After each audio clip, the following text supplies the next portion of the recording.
This story begins with a man asking if this is how it ends. He confesses his apologies, acknowledging his weakness and blaming Chris for being the true hero. However, a woman intervenes, revealing that he is actually the hero named Evan. She emphasizes that they all gave their best, and if Chris had only learned swordsmanship a bit earlier, he could have achieved 9 stars and become a 10-star hero. If only that had happened, they could have prevented the end. Evan, the jack of all trades and master of all, is known as the great extra character. His journey began when he was 20, after escaping his clan and dreaming of success. While working in the back alleys, he stumbled upon a scene of flying wyverns, the invasion of the Magic Empire by the Demon King of Carnage, the Age of Destruction. Amidst the chaos and panic, Evan noticed a recruitment notice for a party traveling with the hero. He saw this as a once-in-a-lifetime opportunity to achieve greatness and enjoy wealth and honor afterward. However, his dreams were shattered when they failed, and the Dominion of Light fell into the hands of the Demon King. Evan expresses his wish to turn back time, hoping to select Chris as the hero. Chris questions his meaning, stating that even if he could turn back time, he wouldn't relive this suffering. He believes that one life of suffering is enough, and there's no point in daydreaming about it when the world is about to end. As they all gaze up at the sky, the impending doom hangs heavy in the air. He declares that this is truly it. In his next life, not that it exists, but if it does, he hopes to be born into the family of a wealthy nobleman. That was his final thought. The scene shifts to a later time as he gazes down at his hands. He reveals that he has actually regressed and been reborn into the body of a young master of the Magic Empire. He introduces the place he now inhabits as the Dark Magic Clan. As the name suggests, it is one of the 12 clans that support the Magic Empire. From what he has gathered, he has regressed 15 years into the past to reiterate. He has returned to 5 years before the onset of the Age of Destruction. And here he thought he had experienced everything in his previous life. He never imagined encountering demon beasts tending to a garden. Moreover, he is certain of whose body he is in. His name is Christian von Baron-Khazar, so we see Chris conversing with a fox woman as she regales him with tales of a fiend with the middle name of Von. She explains that the house of Count Khazar is a branch family of Baron County, or the Dark Magic Clan. Chris inquires about its relative strength, and she responds that it is not weaker. While it is a branch family, it maintains good standing within the Dark Magic Clan. And not to mention, they are incredibly wealthy. He doubts that he will find anyone within the Magic Empire who is unaware of them and that they have 2 potential successors, but the eldest son, Christian, is a real bastard among bastards. He always goes around causing trouble. Count Khazar eventually gave up on him, but this is old news at this point. Though Chris asked why and if he straightened up or something, and she says no, he actually ended up getting murdered by his relatives. Back to reality, Chris is sweating bullets. Then he says that he just wanted to become the son of a regular old rich family and wonders why he just had to regress here, why he had to be this person of all people since he is destined for death.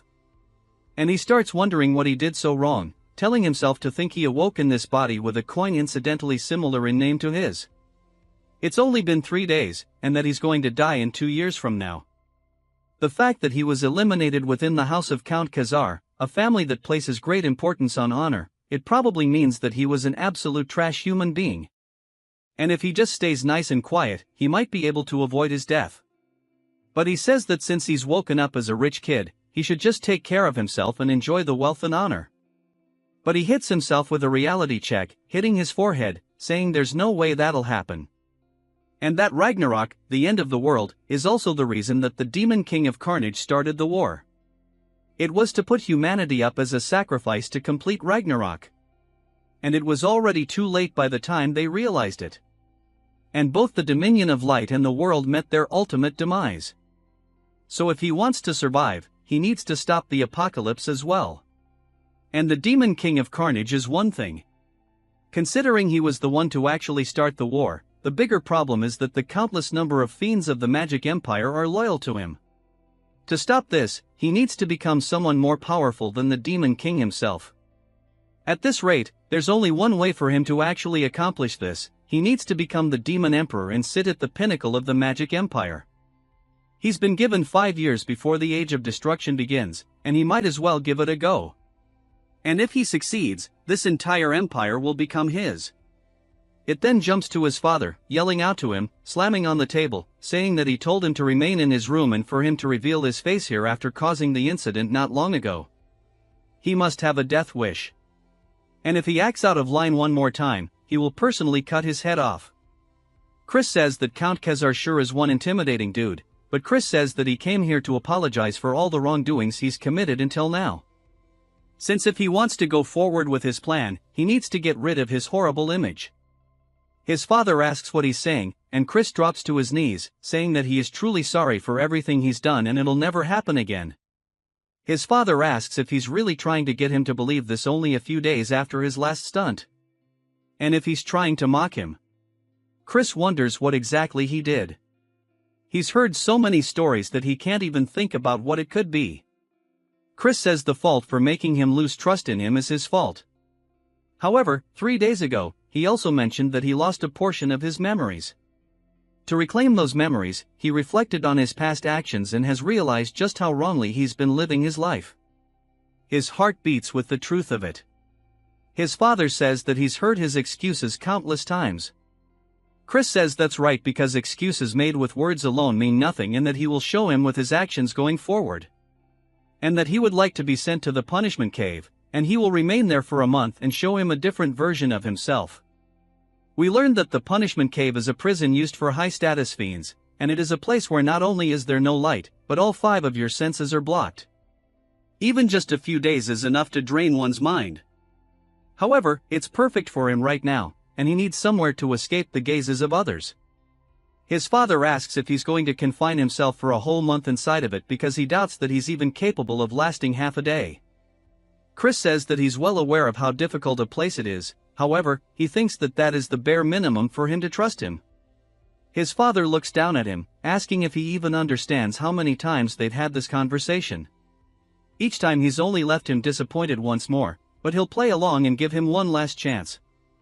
However, if nothing changes after a whole month, he will banish him from the clan.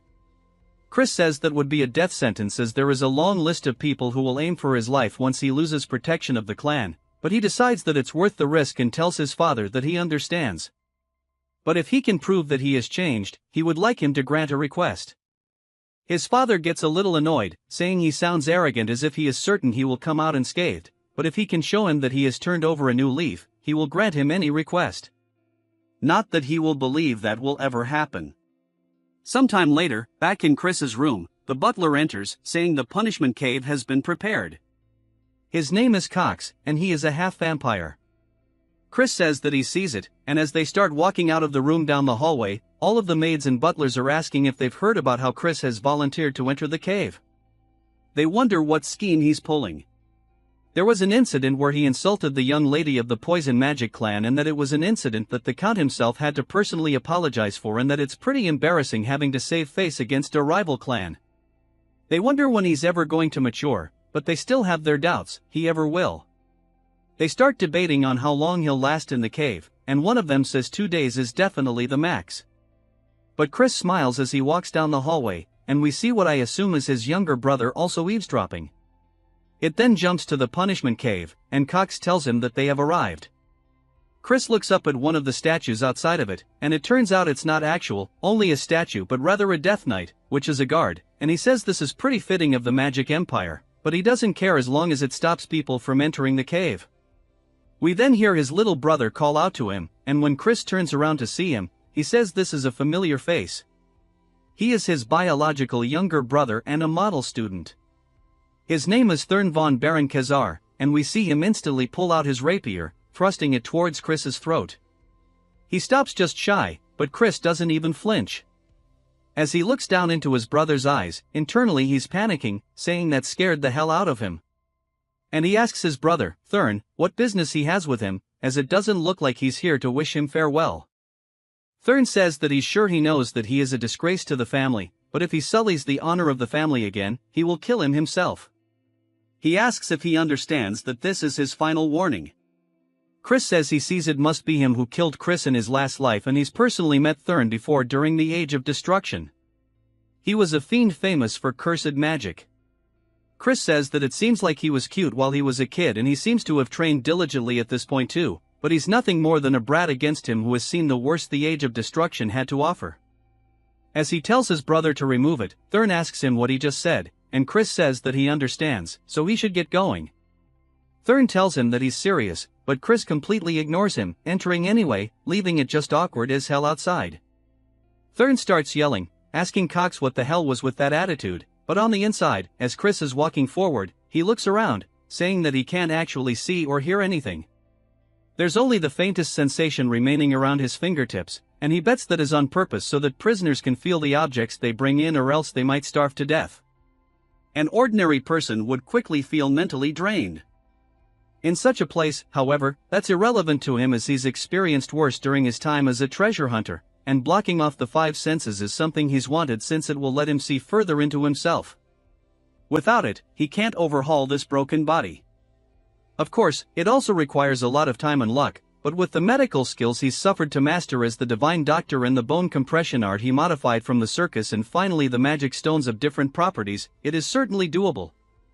He honestly thought he wouldn't be able to get a hold of magic stones since they are expensive, but he guesses this is the niceties of an elite clan that heeded his request, even though he's a good-for-nothing yet. In his previous life, he and Evan struggled to obtain them as they had to slave away in the mines. The start will be with the white magic stone, which will purify the toxins. It is a boring but essential stage. It requires him to tediously clean away any toxin buildup across his body with white mana. Even the smallest mistake would cause great pain across his whole body. As he starts doing exactly that, he feels a tingling sensation, which I would assume is like pins and needles when you're sitting on the turd for too long. And he looks up, smiling, saying that this is a cakewalk to him. Sometime later, we see Cox reporting to Chris's father. When his father asks how Chris is doing, Cox says that he entered the cave and he's worried that it'll break him so bad that he won't be able to even call for help. His father wonders if maybe sending him there was a mistake. He had such a promising future as a child, and he wonders how he broke apart so easily if his gift made him too arrogant. Whatever the reason, he'd rather he be fully ruined or died than live such a wretched life. And he's full of conflicting emotions, such as anger and sadness. Even though Chris's words seemed very reasonable, he doesn't think he should have expectations. He's already tricked him too many times. He asks Cox if he saw anything strange when Cox enters. Cox says there was an incident, and his father tells him to report everything in detail. Cox says in truth the young master took magic stones into the cave with him, including a dream stone that makes one hallucinate, and so they don't know the side effects, so they have to immediately open the cave. We see his father's fist shaking out of frustration, but he tells Cox that they can't, and if that's the case, then just leave him to die. It then jumps to a whole month later as he's standing before the punishment cave. Chris's father says he must be a wreck by now. As the door slowly opens, his father is completely taken aback by the shine he is seeing, and Chris says he's been waiting for him to finally show up. He asks his father if he's surprised, and he told him that he promised that he would return as a changed man. His father starts to tear up, saying those are eyes he hasn't shown him since his childhood, and his father says this means he's actually endured it. Chris laughs, asking if that's a compliment, and his father tells him not to get on his high horse from something that's minor, as he doesn't trust him still. Chris says that just means he has to work harder, and he must think that he barely endured the cave, but that's not the case. Chris was so busy training that he had no time to be bored. Firstly, he made himself the optimal body so he could master swordplay, and thanks to the white monostone, each and every cell in his body was basically bursting with life. Furthermore, the Dreamstone was a game changer. Cox asks if he was really going to take that into the punishment chamber, and Chris says that he's glad he was stubborn about it. Thanks to the hallucinations he drastically reduced. At the time it took for his metamorphosis, and on top of that, he created 2 cores. He shows that he's actually a genius as he uses a 1-star spell called Light, and he used his darkness core to hide his light core. The fiends would make a giant fuss if they discovered it, which is why his father doesn't actually think it's that impressive. Things in there would have been great, but of course, that is not all. As he sensed something, one of the stones flew up towards him. When he got a closer look at it, he says that the Dreamstone is just a mess and that someone was hoping to get him high off of it and break him down. But he willingly accepted it and took it head on. He used it as a sacrifice for his leap forward. He tells his father that since he kept his promise, he wants to make a request. His father tells him to speak, and Chris says that he wants to use the Black Swamp Knights training ground. But his father says it is not good for nothing, like Chris has no place to be there as they are one of the 3 orders of knights supporting the Dark Magic clan. He must know that only the most elite knights may display their skills there. Chris says he's only asking to borrow the training ground, and he believes watching the bravery of the Black Swamp Knights would be a good influence on him as he doesn't plan to actually join their order. His father thinks about it for a second before telling him okay, but to heed his warning, and he should not behave disgracefully before the night. Chris says there's also one other thing he wanted to request, which surprises his father. It then jumps to the training ground, and all of the trainees are glancing over, seeing Chris dripped out. They start blatantly bad-mouthing him, and Chris says it must be because they are in the Magic Empire where strength is more important than status. But there's one reason he came here specifically. We learned that his other request was about going to the library, and his father says he needed to get the Deputy Commander Melon's letter of recommendation. It's where a lot of House of Count Khazar's dark magic grimoires are stored. In order to learn dark magic, you must gain access. Chris says he understands and asks why he had a condition when he's still a member of the clan. His father tells him that he must have forgotten how he tried to sell the advanced grimoires on the black market. Chris wonders just what kind of life he lived before he took over it and that he truly is a worthless piece of, but Chris says that the most important priority right now is getting the deputy commander's recognition. He then looks up to spot Thurn and a lot of trainees surrounding him. As Thurn tells him that this isn't a place someone like himself can walk into, Chris says this is pretty troublesome but smiles, saying that he actually thinks this is going to be a perfect opportunity. Thurn then tells him once more that this is his final warning and to go back. He assumes that he doesn't want to throw away the life he's so narrowly saved in the punishment cave. Chris sighs, asking Thurn if he can really stand by those words as father is the one who allowed him to enter the training grounds. Thurn looks surprised by this, and we hear somebody else say that she respects the Count's orders but she knows he's not very trustworthy. And we introduce Melon, the deputy commander of the Knights, based off her dark energy. She's at least a 4-star and it seems like they intend to scare him off from the start, but he is used to threats like this. He bows, greeting her, and she's just surprised that he withstood her dark energy. He says that seeing as the deputy commander is stepping in, there's no helping it, and he'll prove that he is qualified to use this training ground. She asks how exactly he plans to do that, and he says that he'll fight against one of the fiends here and win. She tells him that his jokes have gone too far, but he says that he's not saying it as a joke. Instead, he would like to request that she refrains from using dark energy, since surely she knows due to his debauched lifestyle his capacity for dark energy is far from what it might have been, and he'd prefer an unarmed duel if possible. Melon thinks to herself that even if it's just for a duel, they can't have the heir getting hurt, and this is pretty troublesome. She asks if he really thinks he'll stand a chance in an unarmed duel. Chris says that they'll have to see about it, and he wonders who he should pick as his opponent. He then snaps his fingers and says that they will probably make do. Then starts to get pissed by this, and Melon says that he should find a more suitable opponent as their level is a 2-star. Chris explains that a 2-star is a level no ordinary 13-year-old can reach if you don't possess the raw talent for it. It doesn't matter if you're 13 or 23, you won't even scratch the surface of the level of power. But of course, Chris is also not an ordinary bastard. He says that if he's going to prove himself either way, he should fight someone stronger than him. He thinks fighting them would be for the best, and he asks them what they think. Saying surely he's not scared of his brother, they look pissed, saying that he accepts the duel.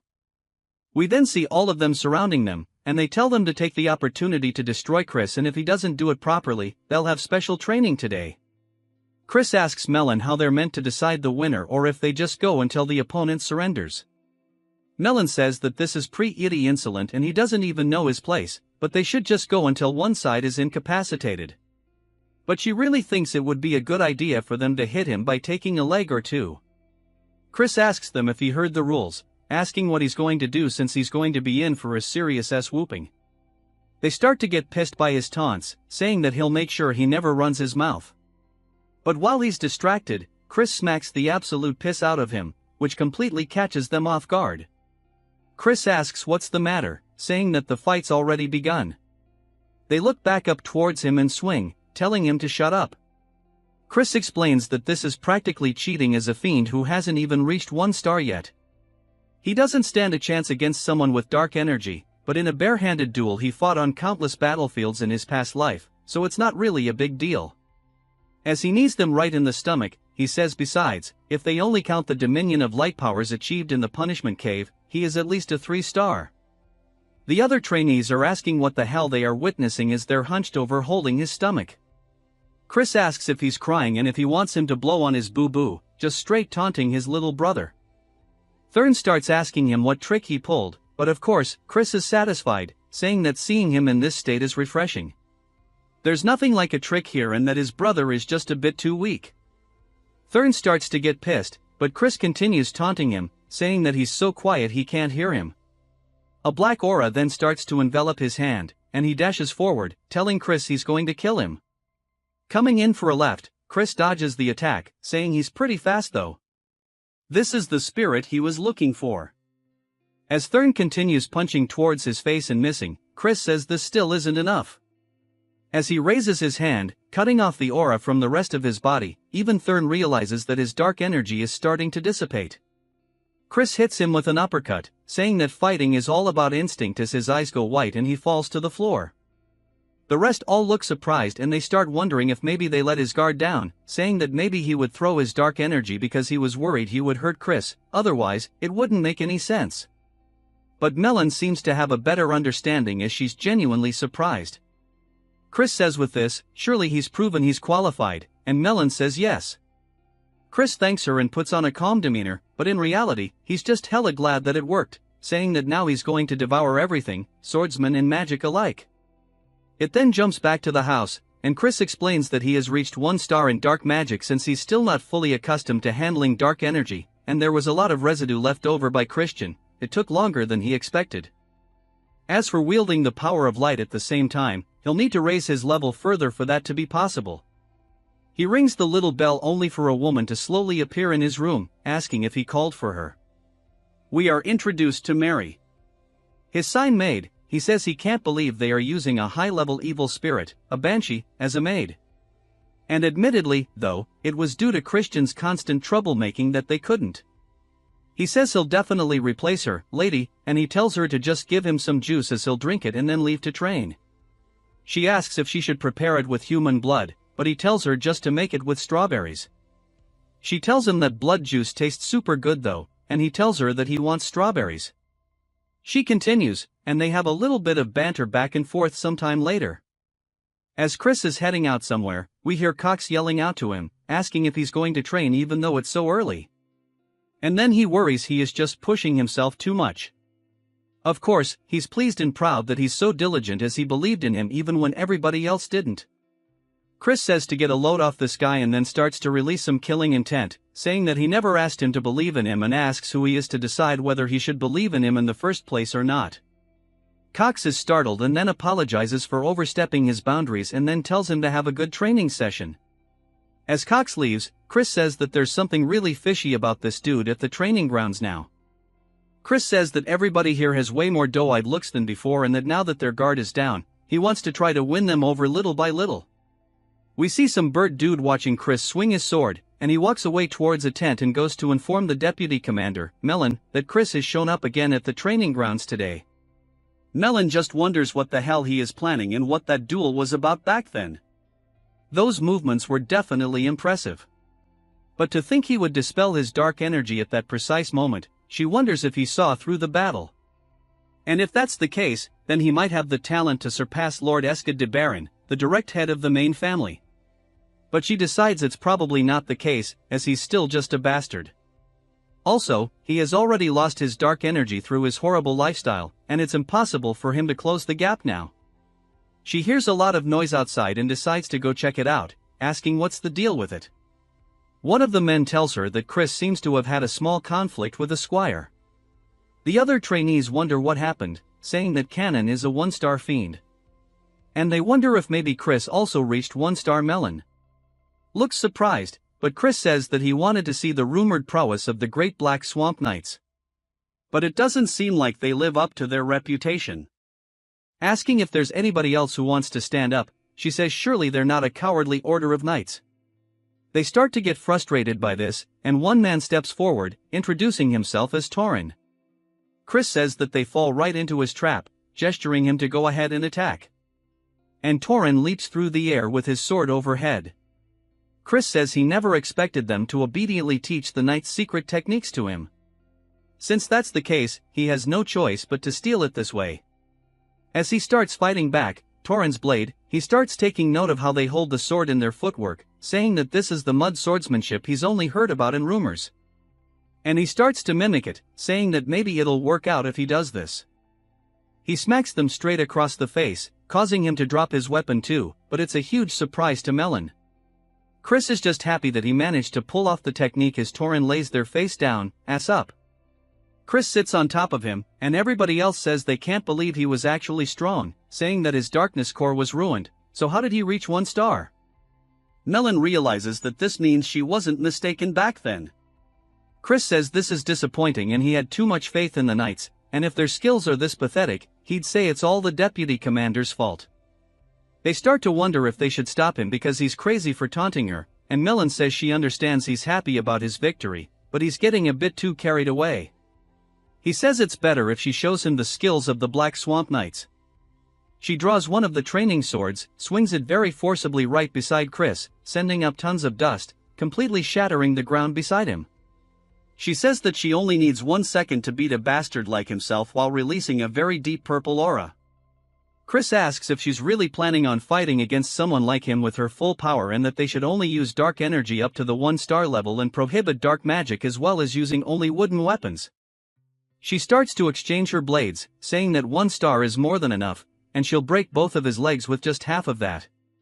He says if that's the case, he'll put both of his legs on the line, asking what she's willing to risk. She says that anything's fine because he won't be walking away from here today. As she dashes forward, he blocks her attack with a sword, but it is definitely heavy. As we see him starting to get pushed back, she continues swinging all over, but he is managing to keep up by blocking and parrying. Even the other trainees notice this, saying that he's held up for a while considering he's up against Melon, but they say that it must be because her main weapon is the great sword, but we see she's frustrated saying that for some reason her attacks are not reaching him even though he's a weakling through and through. He shouldn't be any match for her. She says that when he fought there in the fight just now with Torin this happened as well. Chris says that it seems things aren't going her way, which makes her even more pissed as she starts to imbue some aura into her blade, preparing some kind of heavy-ass attack which seems like she might be breaking the rules a little bit. She swings down directly towards where he's standing. Chris ducks to the side, saying that now's his chance. As he runs forward, he hits her with a headbutt straight to the face, which catches her off guard. As she's reeling from the attack, she's surprised to see the blood in her hand. But Chris is glad that his gamble paid off, saying that Melon is a spell sword. So as long as her dark magic is bound, the moment her defense slips, she wouldn't be able to block the opening with physical power alone. So if she was a feint who focused on the sword, that might not have worked. She looks at the blood still in disbelief, then begins to laugh hella loudly. She says that she never ever would have imagined a headbutt, and it seems like she's looked down on him too much. She'll focus from now on. Chris starts pointing to her neck though, saying that the fight's already over as he scratched her with his nail during the headbutt. And if he had laced his nails with poison, surely she would have known what would have happened to her. She says that she accepts the defeat so to tell her what he desires, but in return, she wants the opportunity to fight him once more. He says if she wants a rematch, he'll have to grant a second request too. She says she'll do anything, and he walks close, saying that if that's the case, once he's right into her face, he asks if she would kneel before him. She's surprised by this and says that surely he understands that is an impossible condition to meet. Her loyalty lies with the main family of the dark magic clan house, Baron. He says, of course, he knows that she is here on an excursion from the main family. However, all of this itself would be resolved if he were to become the young lord of the clan. She's surprised by this and tells him that's utter nonsense as the 5 young lords whose succession rights have been recognized are all from the direct descendants of the main family. He says there's no rule that says a branch family member can't become a young lord. But about her second duel request asking if she would like to do it a month from now, he says about the next time they won't limit themselves. She says that he'll have no chance of defeating her. He says that who knows, as few things are truly impossible in this world. She sits there just staring at him, still with blood on her face. He bows, saying that he'll see her in a month, and on that day, he'll make her realize who her loyalty should truly lie with. It then jumps to him handing his letter of recommendation to his father, saying that the fiend's fundamentals are lackluster and they'll need to focus more on their training. We then get a flashback to Melon talking to his father, saying that Chris is a genius. Even with his low star rank, he easily defeated the ones with solid foundations and even herself. He asks if she's serious, and she says yes. It was a rare fight for her, one she could enjoy. His father is still having issues trusting his son, but his work is paying off. Chris asks if there's something on his face, but his father says it's nothing. But as promised, he'll grant him the key to the library. As Chris leaves, he says this was all he wanted, and he obtained the library key and even changed Melon's mind, and that Melon is a fiend from the main family of the Dark Magic clan. During the Age of Destruction, she was active as a 6-star high fiend. So if he wants to take control of the entire Dark Magic clan, he needs to make her one of his people. Of course, he hasn't completely won her over, but 1 month will be enough because he's a genius. And speaking of Count Khazar, the look his father had earlier was definitely one of pride's for his son, but he supposes that makes sense because even fiends have familial attachments, and maybe he'll even turn out to be a better father than the one he had in his previous life. He finally embraces Count Khazar as his father, saying that he won't disappoint him. As he heads into the library, he says that there's blood magic summoning studies, curse studies, and they're all things that are forbidden in the Dominion of Light. He picks out one of the books, and as he moves it backwards, he sees Mary smiling at him, which causes the dude to die of a heart attack on the spot. He asks why the hell she's here, and she laughs, saying why else, as she was once the librarian at this place after all. She causes all the books to start floating around, then says that maybe he came here knowing this and wanted to monopolize her all to himself. He tells her to shut up, and she says that he's making her heart go crazy with such direct language. They continue their banter a little later. Mary tells Chris that the grimoire he has chosen contains a 4-star dark magic called Binding Seal, and as he is now, he won't comprehend it. Chris closes the book but tells her it's fine because he's a genius. She clearly doesn't think that's the case but pretends by saying that not only is he handsome but he's also a genius, and that's truly super. But he can tell that she's forcing it and tells her to stop doing it. She asks if there's a reason he specifically chose the book, and he says of course, as he needs to catch a rat. A little while later, as he's training with everybody else, he explains that the first potential rat is then no one in this house despises him more for being a good-for-nothing, and the second potential is Cox.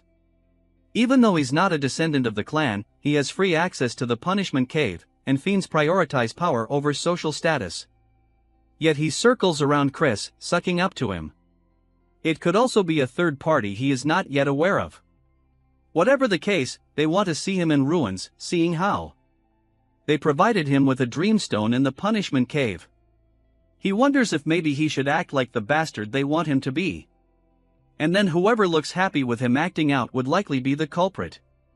He screams, saying that this training is way too hard. And he leaves, telling them to have fun. And he quits. The other trainees wonder what's wrong with him. And then we see him breaking a plate at dinner. And his father yells at him. But Chris says the servant should have given him proper food to begin with, and he tells her to not just stand there and remake his food. His father seems disappointed, saying that he's a fool for thinking he's matured, and walks out of the room. Chris says he feels bad, but it's for the good of the family, so he hopes he understands. He worked hard to spread rumors that he'd return to being a bastard. He bullied maids while they were cleaning and wasted money like it was water.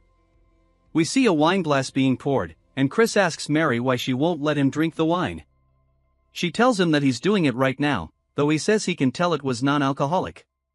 She says that since he's underage, he can't be drinking, and he asks why that matters since he's still good for nothing.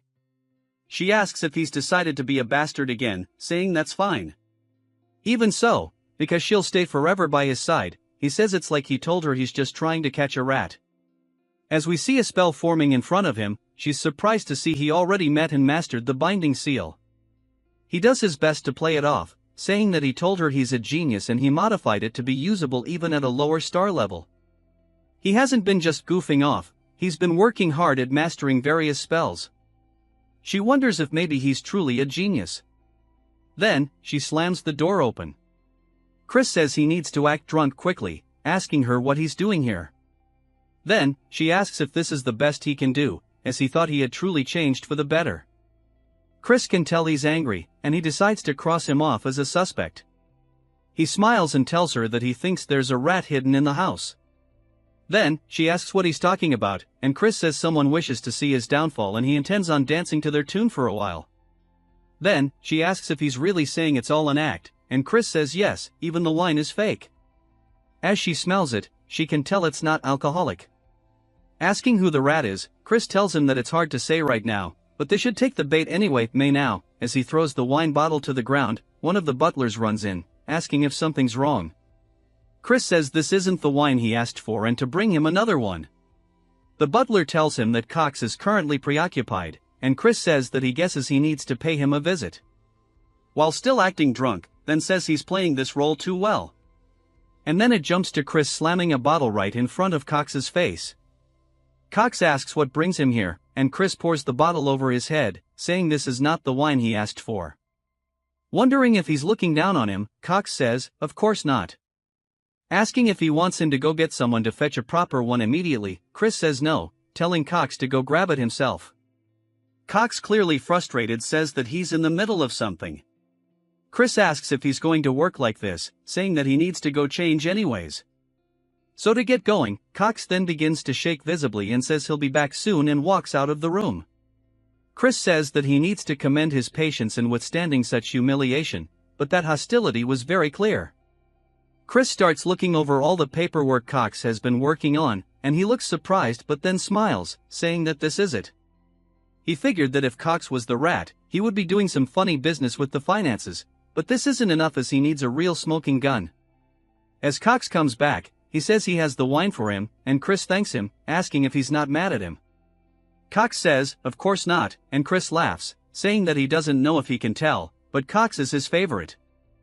Cox tells him that he's grateful for that, but he has a message for him.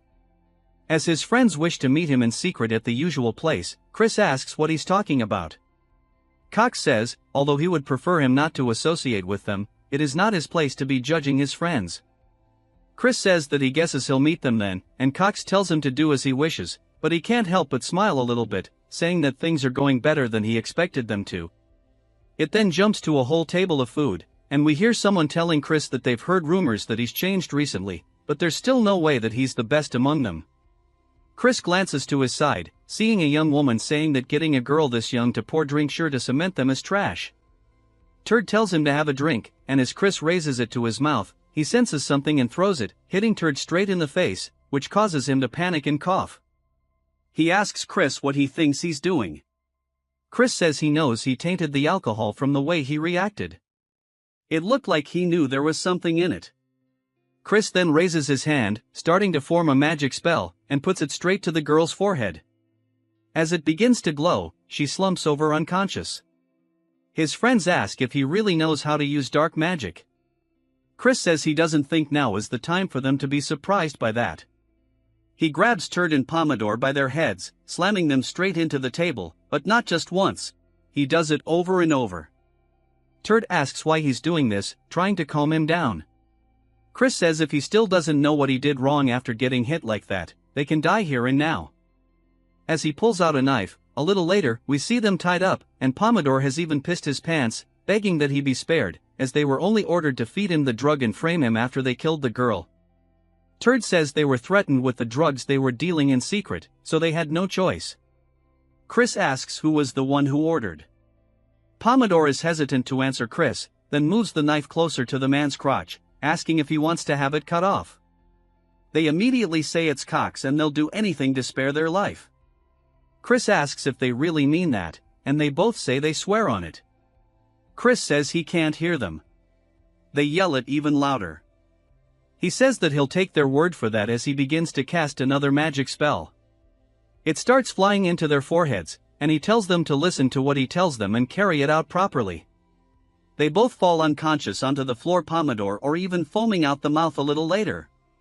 Cox runs into Chris's father's office, saying there's a problem. When he asks what it is, Cox says that the young master has committed murder. It seems he got drunk at night and killed the one who was giving him drinks and threw their body into the river. It seems they won't be able to overlook this one so easily. Asking him what they should do, Chris's father tells Cox to bring him to the Fiend Court as he invokes his immediate trial. Cox smiles, thinking that his plan is going perfectly. At the court, we see Chris standing trial. He tells his father that he's innocent. His father asks if he really plans to lie as there are witnesses. Chris asks how that could be the case when it never happened and that he thinks there's just been a misunderstanding. As the young woman enters the room, he says that this is the dead servant herself, Turd and Patter. Look genuinely surprised by this, she says that Chris took her home after she woke up from falling unconscious and he even gave her money to help her pay her rent, but Pomodoro and Turd are the evil ones and they put drugs in Chris's drink.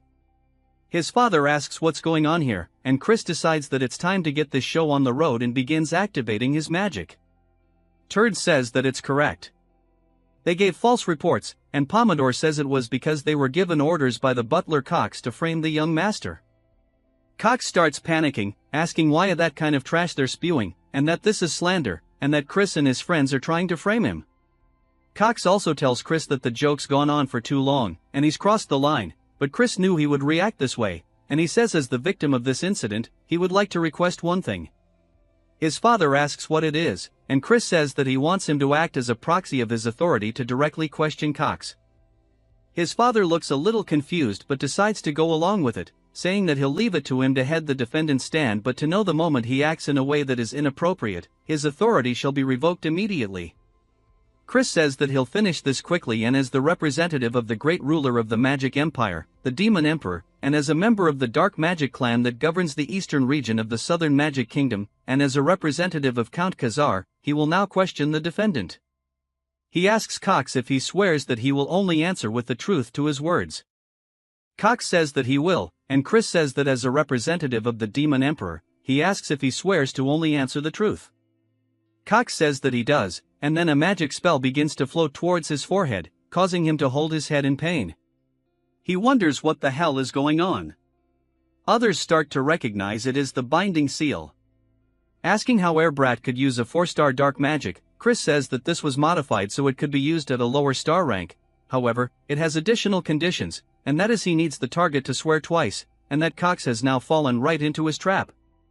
Cox asks him what he just did, and Chris says that he just swore that he will answer with nothing but the truth and asks what the reason he hired his friends to slander his name was for. Cox's head starts to feel hella painful as he lets out a scream, and he says that he received an order and that there was a man who knew of his corruption and threatened him, telling him to ruin the young master. This is why from when he was young, he has been sabotaging him. Chris says that by corruption, he's talking about the embezzlement he's been committing for quite some time, and he's already seen through that as well. He leaps down, asking Cox who gave him the order. Cox says that if he says it, then he'll be in a bad position, but Chris uses the binding spell, telling him to speak now. Cox says that it was Sir Eskid and that it was the second son. Cox panics and says that he needs to run away before he gets killed by him, but Chris draws the blade from the nearby guard and cuts Cox's head clean off. Much to his father's surprise, Chris says that by the borrowed authority from the Count, he has punished the sinner as Cox's corpse lies there on the floor.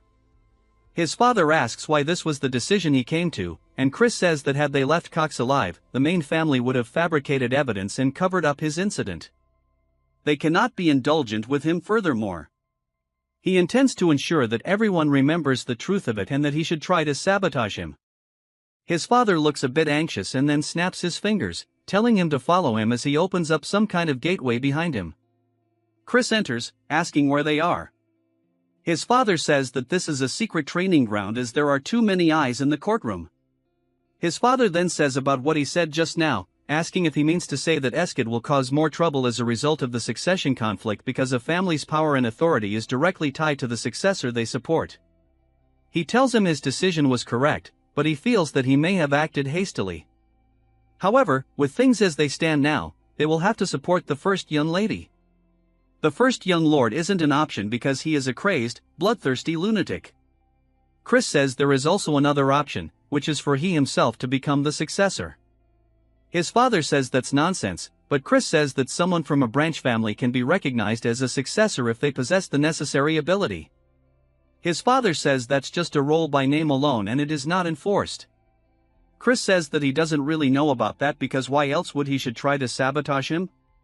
His father says that he may have been more talented than Eskid in his childhood, but he's been lagging quite far behind him now. Chris says that he'll make quick work of catching up, but to do that, he needs his help. He wants his father to use his authority to recommend that he participate in the Sacred Dark Rite competition. He says that's wrong too. 2 months from now, his father tells him that he'll need to be a 2-star to participate and that he only just gained 1 star. Chris says that he'll make sure to reach it within the next 2 months. Then, so surely this one time his father can help him out. Sometime later, we hear the maids talking about how it seems Chris truly has changed and they have heard that the Count himself has been personally training him. He asks if she has meant the same training that even the senior knight struggled so much with and that he doesn't know how long Chris will last. As we see Chris cutting something cleanly in half, he says that he needs to bind it with mud swordsmanship and then sever it with blackside swordsmanship. Asking his father if he's correct, his father says that he only started teaching him this today, yet he understood it immediately. Chris asks why he has to keep doing it this way because keeping them separate is so weird. His father asks what he means and Chris says that he feels like there's a more efficient method. As another mushroom monster spawns in, Chris runs forward, cutting its legs clean off. His father says that was mud swordsmanship, asking how he did that when it's not meant for slicing. Chris explains that he only used the mud swordsmanship but he wrapped it in the black side sword energy. His father internally is freaking out, saying that's not something a 1-star should be able to do, but plays it cool, saying that's pretty powerful, but using 2 techniques means it's going to be difficult to use curses too. Chris shows that he can still do it anyways and says that it's still pretty easy and it's not really an inconvenience at all. His father then freaks out externally this time too. It jumps to 2 whole weeks later as Chris is lying on the ground. He says that running is so hard and it's not like he can half-ask this since stamina is key to increasing his power stage. We then hear Melon asking if he's already exhausted as the duel isn't far off and she's eagerly waiting for the promised day to arrive, he says. She always has such an intense presence, and that he's doing his best to meet her expectations. She says that she's aware of his growth, but he's still a 1-star, and he'll never get her to kneel before him. He says that he's sure it would happen and he's sure he'll learn something through the duel, so it won't be for nothing if it doesn't. She laughs, saying that he's still full of energy, and she hopes he fights past his limits and entertains her. He says that she is currently an upper 4-star. We learn that in a single stage, there are 3 separate tiers, lower, middle, and upper. As an upper 1-star, he is way below her level. However, he comes from a rich family, which means that he's a wallet warrior. As he enters his room, he asks Mary if she's finished packing his bag for the outing, and she says, of course. And that's since it's their first outing together. She made sure to dress to impress. He says that he never said that she was coming with him, though, and she laughs, saying that he must be worried and she's going to get a heat stroke from this. And that he shouldn't care because it's her pleasure to serve him. He asks how a banshee is meant to get a heat stroke in the first place. He recalls asking his father if he could change to a human attendant, and his father says he cannot since he made a contract with Mary. And that a high-ranked banshee cannot be managed without a contract. And he asks his father if he could even tell him how to avoid the contract then, and he says that it's going to be him sharing a very deep kiss with Mary. Chris says that he can't believe Christian did this in the first place. He tells Mary that she can't come with him as he's headed to a place with lots of people. She looks so sad, saying that she was looking forward to going out.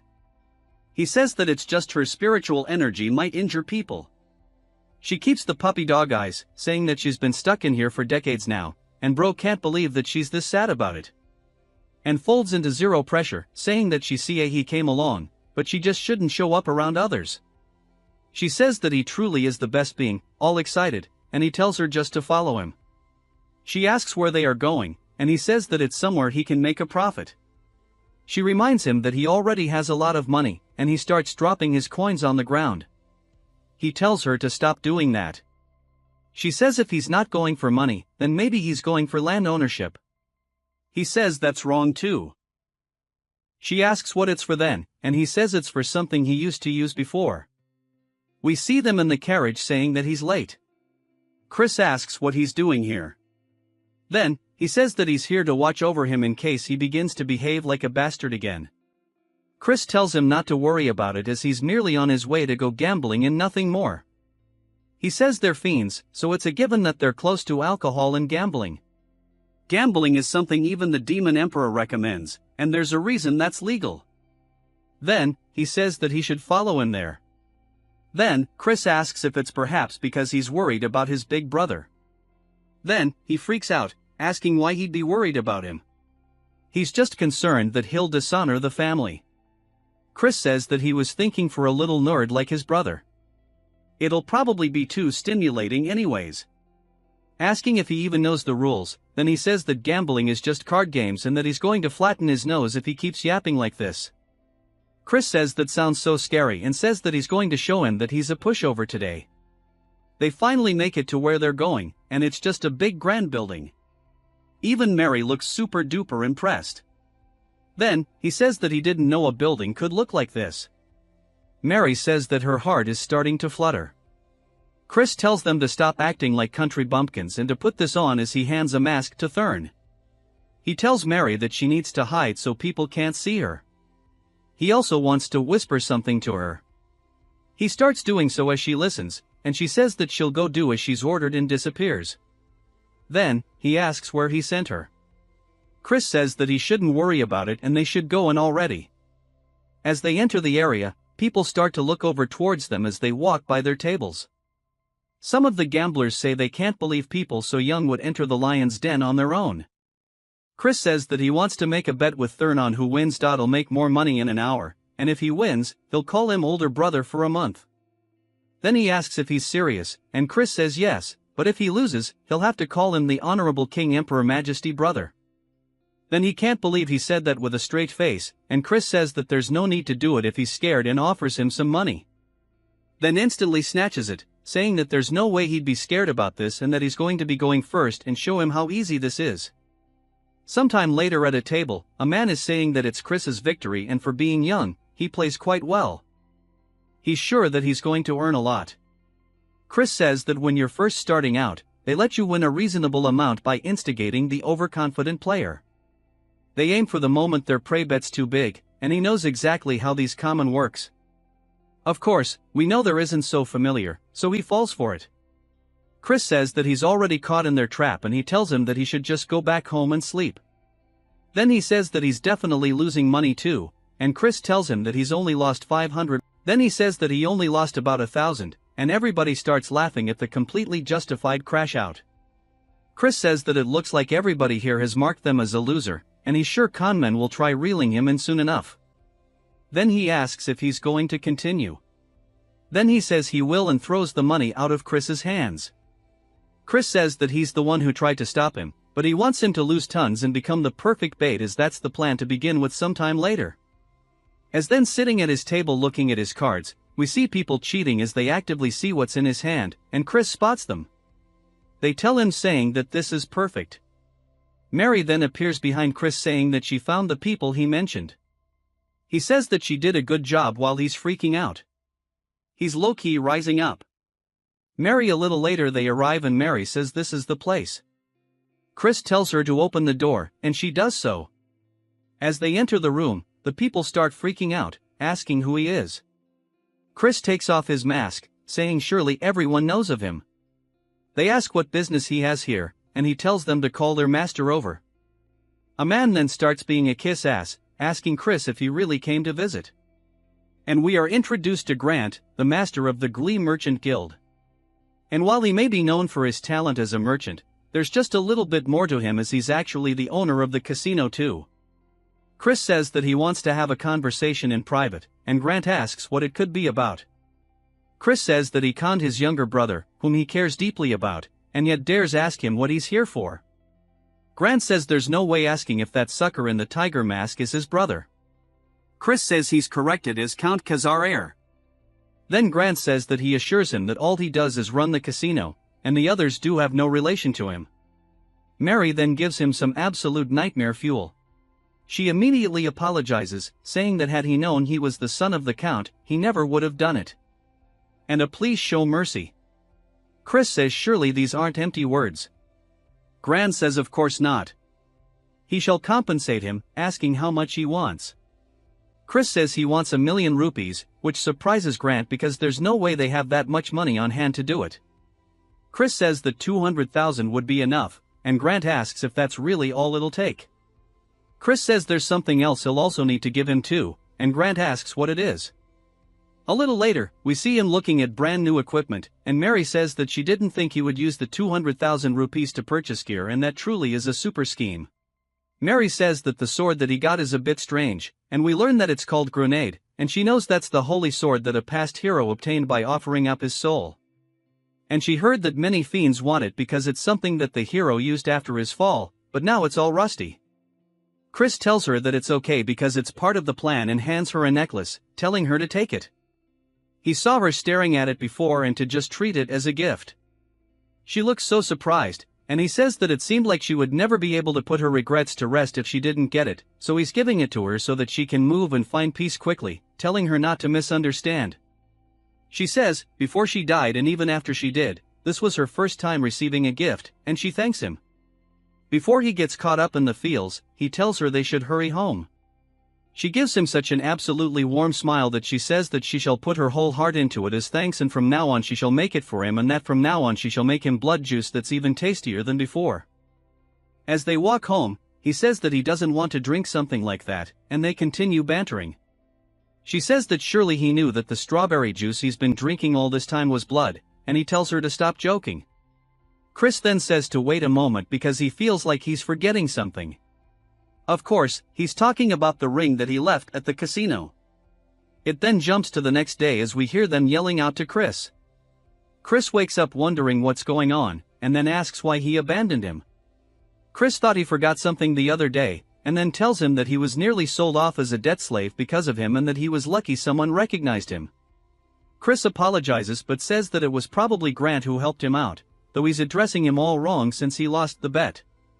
He needs to keep his end of the promise and to go ahead and say the words. Thurn looks mortified and squeezes the hell out of the pillow but slowly starts to say the word esteemed over and over. Chris says that he doesn't know what he's trying to say, and then yells it while ripping the pillow open, calling him the esteemed King Emperor Majesty, brother. Chris says this is good and that he should be sure to respect him and strive to do well for himself as well. Thursday says that he'll have his revenge one day and to prepare himself, and Chris says that he can't believe such an adorable kid will grow up to kill his older brother, and it's probably all because of him. He's talking about Eskid, the son of Langam, the acting clan head of the Dark Magic clan and the rank 1 young lord. He does not feel much about him since he's not the real Christian, but if he wants to become the young lord, he can't avoid a confrontation with him and that he'll repay this grudge personally. But if he wants to do that, he needs to get Melon on his side, and he looks down at the holy sword that he has as he's kneeling down with it. On the floor, he explains that at one point, countless fiends attempted to wield it, and the reason this holy sword is treated as just an antique is that no one has been able to do so. Then he's sure that it might react differently to him. As he grabs onto his chains, it starts to release a very holy energy that zaps his hand away. Chris looks down at his hand, saying that this is to be expected since it's an artifact created to use the holy power of light. But in the end, it's still just a weapon, and he'll be able to use it if he can just analyze the mechanism that's making it reject the dark energy. As he starts hammering away at it over and over, it begins zapping the hammer with every strike, slowly shattering it upon contact. After a bit, Chris asks Grenade if it hurts and pulls out the hammer after hammer, telling it to submit already because he's going to hit it all night. I feel bad for the poor sword. A few days later, at the secret training grounds, we see his father asking if he's done his preparations. Chris says he has, and we see a woman in front of him. He asks who she is, but he says that he thinks he's seen her somewhere before. He then realizes who it is and greets the KN commander of the Black Shadow Knights. She says it's been a while, and we learn that this is his aunt, named Marion. She is the daughter of the Elder Clan head, the master of the Dark Magic clan, and the older sister of his father and Count Langam. She protects the Elder Clan head and is in charge of secret missions and surveillance within the clan. She is the elite among the elites, and he wonders why she's here in the first place. His father says that his sister came to visit for matters concerning Cox, and she laughs, saying that he committed quite a cheeky act. Chris says that maybe the elder clan head is planning on protecting Eskid, and that might be a bit of a problem. He says, it seems the elder clan head has plenty of free time tending to such trivial matters. She says he's pretty bold, but the clan head has no interest in the squabbling of children and rather he seems to be interested in Chris. Chris is surprised by this and says that this might be an opportunity to win his favor. Marin says that she wonders if this is bravery or idiocy as he hasn't even reached 2 stars yet. He is challenging Melon and that he should call off the duel. He thanks her for worrying about him but says that he has his own plans. As he starts to show the sword, she recognizes it, asking if that's perhaps Grenade. Saying that he must have gone insane, but she knew he was a troublemaker, just not to this extent. We finally learned that his father's first name is Raiden, and she says that he went on and on about how Chris has changed for the better. Raiden says that it's true, and she asks if he doesn't realize that he's trying to use a holy sword in a duel. Chris asks if he's not allowed to use it and that he just has to win no matter the method or trick he needs to use. She warns him that even the elder clan had failed to tame Grenade as that holy sword's power will burn him to ashes. Chris asks if that's the case, as he starts to take the sheath off of it. She yells, telling him that it's dangerous as it has a little bit of a golden light to it. Of course, nothing happens, and she kind of just stares at him. She asks if it's a replica, and he tosses it at her, telling her to check it herself. As she catches it, it starts zapping the hell out of her hand, so she throws it to the ground. She asks how he's doing this, and he says that it's a trade secret that he doesn't want to tell her, but she can be sure of one thing, the only reason why he can wield the sword that even the elder clan had failed to tame is because he is a genius. His father can't help but feel proud as hell, and we hear Melon laughing, saying that he's always so fun and entertaining, and for him to have tamed a holy sword is cool, but it's not like that's going to matter, as today will be his last day in this world. Chris begins to stare at her. It then jumps to the start of the duel. As Melon's charging forward, swinging down, Chris blocks it. He says it's just as he thought. Without any restrictions, her power and speed are incomparable to before. He won't be able to narrow this gap at all. But as she starts flying in, he blocks her attack once more. We see the holy sword starting to dissipate the aura on her blade. His father and aunt are surprised that it's opposing the dark energy. Raiden says that it seems like he surpassed her when she was younger too. Marin says that's not the end of it, pointing out that he is wielding the holy sword.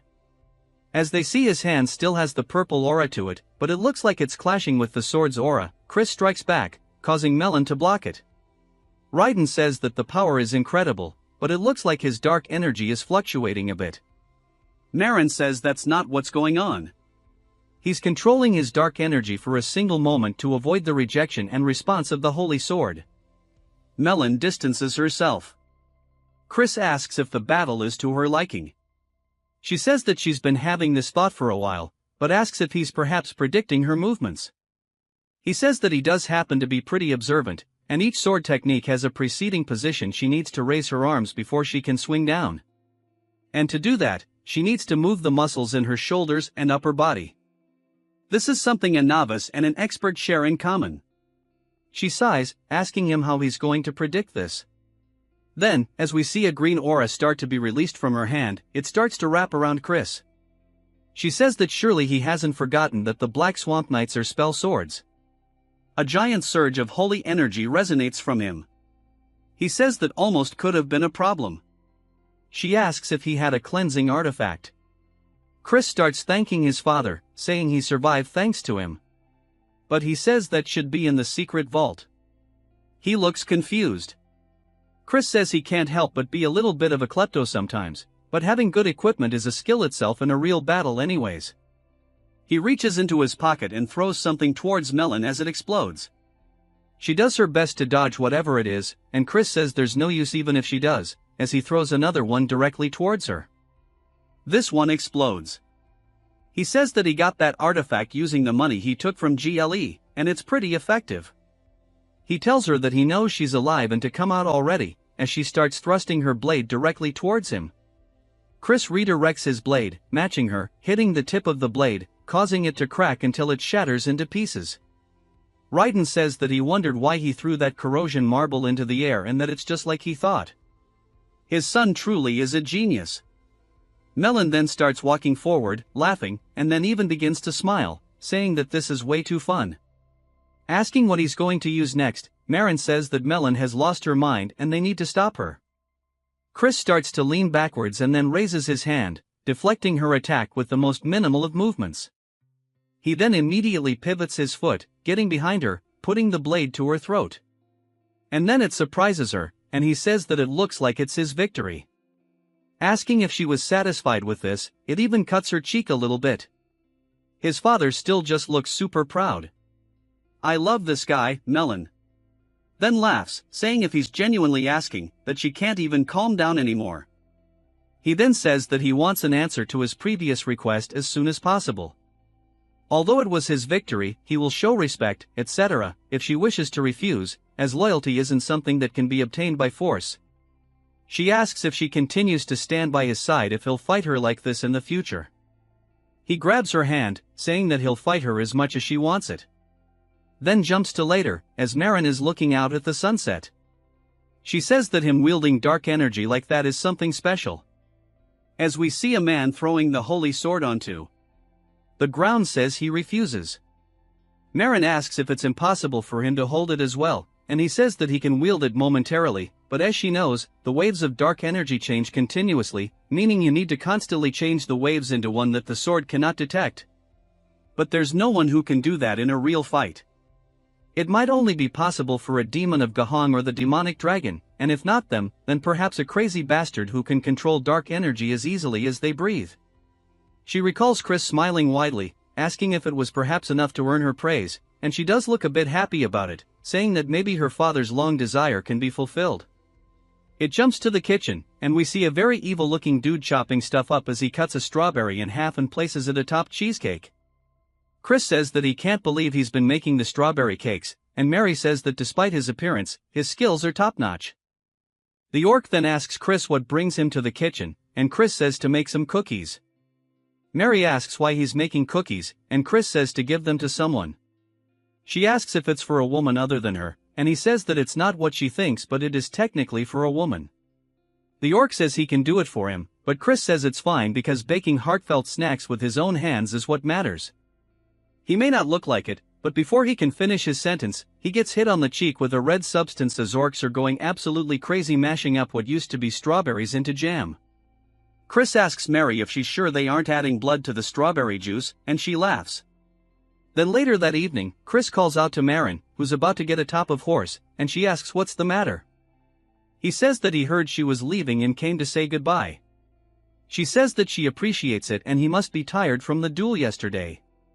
He says not at all, but he also has a little gift for her. She sees all the cookies and begins to blush, saying that he didn't have to prepare a gift. He says he's happy to see her again and couldn't help but prepare something right then. He remembers yesterday when Chris was asking him if there's any particular food that Marin enjoys, and he says that he sure doesn't know how to win someone over. Chris tells her to try a bite because he baked them himself. She asks if he really made these and starts munching away and realizes that this turd is actually gas. She tells him it's very tasty, and he says that he's glad she likes them. She says that she must give him something in return for this fine gift, asking if there's anything he wishes for. He says that he wants her to become his true aunt from now on. She says since they're already related by blood, he's sure there's a deeper meaning behind his words. She asks if he just wants to have her support in the upcoming succession conflict. She sighs but says unfortunately she cannot grant him that request as he may know adults from the main faction family must be impartial towards the candidates as that is the rule. He says he was merely making a genuine request as he wishes to become closer with his aunt. She asks if he really has no other intentions, and he says of course. If she cherishes him and secretly offers to help, there's no way he'd be able to refuse it. She laughs, starting to eat cookies, saying that she does not dislike his honesty. But since her nephew bakes such delicious cookies and gifts them to her, she can't help but cherish him. He thanks her, and she asks if she can have more cookies next time. Raiden sits there tearing up since he finds it so wholesome. Chris says that if she makes him sad, he might soar and be unable to recreate this taste. Saying surely she understands what he means, she sighs and looks happy and asks what he thinks about joining the Black Shadow Knights. He goes to explain it and says something to her, but she cuts him off. She says that he was exceptional in the duel against Melon and he may even be a greater prodigy than the Elder Clan head. However, his rivals won't be easy opponents, and she's worried that he may wither away before his talent has a chance to bloom. He says if he fails to climb up and over the mountains in this way, he wouldn't mind dying. She looks surprised by this, and he says that he appreciates her concern, but he does not think that he will lose again. She's amused by his confidence and says that for some reason, if it's this child, she'll believe him.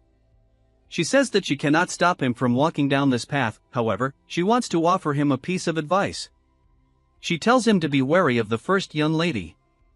Raiden asks why he should be wary of Juliana, not aside from the fact that she is the most gentle of the 5 young lords. Marin says that he will soon come to understand why, and Chris thanks her, saying that he'll keep it in mind. She smiles, saying that she'll see him next time, and rides off. It jumps to Chris laying down in bed thinking about something. He says that both his father and an aunt are powerful as they've reached 6-star after a lull, but he still didn't hear much about them during the Great War, and he wonders just how many powerful combatants there are in the Magic Empire. As there must be enough to overwhelm the Dominion of Light at the very least, but he doesn't want to repeat the past this time around. So, he must get stronger faster. We get a whole 1-month time skip, and Chris asks his father if he called for him. His father says yes, as there's something he meant to tell him, but then is surprised by something, asking Chris if he's actually reached 2 stars already. His father says to achieve such a growth in only a month is crazy. Chris says that he doesn't know why he's surprised, as he promised him and asks what. He wanted to talk about calling him here alone at this hour. His father says that he got word from the main family. He submitted both him and then as candidates for the Sacred Dark Rite, but they only approved then. He sighs, saying that the reason being was that of his frivolous spending, womanizing, thievery, and even drunk and destructive property. He can't refute it because it's all true, bro getting punished, but his father says that he can't believe they're looking down on his son. Chris asks if Count Langham made this decision. His father says no, the Count didn't have much to say after misdeed. However, it was Lai and de Baron. He's a direct descendant from the main family and the star of the upcoming Sacred Dark Rite. The Sacred Dark Rite itself is a ritual where candidates take in pure darkness from the negative dimension. Since the amount is limited, candidates participate in a quasi-deathmatch to decide on hierarchy. Candidates who rank higher end up taking more darkness for themselves. And it ends up playing a tremendous role in being selected as the Young Lord, a successor to Clan C.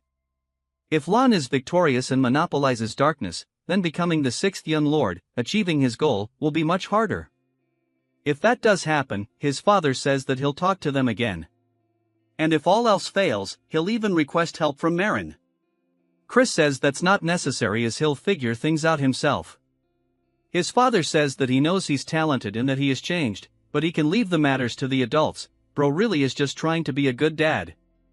Even Chris can see it and says that he appreciates his feelings, but he tells him that he has his own methods. Bro is cooking up something nefarious. He asks if any children of Count Raman's house will be participating. His father says yes and that his 3rd son will be there. And that scoundrel sided with Lone, saying that he had no right to participate in the Dark Rite and he's merely a trickster who can only control demon beasts. Chris says he's surprisingly a nice father and he tells him to calm down as he simply needs to prove himself to them and that the Traman should be hosting a black pill hunt soon and he'll participate as a herder. It then jumps to what I assume is the main estate of the house. We hear Marion saying that she has personally checked on Christian as per the clan head's orders. He asks how he was and she says that he was incomparable to the others. The elder says that he finds that hard to believe and the child he remembers was a brat who thought himself to be a genius when he was nothing but a false prodigy. She says that he's clearly different from before and the elder says in that case he asks if she believes that the child could fulfill his long-desired wish. She explains that this wish is why her father has lived on even refusing death through heaven-defying magic. She tells him that she cannot say but he might be the closest to what he desires. He laughs saying that's pretty interesting and he shall keep his eyes on him and his participation in the upcoming Sacred Dark Rite is unlikely. Asking if that's correct, she says that's the common consensus within the clan. Asking if he will intervene, he says that he cannot step in over such a trivial matter. Asking how someone could call themselves a fierce beast without being able to overcome such a small trial, she says that he may be a fierce beast but he's still just a child and she believes he should be given an opportunity to receive darkness and awaken his potential. He calls out to her in a very stern voice while glaring at her and she realizes that she's overstepping her boundaries. He says that he's always been such a man and he's harsh to those he holds expectations for. He says that since she's willing to go so far for him, she must have taken a liking to him. He then summons someone called Blood Drinker. As he appears in the room, this is the head butler of the dark magic clan named Simon. Asking if he has been called for, he says he already knows. Simon heard it all and Simon says that he's dead. It just needs to observe the little bastard this time around. The elder says that's correct and that he wants to know everything he does leading up to the sacred dark ritual. Simon says that he understands, but he has one question, asking if he can pull a small prank during his monitoring. Marin looks surprised by this, and the elder glares at him, reminding him not to go overboard. Simon then begins laughing evilly and says that as he wishes while leaving. Marion says that she hopes that Chris makes it through safely. It then jumps to a carriage riding through a village, and Chris says he quickly managed to reach 2 stars thanks to his talent. But despite all the training, his stamina and dark energy reserves are nowhere near sufficient, and he can't become a 3-star as he is now. He needs a black pill to accumulate a lot of dark energy in a short period of time. For the Tans, the host of the Black Pill Hunt, to coincidentally start beef with him is a pretty good stroke of luck. The problem is that catching the demon beast off doesn't automatically guarantee a black pill. As the carriage comes to a stop, he explains that there is a special condition that needs to be fulfilled. We then see Lardos running up to the carriage, asking Chris what brings him here. Chris asks how he's been, saying surely he hasn't come empty-handed. He says of course not and that he would never greet the young master without a gift. Chris slaps it out of his hands, causing it to fall to the floor, and Lardos looks confused. Chris says that he doesn't seem to know his place, and he heard that he's partaking in all sorts of illegal activities. After all, we even get a funny image of him bullying him. Chris says that he'll let it slide this once, so he should cut any activities that cross the line. Lardos agrees, and Chris says there's something that he needs to procure an ash pill for him, asking if he can do that. Lardos says that those recently surged in price, and Chris says that he sees how it is and asks Mary if she's ready. She begins laughing, and holy turd, put it away, where's cute Mary at? I feel sorry for Lardos. He immediately gets on his hands and knees, saying he'll get it immediately, and Chris says it's so nice and easy when he cooperates. And then says that while he's at it, he wants a dagger sharp enough to cut armor. Lardos looks confused, and Chris leaves. Poor guy, but he is not a good person, don't forget that. As they're heading back, Mary asks if it's time to go home, and Chris says that there's still one more place he needs to visit. He sees a potion store, telling the coachman to stop here, and he enters. He starts looking around the shop, saying everything that he'll take, and Mary asks what he's doing all this for. Chris says that he has a use for it, but she asks what use he has for an aphrodisiac. And she starts getting the wrong idea, they're kind of staring at him, and Chris starts to sweat nervously. Then she starts to think that maybe it's time for the both of them, but he tells her it isn't, and she says that she understands. He yells, saying that he said it isn't and that it's not for him, it's for someone else to use. She slyly locks in on the JoJo pose, asking if it could be for the Count. Chris nods his head, and the shopkeep also understands because Raiden's age is getting ahead of him. Chris tells the shopkeep that for the Count's honor, he must absolutely keep this a secret, and he says that he'll be careful. It then jumps to a little bit later, and we see Thurn greeting Chris. Chris says to repeat his title and starts talking to him, and he hits the whole thing. He says that he heard the black pill hunt is dangerous, so he should avoid getting hurt. Chris asks if he's worrying about him, and he says that he's just worried they won't have a proper duel. And of course, bro just hella embarrassed. The Count says that he should make sure to flatten those House Tyramin bastards' noses. Chris says of course, and he shall bring back some refreshing news. Their father starts asking Thurn what the King Emperor thing from before meant, and Thurn gets way too embarrassed, saying that he doesn't need to know.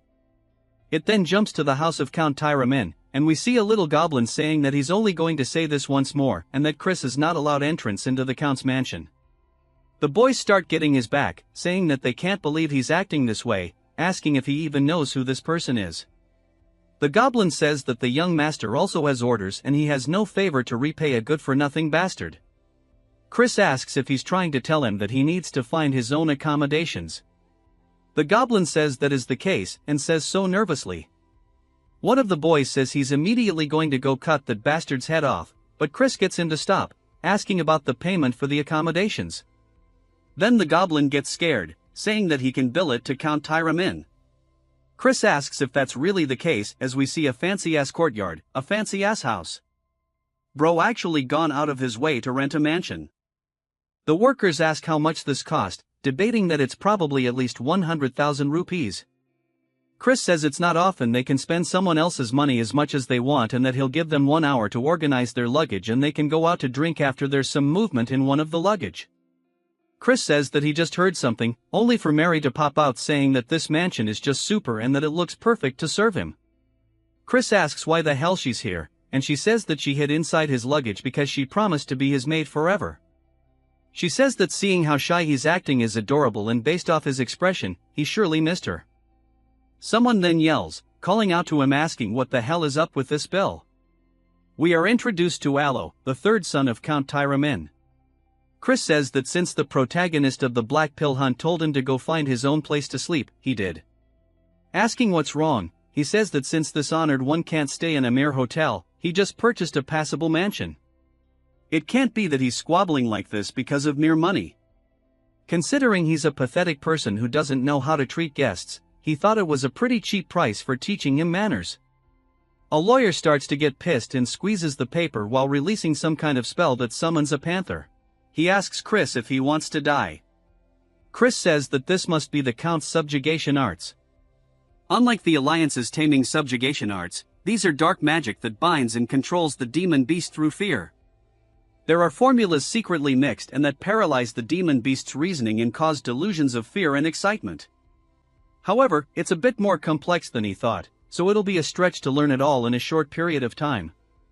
But for now, he wants to beat the living hell out of it. Chris then tells Mary that in order to eliminate that scary kitty, he definitely thinks he'll need a weapon. She laughs, opening up their little storage. He pulls it out, telling Alrose to go ahead and come at him. Alrose yells, saying that he doesn't want him to order around. As the beast starts running directly toward him, it opens its mouth. Leaping, Chris raises his stick, blocking the attack. As it starts to bite into it, it actually shatters it, breaking it, sending Chris backwards onto the floor. Chris says that's not too bad, but a 2v1 is practically cheating, and this won't do. If he wins, he'll have to participate as a guard instead of a header, and it needs to be at least this much to make it meet. Asking Alrose what he thinks, Alrose calls him a cocky son of a bird while jumping on the leopard, saying that he's going to make him kneel for this. As it comes in for the second attack, Aloys looks confident as it pounces on the ground, but the leopard looks underneath its hands, wondering where Chris is. Even Alo does as Chris comes up behind, smacking him once and then immediately 3 more times with the stick. Chris asks if it hurts, saying that he better not start crying. Alrose creates some distance, and Chris says that he won't go easy on him, even if he does. Alrose tells him to shut the hell up. Chris starts to release some hella killing intent toward Alrose and the leopard. The leopard immediately feels an intense fear and starts to panic and hides and runs away, leaving Alrose standing there asking what the hell he did to his Choco. Chris says that he only used a mere 2-star illusion spell and it seems that it was too much for his subjugation arts to overcome. Alrose starts to prepare another spell, telling him to shut up once more as one mean asshole-looking horse starts to summon up from under the ground. Chris asks if he understands what kind of person he is. Alrose is confused and Chris eats his weapon forward hell fast, hitting Alrose straight in the forehead, knocking him to the floor as his eyes go white. Chris says that he doesn't bother waiting for transformations or casting and the poor horse is just stuck trying to get out of the ground. It then jumps to Chris, gambling as they're asking if he's certain he should be doing this. Chris says there's plenty of time left and he should rest when he can. They tell him he's not exactly resting right now though. Chris asks what's wrong with a good-for-nothing guy like himself doing what he should be doing. Asking Mary if she agrees, she says of course and just seems so happy and says that as long as he doesn't drink alcohol. Poor Chris wants actual alcohol, but she won't give him any. But it's not like he can say no. The goblin from earlier asks why ELO wants them to keep an eye on such a bastard. Chris says they should come join him at the table. He's sure their master won't wake up until tomorrow since he beat him to a pulp and he'll keep it a secret. Asking what they think about it, they tell him to mind his own business and he tells them to have fun watching them as they continue going all the way until nightfall. We see the goblin and the hyena dude staring down at Chris, saying that he's sure he's a good for nothing and it's pointless to keep watching him for any longer. As they start to leave, he opens his eyes and notices they're gone. Now, then sits up. He then looks out the window and says it's late and he should get moving. He marries the goat. He tells her that he needs to go somewhere real quick, telling her not to follow. She starts to seem suspicious, saying that she knows there's an aphrodisiac in his pouch and that she knew it wasn't for the count but for him to use. She says that she's already sad being unable to attend him in bed, but she will cheer for his nighttime activities. He says that she sure loves running her mouth at the Kitten Mountains. Chris says that this is the secret land of the Count, and the energy of demon beasts is very dense here, just as his reputation suggests, and he should be reaching the hunting ground soon. He finds it, saying there it is, but he only sees 2 guards. Saying this is pretty relaxed, and it's a good thing he learned the invisibility spell from Mary. She asks what he plans to do with invisibility magic, and he asks why she's always making things harf. As Chris starts to walk past them with complete ease, making his way deeper and deeper into the hunting grounds, he spots an altar. Saying that this is where they will hold the finale of the Black Pill hunt, and it's just as eerie as they say. We see that fox-like girl from before, saying that the way to obtain a black pill is to make a kage offer its life to him. In other words, he must make it so terrified that it would rather die instead. Just as opposites are connected, intense fear and radiant joy are on the same spectrum in that short moment, the useless ash pill is reborn as the black pill. That's why the House of Count Tyramen, which specializes in dominating demon beasts through fear, is the one leading the black pill hunt. Chris says that he sees, and we learn that that girl's name is Lena, and he says that just as she mentioned before, he was planning to steal their ultimate technique and let the cage off run wild after giving it the aphrodisiac mixed with various stuff and monopolize the black pill for himself. But there is not enough time to steal their technique and learn it, so he has to go and do a different method. He starts to sense some kind of magic spell and turns, wondering if he was spotted, only to tell where it came from, and he realizes that he has to go check it out. As he makes his way deeper into the forest, he comes across a cave and puts on his hood before he enters. And as he does, an ominous red aura brushes past him, and he says that it has such intense malice, and he can tell at a glance that this is a top-ranked barrier of dark magic. He wonders if this is what he thinks it is, and that it might be a crevice of Gehenna, the world of demons, and he can't believe there was such a crevice linking it with the human world right here. Then he wonders what would happen if he lured the cage off over here, and he even has something to do it with. And he smiles, saying that he will wait for the hunt.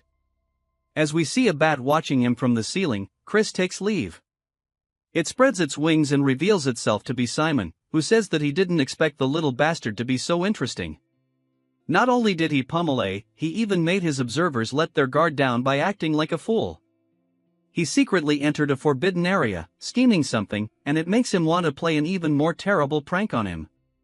As he walks towards the gate to Gehenna, he puts his hand inside, causing his hand to bleed, pouring out onto the ground. Something then begins to absorb his blood, and it asks him for what he wishes. Simon is about to summon a demon. The next day, as it's now time for the hunt, somebody stabs a flag into the ground, and it's none other than Alrose and his group. Chris is there as well, saying surely he thinks he's acting too cool for someone that just got his ass whooped. Alrose tells him to shut up, saying that he's the poser, asking why he brought the holy sword when he can't even use it. Chris tells him that it's more effective than a club, asking if he wants a taste. Alrose changes the conversation, telling everybody to go lure the monster off to the altar, and those assigned to guard duty will follow him and they'll stand right by it. Simon is watching this as well, and Chris clearly spots him. Alrose tells Chris to go ahead and answer, and Chris says, as he wishes. Now we are at the altar.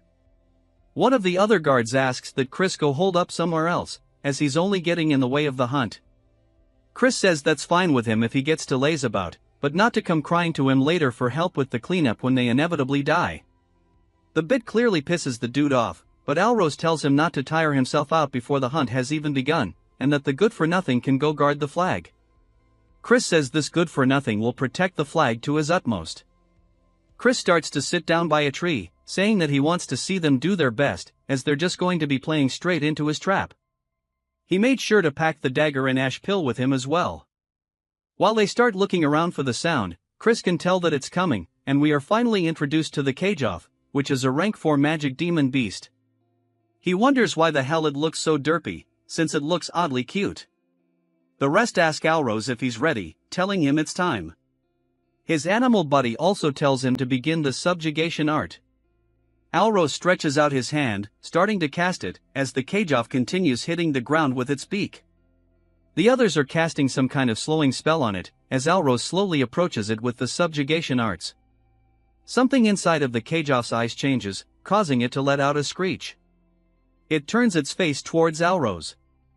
He looks scared and raises his hand only to get the absolute piss smacked out of him, causing him to fall into the floor. Everybody else also can see the poison coming from its little feather tentacle things, and they start to do a defensive formation around Alloy. But Chris says that it will not work and it's out of control because of the aphrodisiac he gave it. Alrose says that it's a good thing they consumed the antidote ahead of time, but it's still dangerous if this drags on and that everybody should do their best to stop it the best they can. They start sending themselves flying through the air, heading straight towards Alrose once more. They all scream out for him. Alrose, out of fear, looks up, closing his eyes only to be surprised by something. Chris is standing before him with the holy sword, blocking the attack, saying that his house sure is pathetic and he can't believe they're forcing the busy flagbearer to step in. He'll be nice and bail him out if he promises to call him Big Bro. Alrose calls him a crazy ass, asking why he should. Chris asks if he really doesn't want to. It's not like he is all the time in the world. Everybody else begins coughing due to the poison, and Alrose grits his teeth, realizing he's right and tells him to help, calling him a bastard. Chris says that he better keep his promise, and he smacks the side of the Kage off the head. He then begins to use his own version of the subjugation arts, stretching around the side of the Kage, off restraining it. Alrose is surprised, asking how he's using this. Chris asks if he really thought his family were the only ones who could use it, as long as it's not a secret technique, something like the intermediate subjugation art. This is nothing, as he rotates his body, grabbing onto the chains that have been created from the art. He then starts to pull back on them, kind of like reins, and jumps on the back of the carriage. It starts screeching and running, and Alrose yells, telling him to wait because over there is a crevice. As he tries, warning him, Chris smiles, as he already knew this from last 18 night, he heads straight towards it. The Cageoff starts going crazy, and he says this is surely the first time it's seen the malice of Gehenna and tells the Cageoff to be terrified as its eyes, which were a very bright red, shift to a very bright yellow color instead. Chris said, now, as he tightens the grip on his dagger, stabbing the Cageoff, killing it on the spot. The rest run in, asking him if he's okay, warning him that this cave is extremely dangerous, so they need to hurry up and get out. Chris tells them not to be such wimps and asks them what they should do if it turned out to be an ash pill and not a black pill. Alrose starts to feel frustrated, and his boy asks Chris what the hell he's going to do about this because if he didn't intervene, but Alrose tells him that this is enough and to leave it. He then calls out to Chris, thanking him for rescuing his subordinates, and they got to finish without any major injuries thanks to him. Chris is surprised he admitted that to him and says that he actually feels a bit bad now, and it makes him feel even worse knowing he swapped out the black pill. Still, he must do what he must do, and he tells him to call him Big Bro since he promised after all. Chris asks if he's going to go back on his word, and Alrose says he's never made such a promise. He's 2 years older than him. The entire cave begins to shake, and people start falling over due to the intense pressure. Alrose asks what's going on, and Chris starts to know what it is. As we see two giant blue eyes appear in front of them, Chris starts to look a bit anxious. We hear a monster saying that it's the first time it's seen a plaything in a while. Chris says this is a demon of Gehenna. Allo, shaking with fear, tells Chris to run away since he's an outsider and that he should save himself. Chris spots Simon up on the ceiling and rotates his wrist, getting the dagger ready, yetting it straight towards him. It goes straight through Simon, Or at least it turns out that's his familiar that he was using to keep watch over things. As it starts to lose connection, Simon is surprised, asking when he noticed. He was planning on stopping the demon after observing for a bit. Now that the bat clone he planned to use to teleport there is gone, it'll take him at least 5 minutes to get there, even if he uses blood magic to its limits. And if he gets there too late, everybody will die. He immediately starts leaving. Turns out he's not a bad guy and he's just wanting to play a prank like he said. The demon calls that interesting, asking Chris what he's scheming. Chris says he just doesn't like it when people try to take sneak peeks at him. The demon laughs, saying that he sure does have a lot of concerns for a dead man. Chris says if you were to compare him to the demons he faced during the Age of Destruction, he would have to be a low-ranking demon, but he is at least a 5-star and he's not someone that he can currently face. He then raises his finger up into the sky, saying that it's not all bad.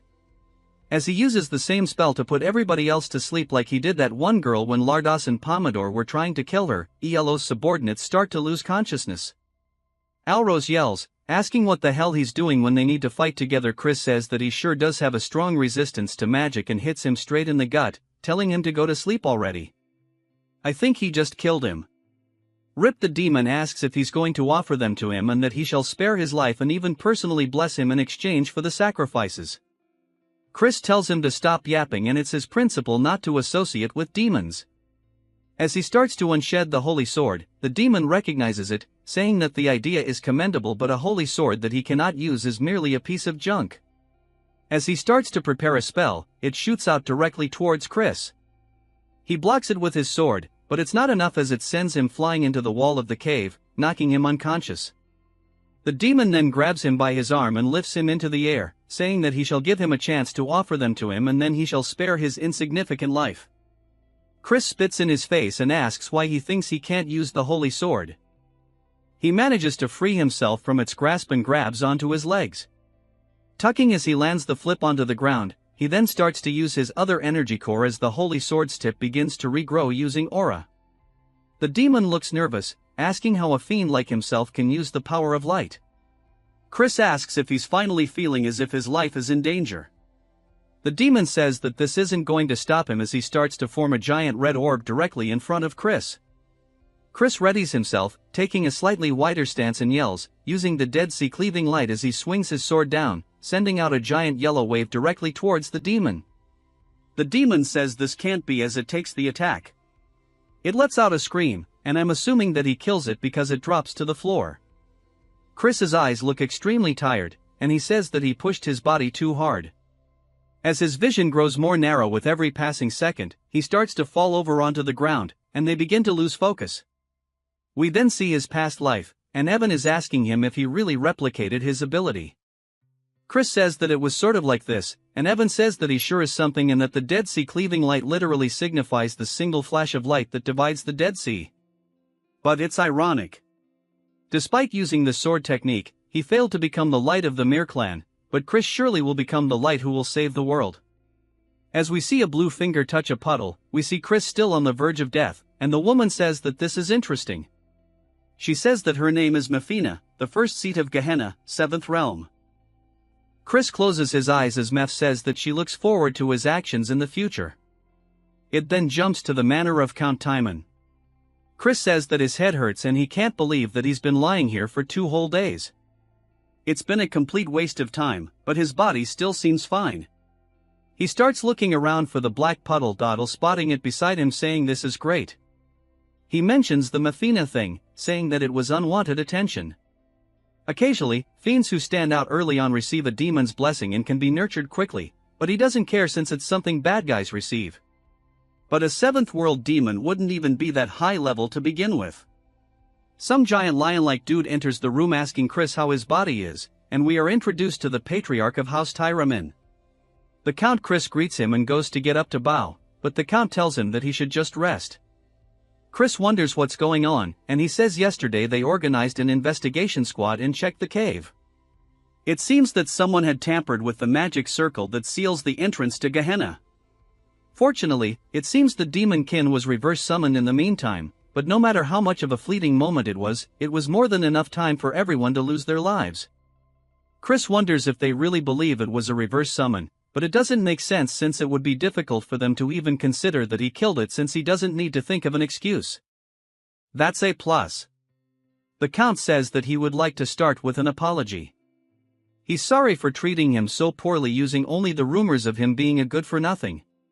He then bows, thanking him, saying that he is a benefactor of House Tyraman and he is grateful for him.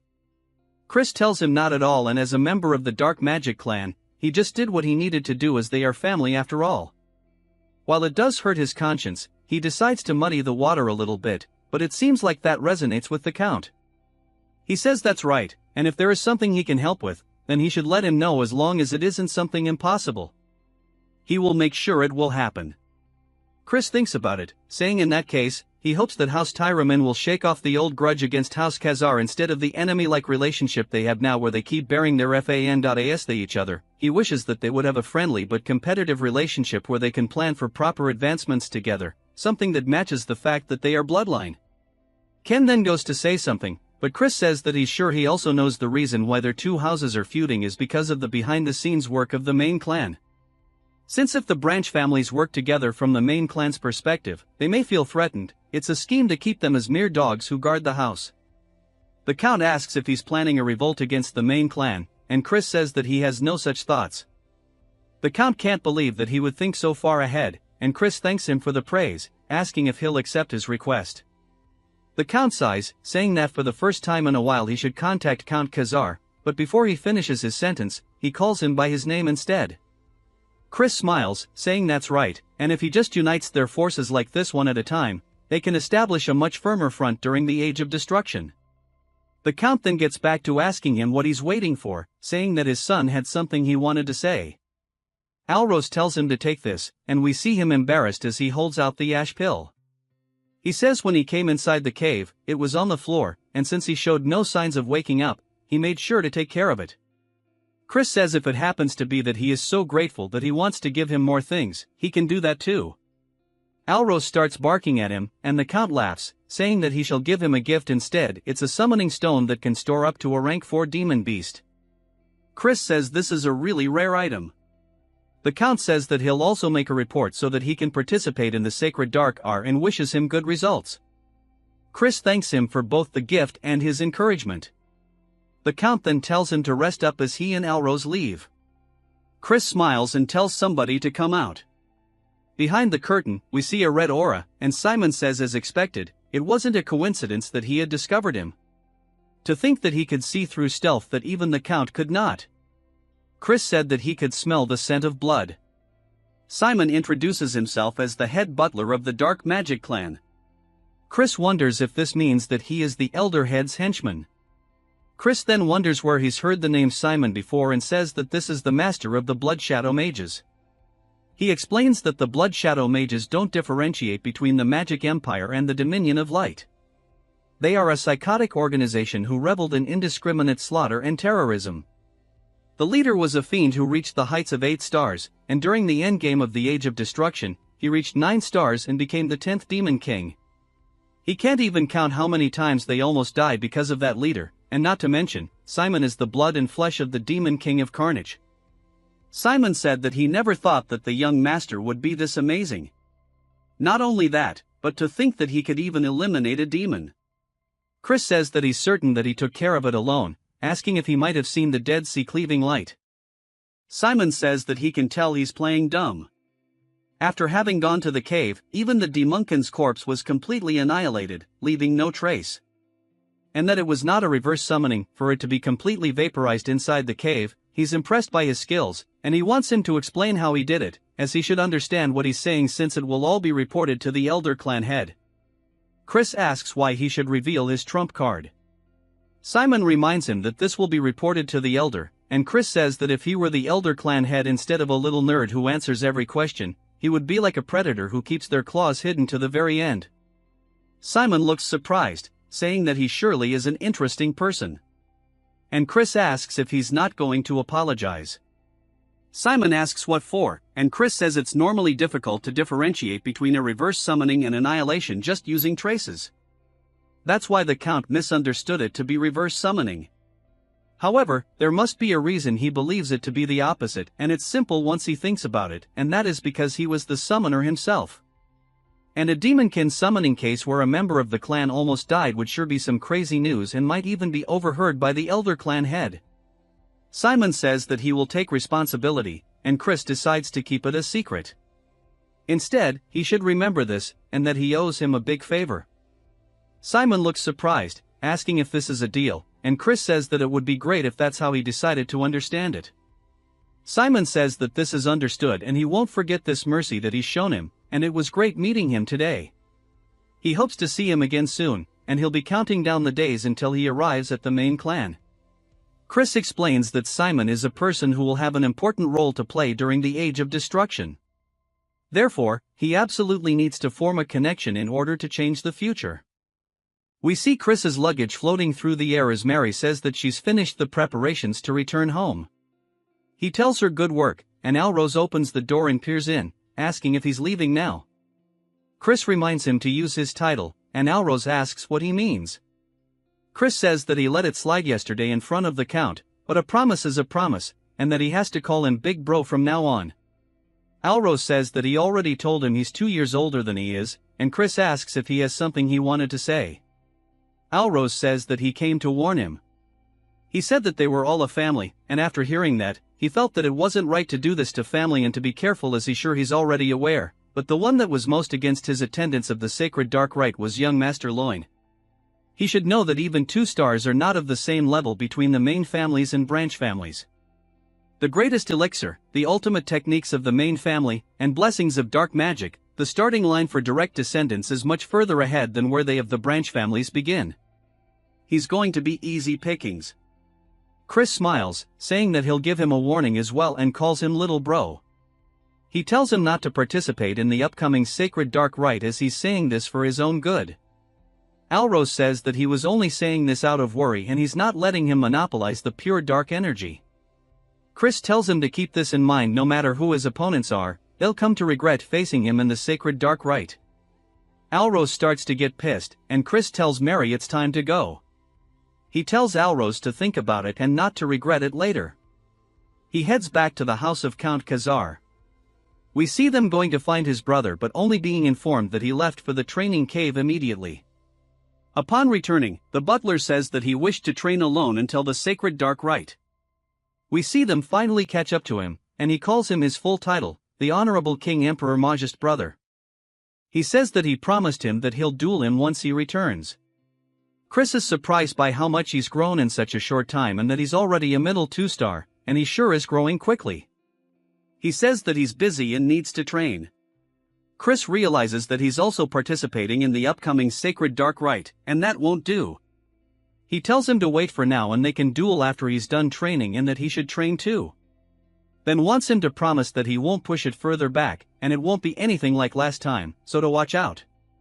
Chris says okay, and then walks away. Chris says that he sure is a stubborn brat, and we see a girl asking if he promised, and Chris says that he reminds him of her a lot. In the training area, we see Chris sitting in his bed looking down at the black pill thinking about it. He says he is half a month until the rite, and he starts to chomp into it. He says this tastes like straight ass. Then he lays down starting to actually try his best to absorb it as it floats through his pathways. He says it's more turbulent than he expected. He then starts to feel a weird sensation asking what this is and if that is light force he senses within the pill. He wonders if the elation that the monster experienced upon death became a part of the pill, and he says no wonder they are difficult for fiends to absorb. But that is all irrelevant to him as he continues absorbing it into all of his pathways. He says all that's left is this light force, and that fiends would normally expel this energy with the help of their teacher, but why should he let such a nice thing go to waste? And then he's going to take it all into his light core and absorb both of them at the exact same time. As he has both light and dark flying through his pathways, each one going to their respective core, taking every single thing this pill has to offer, Chris opens his eyes to reveal a very bright light, only to close them once more to show off the darkness. This time, and then a little later, we see a woman telling someone to enter. He says that he has a report on the investigation she requested. He says that during the black pill hunt, there was an incident where a demon kin was summoned, but he survived it. He's sorry that the investigation took longer because he had to look into the incident as well. She tells him good work, and he says that unless she has any more questions, he shall take his leave. As she's looking at a photo of Chris, we learn that her name is Eidline. We then get another time skip of half a month, and there is knocking on the door saying that today is the promise day. Chris tells him to enter, and then does so. He's surprised. Chris says that since he's coming first thing in the morning, he must be really looking forward to getting plummeted. Then, he's just wondering what's going on since his presence leaks beyond what it was half a month ago and tells him not to make him laugh. Chris says that if he's desperate for a taste of an ass whooping, he'll grant him one right now, but if he wins, he should give up on participating in the upcoming Sacred Dark Rite. Then, he asks what he's saying, and Chris says that as he knows, it's a competition, and weaklings should stay out of it. Then, he tells him to shut up and raise his sword. Chris says that he's so blind to him showing brotherly concern, and he guesses that he needs to knock it into his skull for him to get it. Then, he dashes off the ground screaming it. Then, he jumps to Bro, being in the infirmary. He got off screen.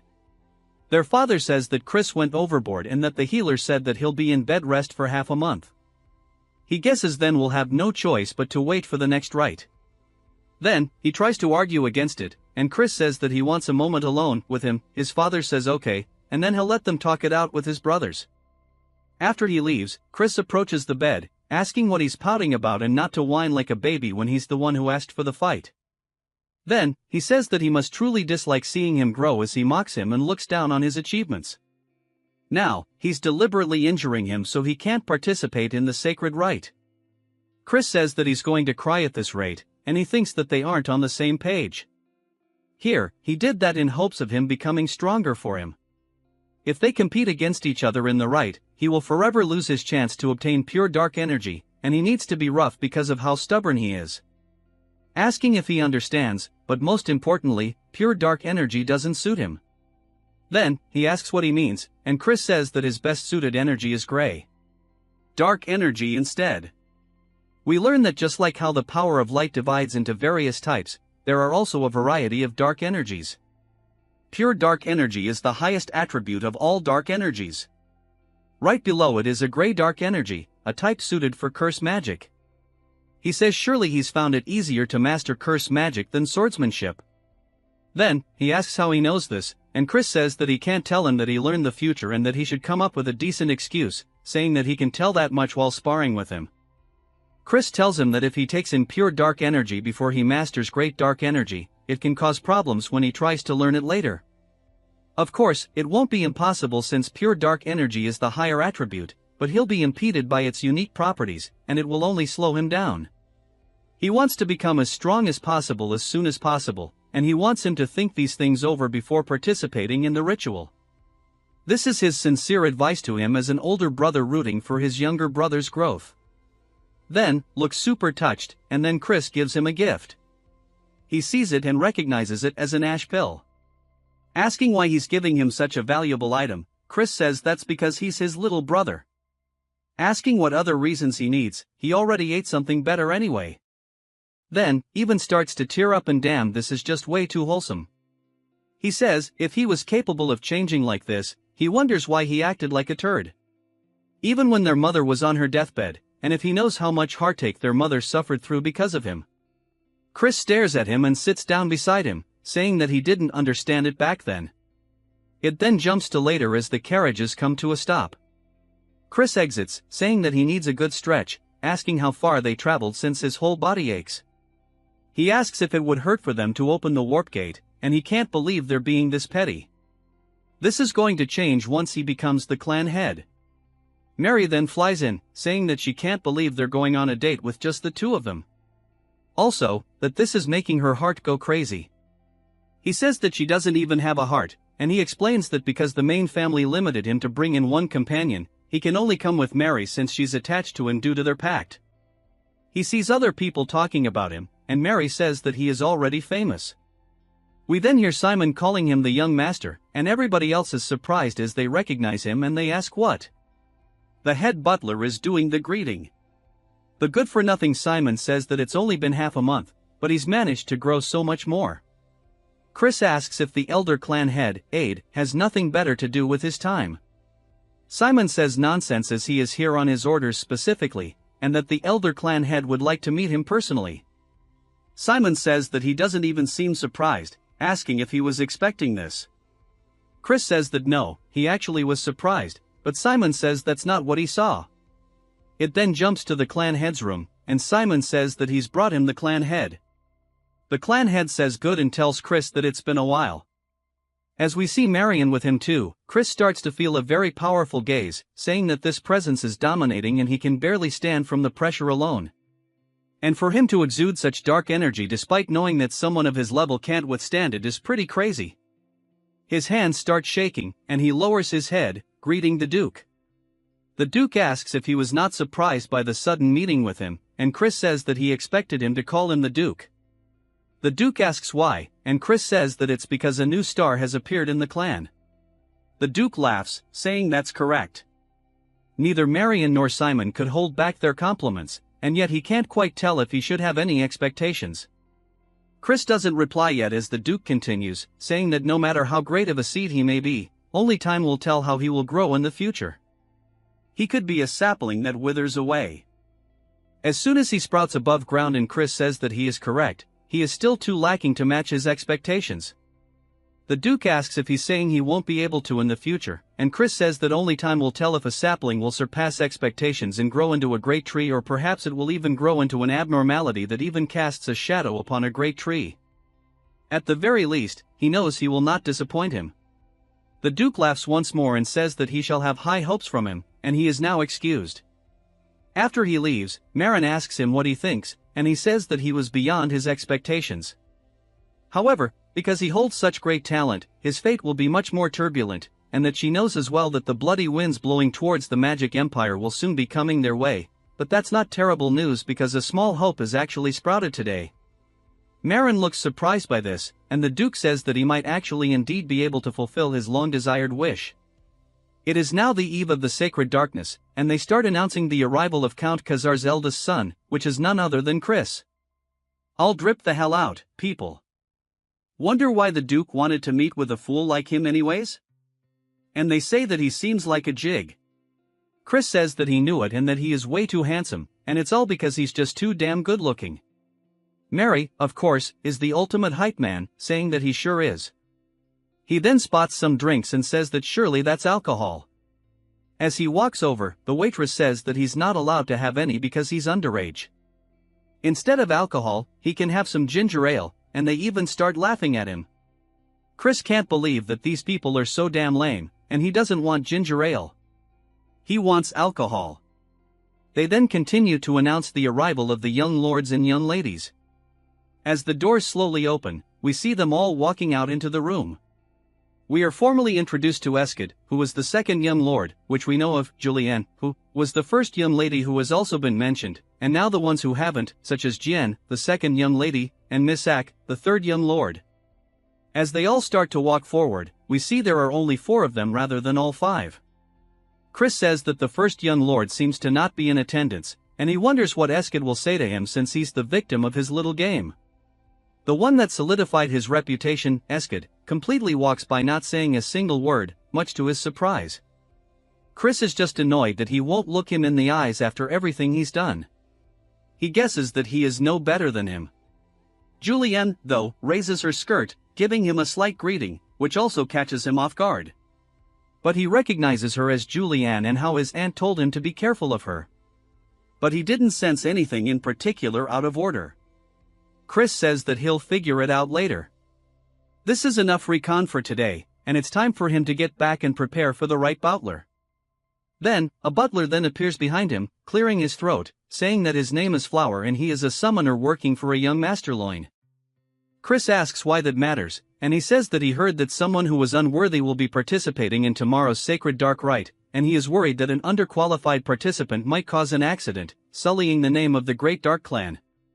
Chris asks if he is seriously trying to say that he's talking about him, and Flower says that he just simply has to prove that he is not. Chris then looks up towards the upper floors, and he sees Loin glaring down at him.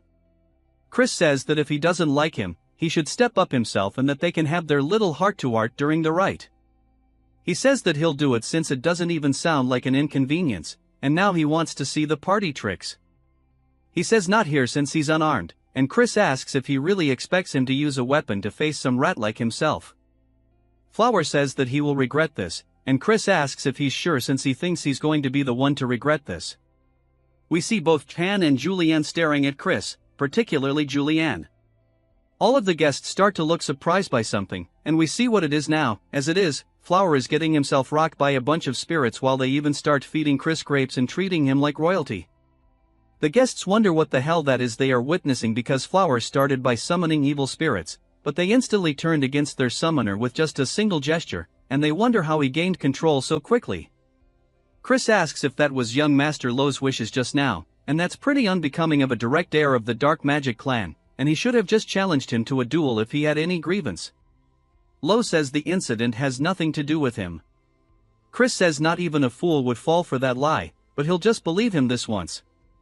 Now they can meet again during the sacred dark rite, and that he sure does find him cowardly, but he'll make sure to teach him some manners next time. It's now the day of the dark rite, as we see Chris entering straight, yawning, and looking ugly. Mode Alrose asks if he's not even the slightest bit nervous since he caused a ruckus yesterday. Chris asks why he came here, even though we warned him not to.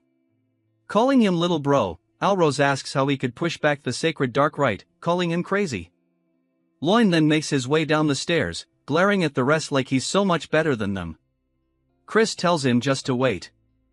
We then hear an older person's voice as they ask if everybody's assembled. They introduce themselves as Sebastian, the vice butler in charge of the main house. He says that he shall now take them to the sacred ground where the dark rite will take place. He taps the floor with his staff, sending out some weird colors. It looks like a bad acid trip. Everybody else sees some stairs forming up underneath them and they're surprised by this. Chris says that's not exactly what it is and it might be an illusionary art that materializes an imaginary space. Sebastian starts walking down them, but he's going extremely fast and the rest start panicking, saying that he's leaving them since they're being left behind. They need to hurry as they start sticking close to him, following each and every turn. Some of the participants say this is weird and they thought they went underground, so why is there such a steep slope? Even Loin and Alrose look like they're struggling. Sebastian tells everybody to please hurry up as the ground will not support them forever and they even start falling off into the void. The other participants look nervous and Sebastian says that since they're late, he's going to be speeding up now and he starts to move even faster than he did before. A little later, even more people have fallen off and Loin says that losers should know their place and they don't deserve to be up here. We see him sweating, but then he spots Chris effortlessly glide past him and he wonders how since he's not even sweating. Chris asks him if he's really out of breath and he guesses he's all bark and no bite, saying as a direct heir he should be better than this. They fed him a bunch of good potions. Chris says that their stupidity only made their bodies suffer, and it's a waste to run earnestly in an illusion in an illusionary space. No matter how hard he pushes himself, his stamina doesn't get drained at all. And just by twisting one spell, he can become invincible within this realm. Sebastian looks pleased, saying that he must be the young Master Christian. They finally get to where they're going, and everybody's panting, gassed out. Alrose asks why Chris isn't scathed. He says this is why he should have trained his body more instead of riding his beast everywhere. We then hear a different voice welcoming everybody as a crystal forms in front of them. It floats around the room, and she says that as they may all know, this is the sacred ground where the purest of pure dark energy bursts forth. Thus, they call it the sacred darkness. And she introduces herself as Rahu, the manager of the sacred ground. She welcomes the young masters and young misses. She says what they will be doing today is obtaining the great pure darkness like the third-ranked demon king, the Dark Destroyer, the progenitor of the Dark Magic clan. A blue light then starts to form on the ground, weaving underneath every single one of them, and she says that there is not enough for all of them to share. All of the demon beasts inside will test their worthiness. Chris asks if all she's saying is that it's based on who arrives first, and she says it's very perceptive. Chris asks what if an unforeseen mishap occurs, making the competitors fight one another during the rite, and if they will be disqualified. She says that because each of them will be on a different path, they should not run into one another, but on the off chance they do, they should avoid conflict as the more time they waste, the better it will serve the other competitors. She starts to count down, saying that they need to focus up and prioritize their own safety. May fortune be with them as the countdown is finally ending. They all start running off down their own paths. We see Sebastian and Raha standing there, and Sebastian asks if she wants to bet some blood juice on who will win. But of course, she vanishes, and he can't believe that he got brushed off once more. We see Loin making his way forward down a tunnel. He spots a swarm of beasts ahead of him. They start preparing magic and leaping at him with fire in their mouths. He starts to imbue his hand with aura as he smacks forward, hitting one in the throat and quickly moving from wolf to wolf, getting rid of them on the spot. He says that at best, they are lower-ranked second-tier magic creatures and that these are nothing to him, an upper 2-star though. He's sure that Chris is having a very rough time right now. According to the rules, each path is supposed to have the same distance and time. However, he bribed a mage so that only Chris's path will have stronger demon beasts, and that he's going to come across some stronger demon beasts by pure coincidence. We need a tragic fate since any death that occurs during this is overlooked. It's going to be his grave. After a while, he finally comes across a door, and Lo says that this must be it to the sacred ground, and Chris knew he'd be the first one here. Chris asks what took him so long, as he thought he was going to die of boredom from all the waiting. Lo asks how he got here so fast, and Chris says there wasn't much to it. Loy says that's not possible, as his path should have had much stronger monsters. Then he closes his mouth, realizing what he was saying. Chris smiles, saying no wonder he thought they were at a higher level than they should be, so it was all his doing. Lo asks who he is to throw allegations like this. Chris says that it's only going to be the two of them for a bit, asking if there's any need for formalities.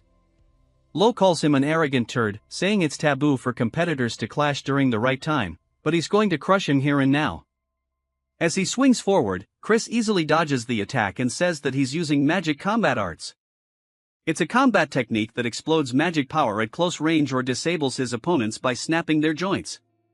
Chris continuously avoids each and every one of the attacks to the point that he's getting annoyed, and Lo even calls him a slippery rat. Lo then spots Chris's hand, thinking that it's an opening, and charges forward, saying that he's going to break him. Chris calls him a dumbass and he grabs his wrist instead, putting him into an armor. He tells him not to cry even if it hurts, and then all we hear is the sound of it snapping, and he lets out a very loud scream. We then see Alrose running down the hallway, asking if he's too late, only to see Lo and another competitor both lying on the floor. Alrose asks Chris if he did this, and Chris calls him slow as hell, asking if he's going to faint on his own now or if he needs to beat him until he does. Alrose says that he hasn't been sitting around doing nothing and to come at him. Of course, he got folded like an omelet, and Chris says that was some real deja vu. He's sure they'll find them if he just leaves them here. He explains that 5 years from now, the first great war against the Alliance will break out, and he needs to have the Dark Magic clan within die in his grasp before then, which is why he can't share even an ounce of the darkness with them, and since he's done cleaning up, it's time for him to take possession of the sacred darkness once and for all. The sacred darkness is the power that grants a fiend the possibility of becoming a true transcendent. The Duke, who is known to have absorbed 80% of it, is one of the strongest alive, even amongst the demon monarchs. The Dark Destroyer also absorbed more than 90% of the pure dark energy to become a demon king, meaning if he can make 100% of the dark energy, he can exceed even the demon emperor himself. As he stands before it, he slowly stretches his hand out until it starts pouring through all of his paths. It then jumps to some people, saying that was unbelievable. Every other person than Chris was eliminated. This is a disaster as the young Master Loin is in serious condition. They start saying that he probably used a trick or a banned magic tool and that they need to investigate thoroughly and punish him. Jian says that won't be necessary as that bastard won't be able to enter the sacred ground anyway. The fact that he hasn't left for 2 days must mean that unless this is all the time required to absorb the sacred darkness due to the quantity, he is already being crushed by the sacred darkness and died. Even the Duke had run into a limit of how much he could absorb, and that Chris is definitely dead and there won't even be a corpse. Left behind, as she walks away, she closes the door and looks pissed, saying that even if he comes back alive, she'll kill him herself because when her father died during his battle against the Alliance, only she and Loin were adopted by their uncle Viscount Langham. That's why her footing within the clan is already unstable, and since Lo wasn't able to receive the sacred darkness either, no one will support him in becoming the successor, and that she will pay Chris back for this indignity. Even some of them start saying that the good-for-nothing still isn't out yet and that he must already be dead and it's punishment for being greedy without knowing his place, and they say that even the ghost over there is waiting for her master, but she'll soon meet her master's ghost. Mary puts a hole into one of the bags, pretty much giving them a warning, and she says that her heart flutters as she waits for her young master, but if they keep being noisy around her, she'll turn them into ghosts under her control. They run away saying they're sorry, and she returns back to being a cutie pie, telling Chris to return quickly as a man who makes a maiden way is not cool at all.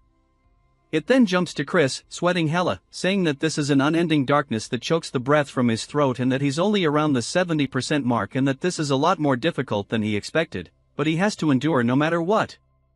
The real test will begin around the 90% mark, and if he takes in too much, he will die. Ceases his limit, his core will shatter, and he will die here before the war even starts. He then realizes something, saying that's right, and that if only he had a dragon heart, the dragon has the largest container for their core. So even if it's just for a few minutes, he can imitate its heart. There might be something about it. As he does his best to do so, even more energy is being absorbed, and it slowly starts to shatter. He says this is his limit and needs to stop. We hear Mafina asking him if he needs help. He then sees her appear in front of him in this subspace, and she's a big girl, but he is just taken aback. He asks how a demon is in this space, and she says that the power of demons is to communicate within darkness, and this poses no difficulty to her. And that it is possible for her to help him in this instance without any conditions. He asks why, and she laughs, saying that it's just a fleeting whim to take her hand as it will let him take in all of the sacred darkness. It then jumps to 1 week later, as the Duke is setting down his cup. He says that he would be hard-pressed to say that Chris is still alive when there has been no news at all. Marin seems confused, asking why he would be so greedy to this point. Simon says that Count Langham also agrees with him, and he wishes to close the pathway leading to the sacred ground. Soon, the Duke thinks about it and asks Simon if he will give the command. The Duke says that he is just trying to test this old man, and he asks Simon if he thinks that Reckless Child is still alive. Simon says the odds are close to 0 but that he is pretty interesting, so he doesn't actually know. The Duke thinks about it a little longer, saying one day and that they'll keep it open for legit just one more day. Marin sighs out of relief, and Simon says that he'll go spread the word. Chris's core gets overflowed by the pure dark energy, as a result his heart is paining and can explode anytime. This mommy demon tells him to grab her hand before it's too late. Instead of taking her help, he stubbornly refuses. Hearing this, she tells him he is extremely foolish, telling him that he should know that there is a limit beyond which humans are not permitted. Hearing this, our Chad gets pissed, telling him that it seems like he is forgetting something, since they are currently in a world full of concepts. What our Chad does next shocks her, as our Chad starts glowing, his hair turns gray and his eyes turn red. Our Chad has grown red horns and transformed into a demon. What he just did now is demonization, shocking her. Looks fire, to be honest. This technique is the Mystic Clan's ultimate technique. It is a forbidden spell where a mortal temporarily transforms into a demon to bring forth explosive abilities. Although it is powerful, it is lethal to the user. In the past, Lena died after casting this spell. It's probably that Fox girl who taught our Chad all info about the demon clans. If he were to remove the parts of the spell that amplify dark energy, he can use this world's dark energy to his advantage and form a bowl to collect the energy without accruing any penalties. As our Chad forms the bowl, gathering the energy, and slowly and steadily the dark energy starts accumulating. Since this plan worked with this container, he can collect beyond 90% purity and make all the sacred darkness his. The demon mommy is in disbelief that our Chad formed a black crescent. It's not possible that a mere mortal no different than an insect has shed his body, in order what she said that he has surpassed human limits. As he gets all classy, telling her that it's because he is genius. As he exits the space, he tells her that she can go on living her, but she will take her leave. As he was leaving, she tells him that she will see him another time. Hearing this, our Chad turns around and right before the portal closes, he takes out his middle finger, telling her to piss off. She remains quiet for a while, then figure out what he means, and starts laughing. Our Chad gets out cursing her, telling her that he would be crazy to see her again, call her a raucous demon. Our Chad wonders how much time has passed. According to him, it must be a week, so the family must be in chaos. He undoes the demonization and says that it's time he should play a prank. After some time, a butler barges into the Lord office telling him that Chris has returned. Hearing this, everyone in the room is shocked, telling him how it is that he is still alive. The acting head, let's call him Donkey, tell the minion to elaborate what happened. He says that our Chad survived with his life hanging by a thread. As a result, he is extremely fatigued. From what the healer said, he is sensing pure dark energy, but it's a mess. So it will be difficult for him to utilize the energy forward the energy. One turd curses our Chad, telling him that what can they expect from a turd like our Chad, and there is no way he absorbed more than 80% of the sacred darkness. The energy was wasted because of this, and one fatso tells the Lord that our Chad must take responsibility of this. With a cold face, he tells them that he will keep note of this and tells them to leave since the meeting is done for. After they are gone, he asks someone if the report is true. He says that he observed our Chad next to a healer and it is clear that a problem had occurred with his core. Hearing this, he continues to tap on the table and the old man nervously sees him being quiet. As he gets colder, he tells this guy that Loin needed to become the young lord, a sacrificial lamb, and the key to their plans with the poison magic clan. This crazy donkey says that their plan of eradication, all with something called Jupian, has been postponed. As for Chris, it's unsettling that his father is paying attention to our Chad, and because of him the flow of the river is disrupting. Hearing this, the man keeps quiet as if he needs to go to the toilet. After a few more of this annoying tapping, he orders his to bring Chris down to the darkness hall the following day. He will announce Chris's coming of disposal before vassals. The next day, as our Chad was summoned, he thinks that they are desperately trying to get rid of him, since they gathered all important people here for this meeting. This donkey asks our Chad if he is aware of the sins our Chad has committed during the sacred rites. Our Chad says he is aware, all while the leader is seeing a distorted core. He asks Chris to elaborate, and he says that his peers are unworthy of their lineage, so he should have pummeled them even more. Hearing this, an ugly female wearing a suit gets angry. The donkey explains that our Chad's mistake was that even though he was able to monopolize the precious resource of the dark magic clan, he wasn't able to produce a result befitting of that privilege. Chris asks him by what measure did he use to exactly come to this conclusion. He says that a purity of 70% is a bare minimum. Our Chad asks him what sort of punishment he would befallen him if it's below 70%. This fish face says that he will not inherit any of the dark magic techniques.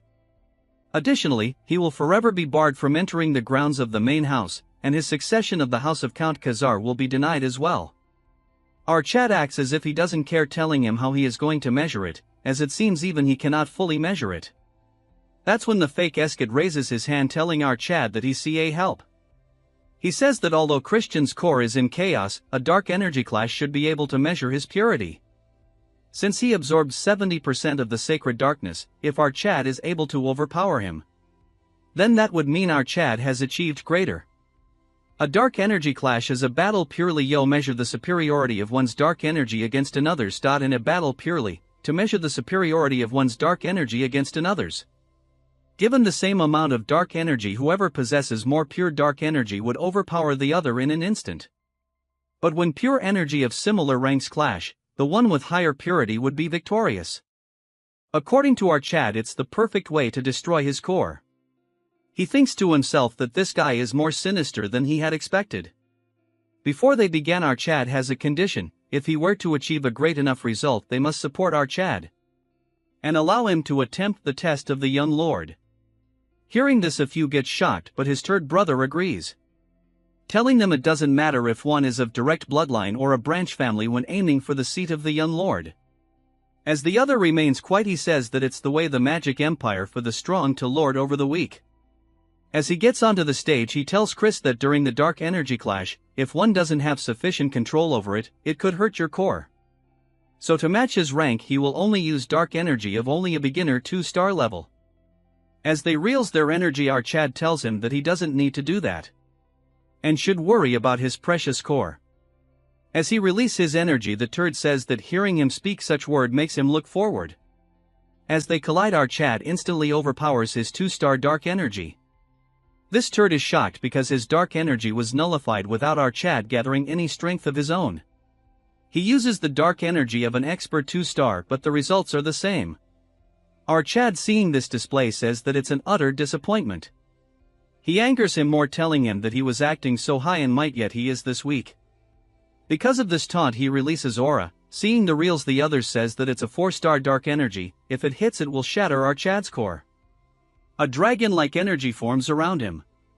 But another dark energy forms from the other side, a huge claw large enough to squash it forms. It's so enormous that in front of it the dragon looks like an ant. As our Chad tells this turd that during an energy clash if one doesn't have enough control one could hurt his core, so he should be careful. As the energy damages his core making him scoff blood. Our Chad takes the energy back, thinking it was not enough and he should have broken his core. Since he is smart he coincides telling everyone that our Chad has a purity of at least 90%. Hearing this everyone gets shocked and our Chad turns around telling the Lord that he now has the right to be a young lord. Hearing this the donkey is shocked, not showing a single reaction on his ugly face. Like always this ugly turd continues to tap on the table, then tells our Chad that as promised it will be permitted to take the test of the young lord. However, no member of a branch family has taken the test before. As the acting head he will randomly select a test for our Chad. Chris thinks to himself that what he is saying is that he will give him a test that'll be impossible for our Chad to pass. His qualifications will be assesses at 2 different points. First he will prove his talents. Next he will need to achieve a feat befitting of a young lord. Our Chad asks him how he is going to prove his talent, and the turd asks him to reach 3 stars in 3 months. Our Chad remains quiet, telling him if that is all, stating that he is a genius after all, so it won't be that difficult. The man remains quiet, then says that he is looking forwards to seeing what he achieves in 3 months. Later that in a quiet room the turds sit across each other. As the retard sips tea he is disappointed on Eskid, and he says that it is all his fault for having underestimating our Chad. Because of this even his core took a blow, so they must deal with him quickly before he becomes a problem. He tells this junior turd to not worry since he should be aware why they intentionally go out of their way to not absorb more than 70% of the pure dark energy. The higher the purity of the absorbed dark energy, the more difficult it is to raise the rank of said energy. It is exponentially difficult. In fact, achieving a mere 3-star level will take multiple times longer than others. So he asks this turd what he thinks will be the case when he has absorbed 90%. So no matter how much of a genius he is, he won't be able to overcome that wall. Moving to our Chad, Marie serves him food, telling him that the news of his performance has spread throughout the mansion. She says that he has made her proud and her heart thrums for him. Chris tells him it's embarrassing. Marie says that while waiting for our Chad this time she has truly realized what her feelings are for him. As she longed for him every day felt like an eternity. Damn, this hits hard. Hearing this Chris remembers his past memories. The fox girl is worried about our Chad and the saintess says that with his agility there is no way he would be hurt. She is Rania as she tells him to give his hand to her. Hearing this Foxy says that she can directly say she was worried about him. Hearing this she gets embarrassed, telling that even the hero was worried about Chris. Remembering all this our Chad gets happy, thinking to himself that after escaping his hellish can that only wished his death. His entire life was full of bloodshed until he met those with hearts filled with warmth. As Marie was preparing her blood juice, Chris says now he can speak words he couldn't, thanking Marie for waiting for him. Hearing this she gets shy, telling him that he has finally understood her true feelings.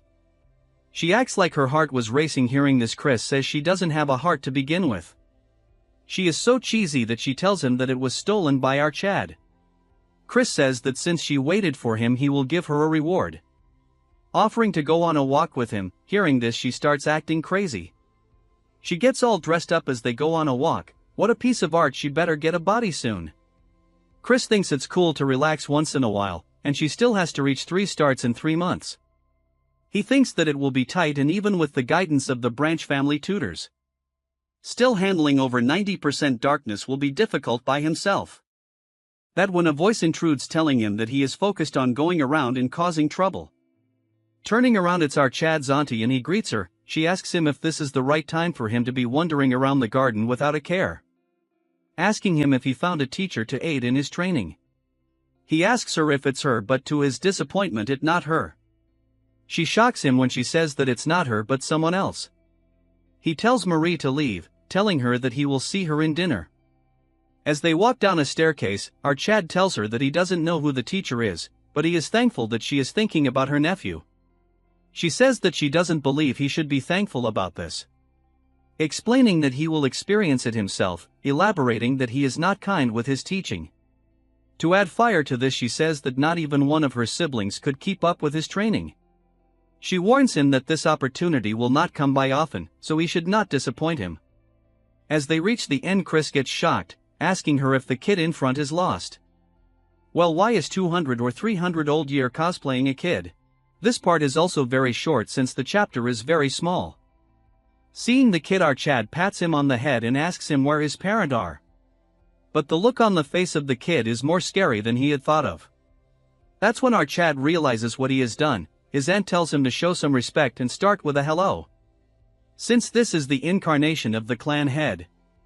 As he observes Chris, he gives him a formal greeting. As dark energy exudes from our Chad, he is shocked to see that he has observed beyond 90%. He tells Chris that he has achieved something great.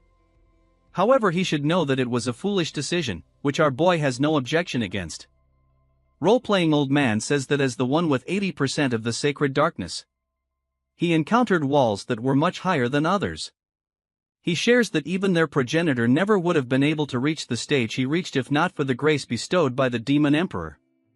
He cannot fathom the walls our Chad will encounter on his journey. As such, he offers to return a portion of our Chad's dark energy into ether. He says that with his talent he can easily handle 80% of the dark energy, and anything beyond that is greed. Before he could finish, our Chad a question to ask him, asking him why the Dark Clan has become so weak. This even alert his auntie until he start blabbering. With a straight face, he says that while they may not be at the level of the Mystic Magic Clan and the Undead Magic Clan, those called the Heaven Above the Heavens, they are still seen as the weakest among the 12 noble clans. The little old man asks him if there is a reason for this. Chris says that the Dark Magic Clan has certainly prospered beyond what success he knew in past generations. This is all thanks to the achievements of the clan head. Yet even so, the other fiends say that the Dark Magic Clan are not what they used to be. He says that there can only be one reason. It's because they lack the quantity of absolute stage individuals above 8-5 tars of power. Hearing this, old kid remains quiet. In the future, when the Demon King of Carnage attacks the Dark Magic Clan, at that time Nordian will have already died, since there is number 8 stars and only a few 7-star fiends will be left within the clan. Them, along with the clan's 10,000 soldiers, will fight against the Demon King. But in the end, they will be defeated and forced to become his slaves. That is how important the absolute stage personnel of B stars and above are to the clan. And there is no way that the elder clan head isn't worried about this. The old kid agrees, saying that he understands that very well, but is concerned that he will be crushed under the weight of pure dark energy and won't be unable to grow. Chris asks him if he is not curious that with this power of his, will it only stop at strengthening the clan, or will he leap above those trials and become a being of limitless power that will rule over all? The kid laughs, saying that our Chad has a way with his words. He says that he won't regret this decision, as a dark energy forms under his legs.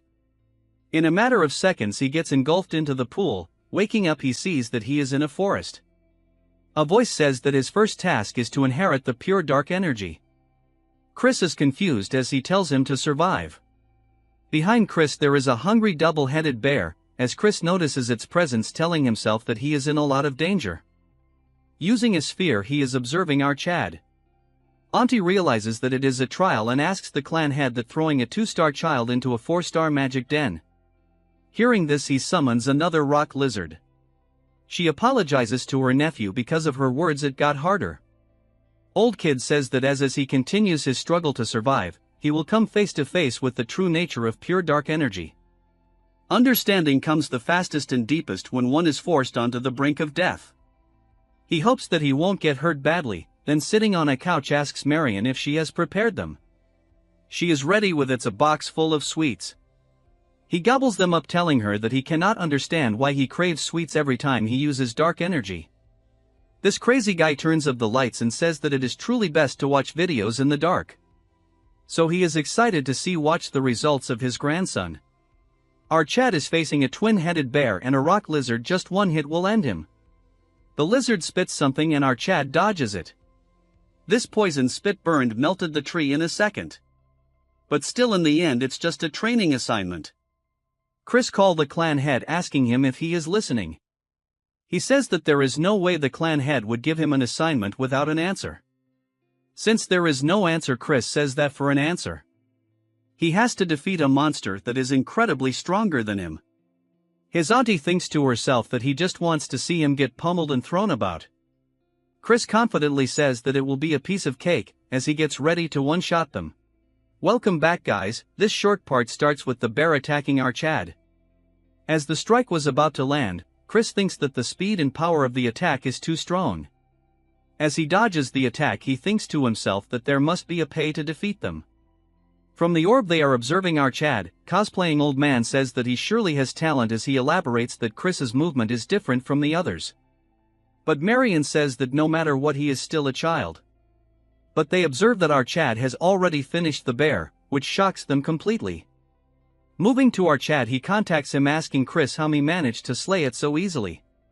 He explains that this guy has high physical strength and defense, but agility and magic resistance are reduced. Thanks to this he exploited this gap, and at the right moment he injected dark energy right into its heart. Marion is shocked because the technique he used, but before she could finish the redhead summons himself and says that he used dark death. Then he tells the kid that it's one of the technique he liked the most. Moving to Chris after he is done with the bear, that when our Chad realizes that he didn't deal with the lizard. But it doesn't give him any time to rest and attacks Chris, but he easily dodges the attack. But since it has two heads, the other one spits poison which he barely dodges. This lizard has 3 hearts, until he destroys all 3 of them at the same time. It will continue to regenerate, so he has to try a different approach. Using the dark energy as rope, he entangles the lizard with it, completely binding its movement. As he uses extreme force, the entire monster gets destroyed as all 3 cores get shattered under the force. Crazy Redhead says that what our Chad used was an applied version of dark destruction. Cosplaying Old Man says that he cannot see properly, so he should move aside. As he continues to get crazy, he asks Marion if she is the one who taught him this, but she instantly denies, telling him that she has no idea. He says that it's not something one can learn, but Redhead says that then there will be no need to learn dark magic. As for the clan leader, he remains quiet. Since our Chad is done dealing with them, he gets transported back to reality. And with a fox-like smile he says that he had to think a lot, but it was a great lesson, giving credits to the leader. To add oil to the fire, as Marion and Redhead remains quiet, he says that thanks to the Lord he was able to learn how to apply dark magic on his own. He says that arrogance is a no, but he will begin the full-scale training of dark magic. He tells the turds to get out as they follow his orders. As they leave, Marion is concerned because this kid might be too hard on our Chad.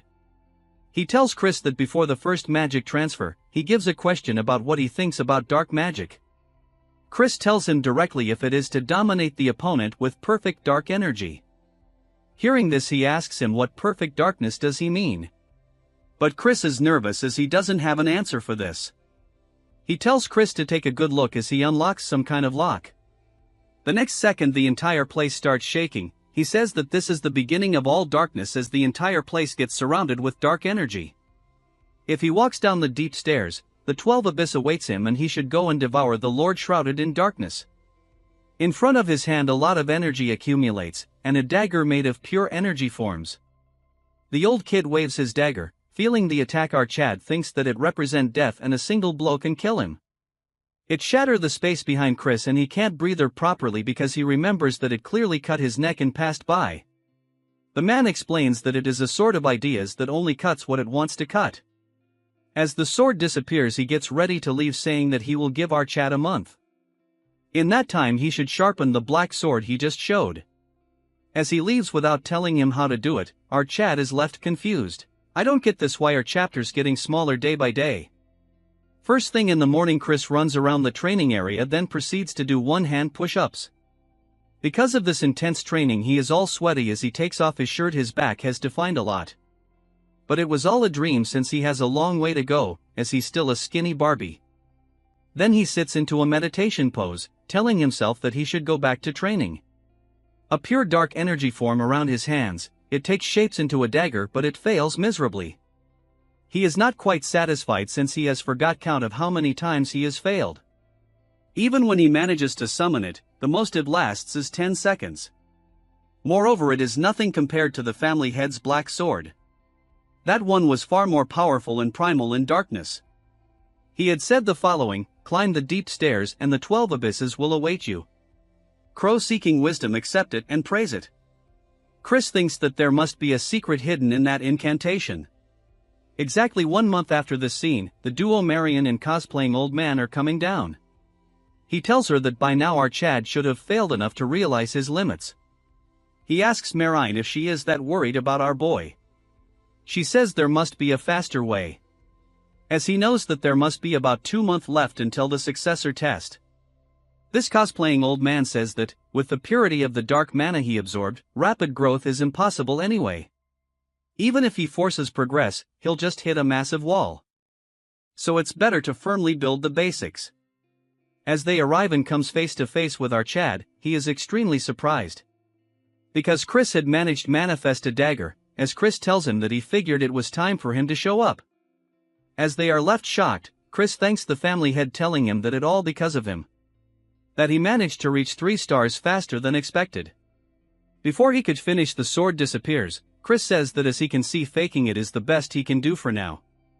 He says that it took about a week to manifest the black sword. But to him it felt like a shell, the mysterious incantation he shared earlier. By 12 abysses, he meant the black sword must contain all attributes of mana. Hearing all this, the old man gets flabbergasted because it's the true black sword. Not only did he exceed his expectations, he even understood the full intent of the task. According to the clan leader, it usually takes a year just to manifest a basic black sword. And a lifetime isn't enough to comprehend 12 mana types and awaken the true black sword. Yet our Chad did all this in under a month. He really might be the lone hope found at the end of the cursed demonic path. This emotionless turd smiles, telling our Chad to be prepared as starting tomorrow. The teachings he will give him will not be easy. Instead of worrying, our Chad is just as confident as he says it's fine and trusts the family head. Since he is done with the first hurdle, he makes a cheeky face, thinking of raising a toast. He goes to the winery acting all crazy, jumping around left and right. He thinks he deserves a lucky break, and he is drinking expensive liquor that he couldn't even dream of seeing before. He thinks it's better to drink this before Marie comes and take it away. Some calls for our Chad, turning around, it's a pretty face telling our Chad that he is drinking in broad daylight like always.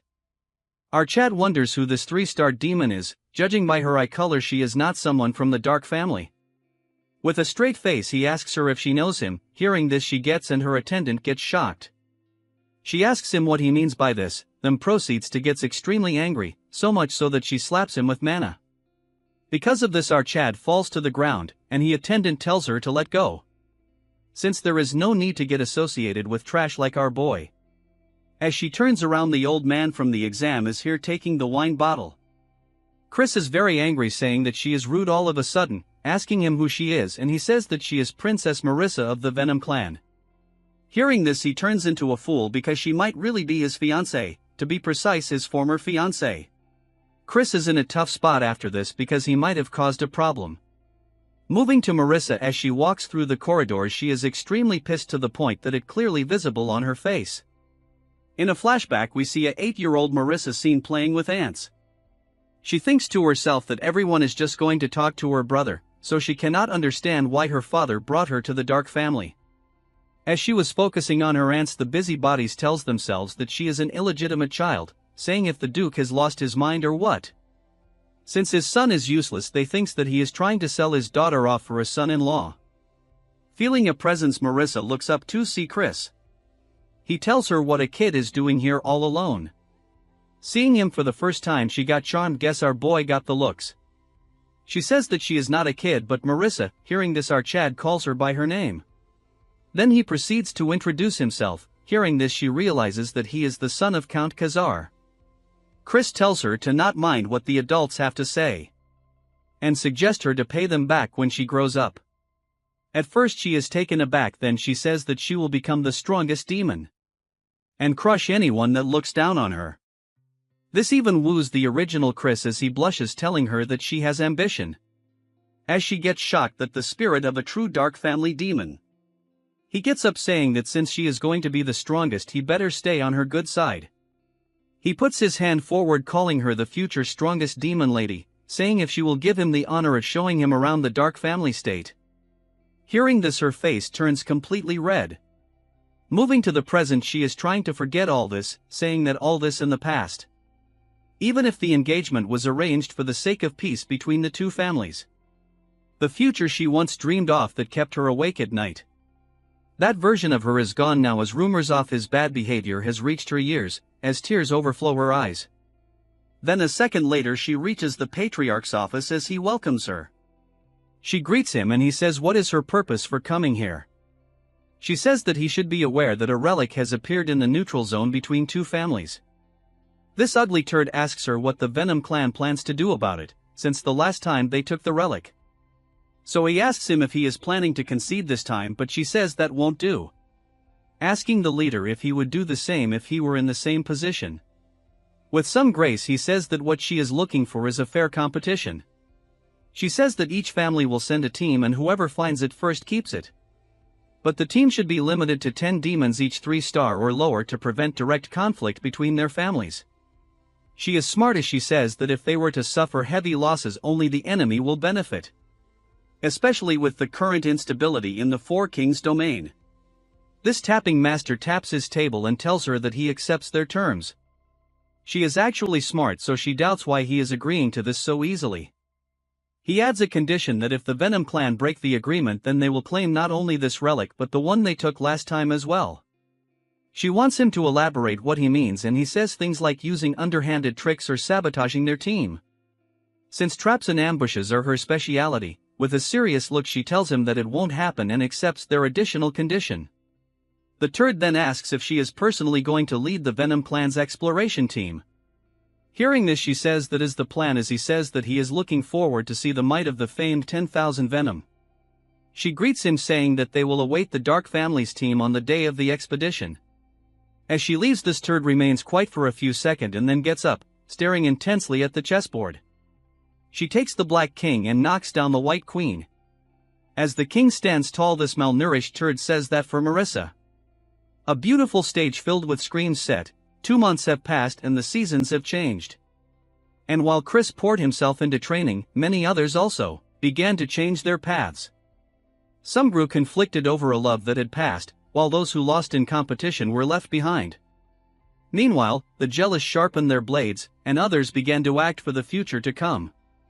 While a mysterious figure hides herself, others began to act for the future to come. Chris comes faces to face with the useless leader as he tells him to prove his worth. Taking opportunity of this he summons his dark blade, seeing this his older brother's face has turned black. Seeing their expression Chris thinks that his expression is priceless. Cosplaying old man told him to not show the actual black sword, or he might assign an even harder task for him. Telling him to act all high and mighty just because he is a genius. In the present he is smirking telling himself that he held back today like he was advised. But he is looking forward to see their shocked faces later on. The turd says that he will admit out Chad's achievements and assign him the second test. They will soon be dispatching demons to search for a relic that appeared in the neutral zone. Since the Venom clan is also participating, if he were to achieve merit there he will acknowledge him as heir. Chris is surprised because it sounds a little too easy, so he asks him if he is doing this alone. He says that he will be joining the unit led by the second Princess Jupian. As this turd says that this mission was Royn's mission. As he is arrogant he says that it is an opportunity beyond his standing so he will treat it as an honor. Chris with a serious look says he will follow his orders. As he leaves his turd brother asks his father that he is worried our Chad will earn more merit again. But he gets stopped as this turd tells him not be anxious since everything is going according to plan, telling him to be ready when the moment comes. As Chris comes out he thinks to himself that he had expected to be sent to a life-threatening mission. But he has a bad feeling about this, as he recalls his word he wonders what happened to the original Royn in the original timeline. Originally the one to be named successor this time wasn't Christian but Royn, but he never heard about him during the Great War. In the past Chris was forced by his fox waifu to rush and pet her continuously. If he stops he won't be telling her something, so he is forced to follow her wishes. She says that it was about the demon amulet incident, a relic conflict between the Dark family and the Venom family. It was an incident not widely known to the outside world. Even though the Dark family's squad was wiped out during the relic expedition, the Venom clan has suffered losses too, yet for some reason both sides kept it quiet. What matters is that this incident became the seed of disaster. She tells Chris that Nordian dies by the hand of his Marquis Rangham. If not for that, the bloodletting Demon King wouldn't have conquered the Dark family so easily. So the amulet incident accelerated the Age of Destruction. The annihilated Dark family squad, which means that instead of Roin being on the Fed list, it got replaced by Archad. But without solid evidence it is too risky to act. Currently he has only a 3-star, so he cannot do much. So it is best to be prepared, so he needs to head outside. Jupian tells Archad to wait, asking him where he is going with an attitude. Chris tells her why does it matter to her where he is going. She says that she heard that he is joining the exploration team this time too. She doesn't like it, but he will be covering Roin's place. Hearing this, Archad says that he won't have to do anything right away, insulting him more, saying that he is an idiot who wouldn't have done anything right away. Hearing insults about her brother, she throws her dagger at blazing speed. Chris clearly sees the movement of the dagger. With grace he dodges the attack without even blinking. Seeing the graceful movement, she gets shocked. Chris says that was enough of a greeting. He says that since they cannot stand each other, so they should keep away from each other's sight. Without giving her a chance to speak, he says that he has matters to attend. As she takes back her blade, she is pissed because he managed to follow the movement with his eyes, yet he didn't dodge. He knew that she knew it on purpose, as she thinks that he might be more dangerous than she has thought. Since Chris has nothing to do, he roams around the city. He grabs himself a beer and chugs it down in a go. But before he could do it, the innkeeper moves it away from his mouth. He then goes to the gambling table and wins a lot of money. This pauper proceeds to run around with so many sticks of meat that the kid beside him gets depressed. Chris says that it has been long since he has a break and he can live his life just lazing around. As he continues to devour meat, he thinks some shop he is looking for must be around. But he will need to get rid of the pest following him first. He thinks it's a pain since they look like the people sent by that turd. All of a sudden a mysterious figure grabs onto, telling him to keep quiet. He looks at him to see a very pretty girl. Chris asks her who he is, and instead of answering this, she says that there is someone tailing her, but her men took care of them. Chris wonders how it can be reassuring as she gagged him and dragged him here. He asks her who she is, and she says something like the Four Kings Dominion. Hearing this, Chris gets shocked. She says that she is someone trying to stop the unrest spreading in the Dominion. They should move somewhere else, as she asks him if he will join her. Chris keeps quiet for a second, then proceeds to tell her to lead the way. As they go deep into the alleys, Chris asks her just far are they going to go. She continues her story, saying that the demons in the king's domain are disappearing without a trace. Even in the safe zones in the city are being destroyed day by day. As Chris should be aware that the Dominion is plagued by the conflict between 3 families. It a place ruled by feet, and the family head couldn't care less about the lives of ordinary demons. That's why she has concluded that purging the criminal forces will require help from multiple families. But she cannot expect help empty-handed, so she will give information that could calm the storm in the Dark family. She says that Marquis Rangham is colluding with a high-ranking member of the Venom clan, and their goal is to assassinate Princess Marissa of the Venom clan. Hearing this, Chris gets shocked and nervous since they are not only targeting him but even Marissa. He cannot understand why they are trying to do this. If both families lose their core figures, the instigators in the Dominion will grow even bolder. Eventually, the balance among the 12 demon clans will collapse, bringing greater tragedy. That's why she wants to ask him to prepare thoroughly for this expedition. As she reveals her face with zeal in her face, she says she hopes he will become the Dark family's successor and stand against those who threaten peace. Chris is confused since she is even aware of the relic expedition, and praises their intel for finding it out. Chris with a straight face asks her why he should trust her since she has no proof. If she wants to cooperate, she has to put something on the line. She gets flabbergasted for a second, but Chris is intentionally asking her to buzz off if there is no collateral. She tells him to wait and pulls something out from her robe, Seeing this, he gets shocked to the point he gets quiet. As he bids her farewell, she turns around as well and a figure emerges from his shadow, as she tells it why she cannot show her true self to Chris. A demonic figure says that it's for her own sake, because if Chris ends up in danger and drops her information, it will only make things worse. As she starts transforming, she tells him that she will watch from the sidelines for now, and she goes by the name Idrin. Moving back to Chris, he walks normally but then starts laughing like crazy. Because she have him a VIP card, which is exactly what he was looking for. The Dark Auction House, a secret method of dealing in smuggled relics and rare creatures. Only nobles or verified rich buyer are issued entry cards.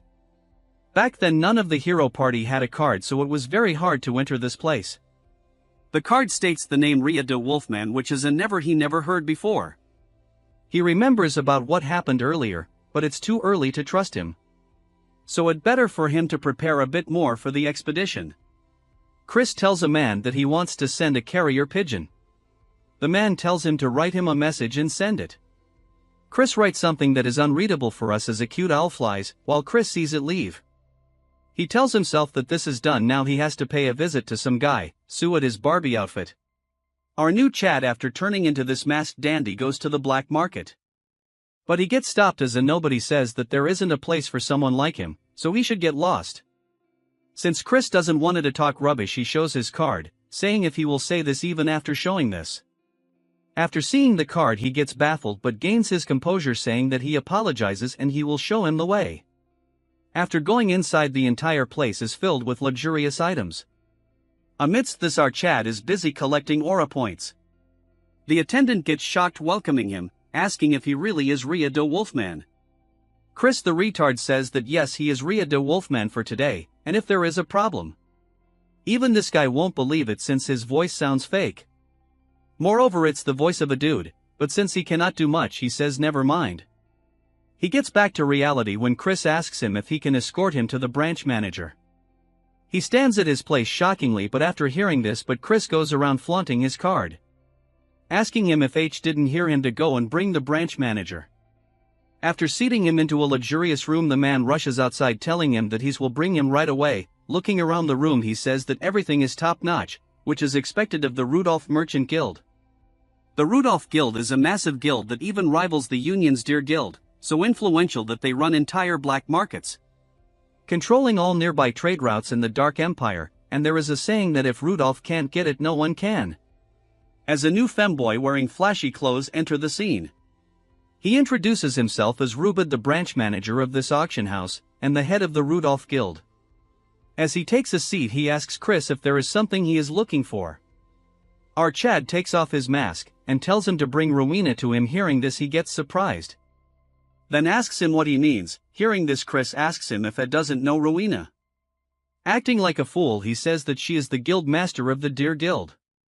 But even they cannot summon a guild master of the Union on demand. Chris makes a villainous face, telling him that can't be right, since she is standing right here. Hearing these words, this femboy has gone dead silent. Then tries to act dumb, asking Chris what he is talking about.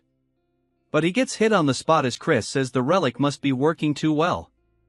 Then says that they will be seeing each other often, so he better drop the act.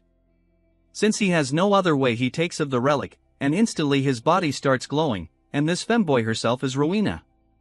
She asks him how he knows about this, and Chris continues to smile like a psycho. In his past life he messed up a lot and she took his money. But last year he paid her back several times over. In the present he says that she should be ashamed to use such trash relic as the head of the Rudolph Guild. And this disguise is sloopy at best. Hearing Chris's words, she thinks it should be like this. In reality, this pauper is bluffing since he cannot see through the relic's effects.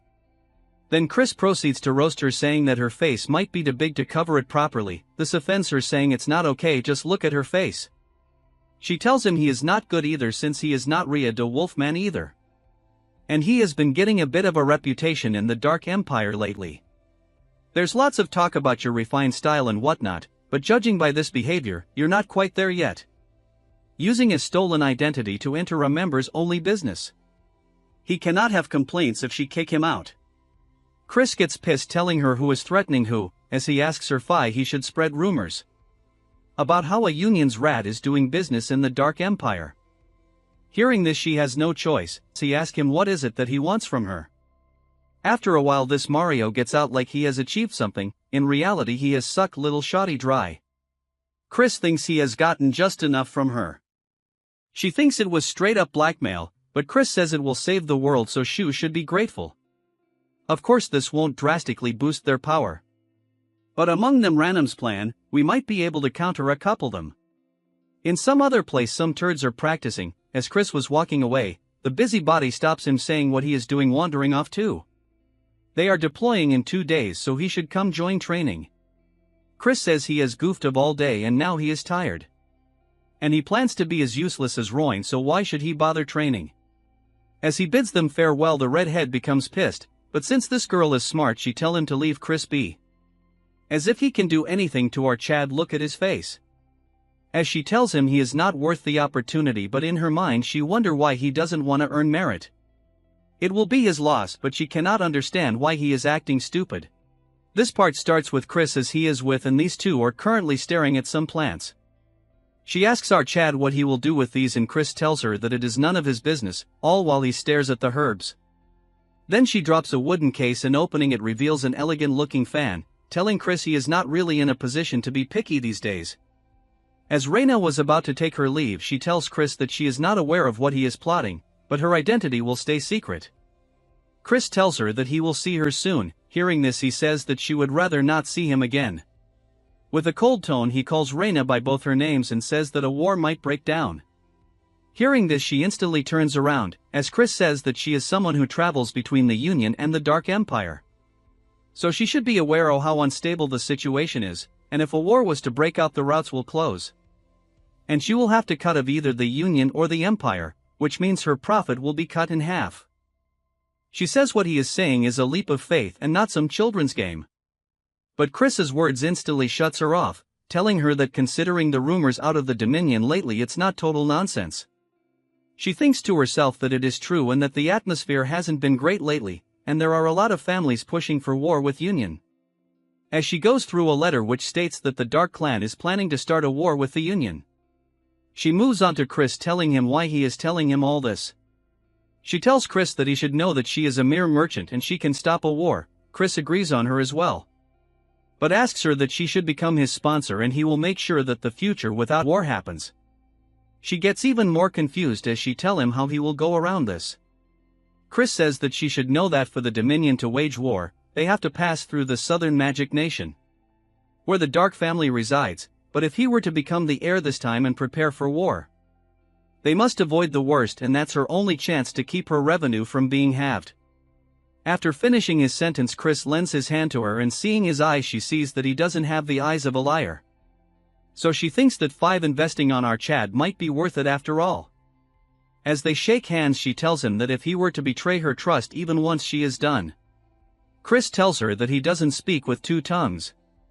But in his mind he thinks that there is enough reasons to exploit her. He tells her to take care, calling her a money grub. In the evening Chris is busy turning the herbs into something. He says that even a high-ranking Venom clan figure is involved, so he better make antidote. It's been a while since he made one, so he wonders if he still has his skills. As he continues to boils the herbs into a special stove. In a flashback we move to the noble house of medicine, where Chris is learning how to make medicine.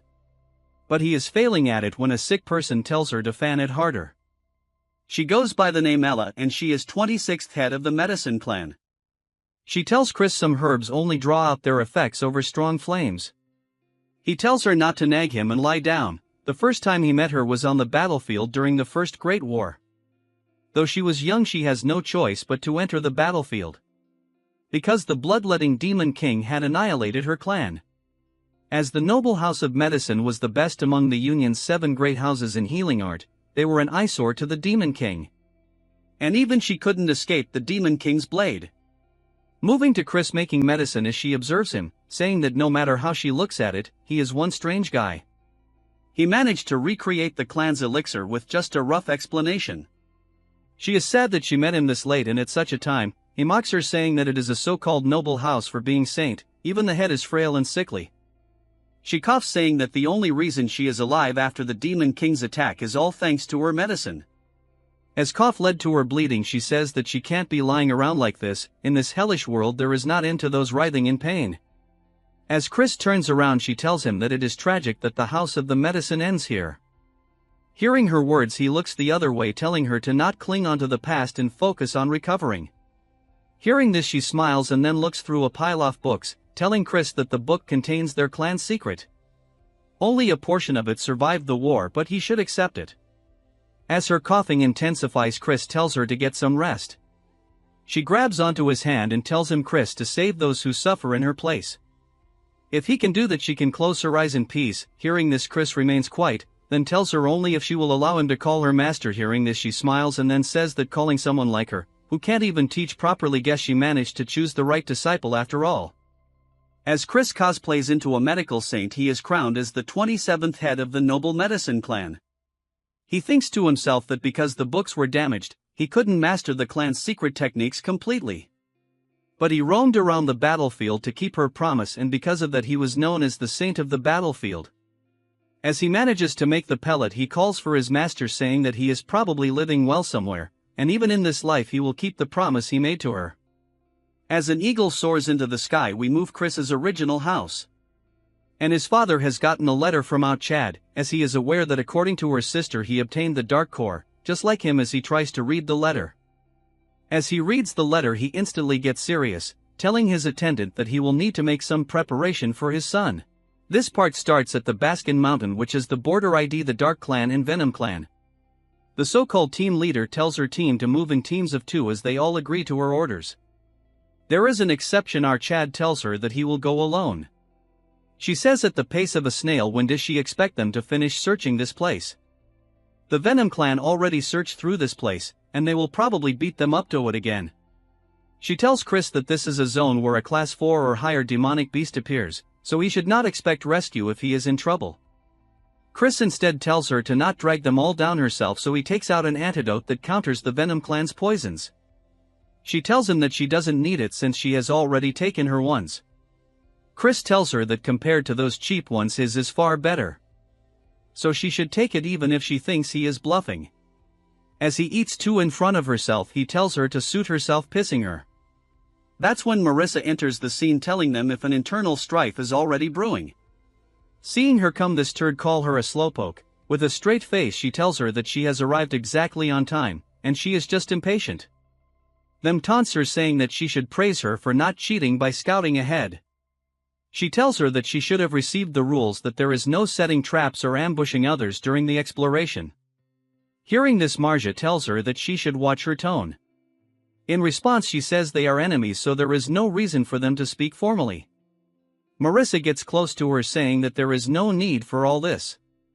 She orders all the Dark members to move out. As for Marissa, she tells them to start exploration and check their commuters before proceeding. Chris drops something and tells them that he is taking his leave. Eve gets shocked when she sees that Chris ditched his commuter and left. Our Chad roams around the place hunting monster. In his past life he roamed the demon lands endlessly, so now he can distinguish beast habits with his eyes closed. For class 4 beasts he will need to go much deeper in. That's when he think if her turd cousin was worried about him. But he denies, saying that she seems like someone who wouldn't bleed even if stabbed. Besides that, he thinks that the Marquis schemes have already begun, yet it seems like there aren't any assassins lurking yet. But first he will need to find the lyrics. He turns around to see some movement, and it's none other than Marissa. There is an awkward silence between them, and Chris thinks to himself that he ended up moving along the Venom Clan's route. He apologizes to her, saying that they have gotten their paths mixed, so he will head the other way. Marissa in a shy tone tells him to be careful, but he is nervous. All of a sudden a thought floods his mind. Their main goal was to harm Marissa, and he wonders who is high enough in the Venom Clan willing to sacrifice Marissa. So this turd tells her that he is curious about something, and she asks him what it is that she wants. Then proceeds to ask her that she is an illegitimate daughter, further asking her if she is hated at home. Hearing this, she thinks that he really is the worst of the worst. Chris didn't mean to say it like that way, but T blurted out. Even in his past life he was not treated as a person at home, so he definitely crossed the line. He tells her if she sounded rude he apologizes, but something grazes him. He gets shocked when he sees her attack, as she tells him to apologize properly while tears drips from her eyes. Chris is shocked by her reaction, and according to how mad she has gotten, it doesn't seem like a family feud, so he needs to find the one behind this scheme to learn their real motive. But until then she is going to remain in danger, even if she joins the Venom clan expeditions, so it's unclear if she will survive. For now, until reinforcements arrive, all they have to do is just buy time.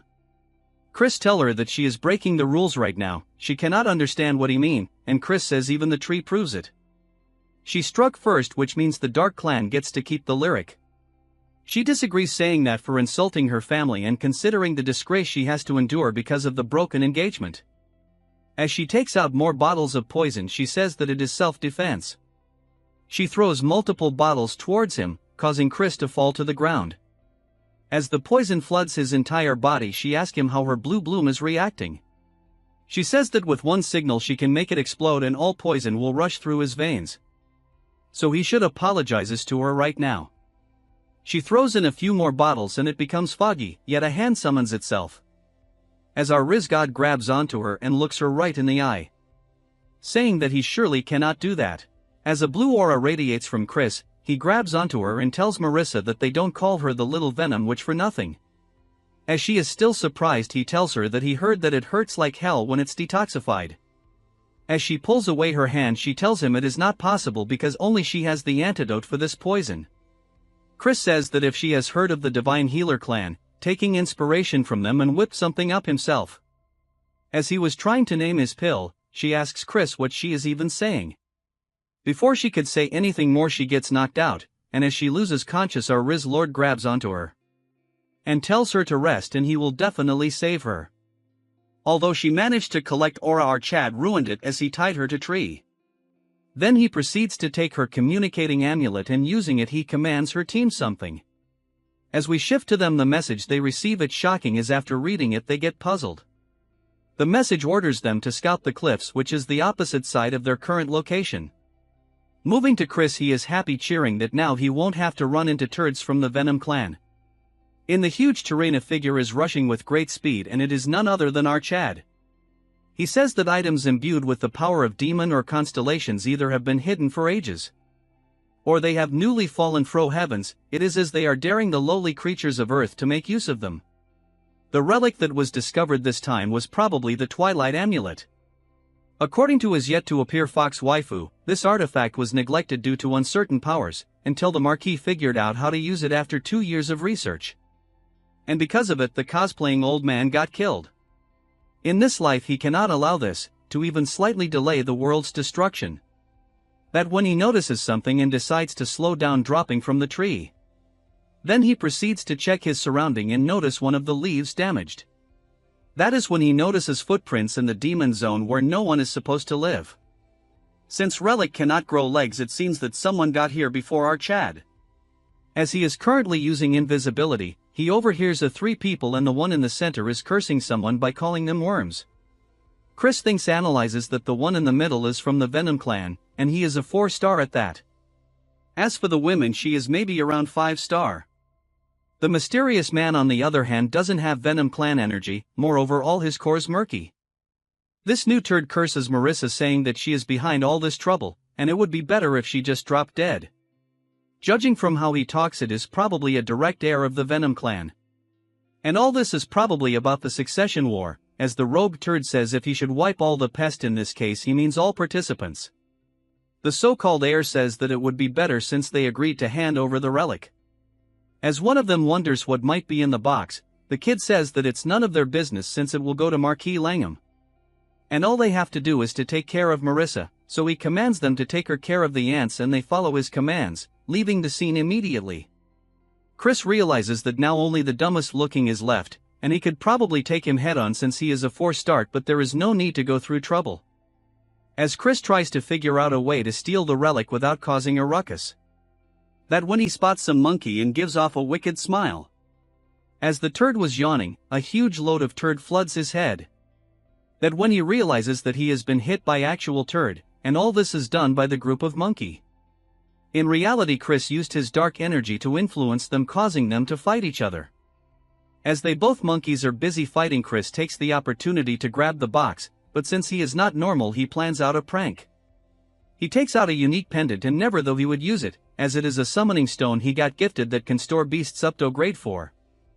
As he uses the artifact a small spatial rift forms, and putting his hand inside it he takes out another box that looks the same. But funny enough he tweaked the second hand box Luna gave him and turned it brand new. Then without any remorse he swaps the boxes and proceeds to see what is the artifact that he actually got.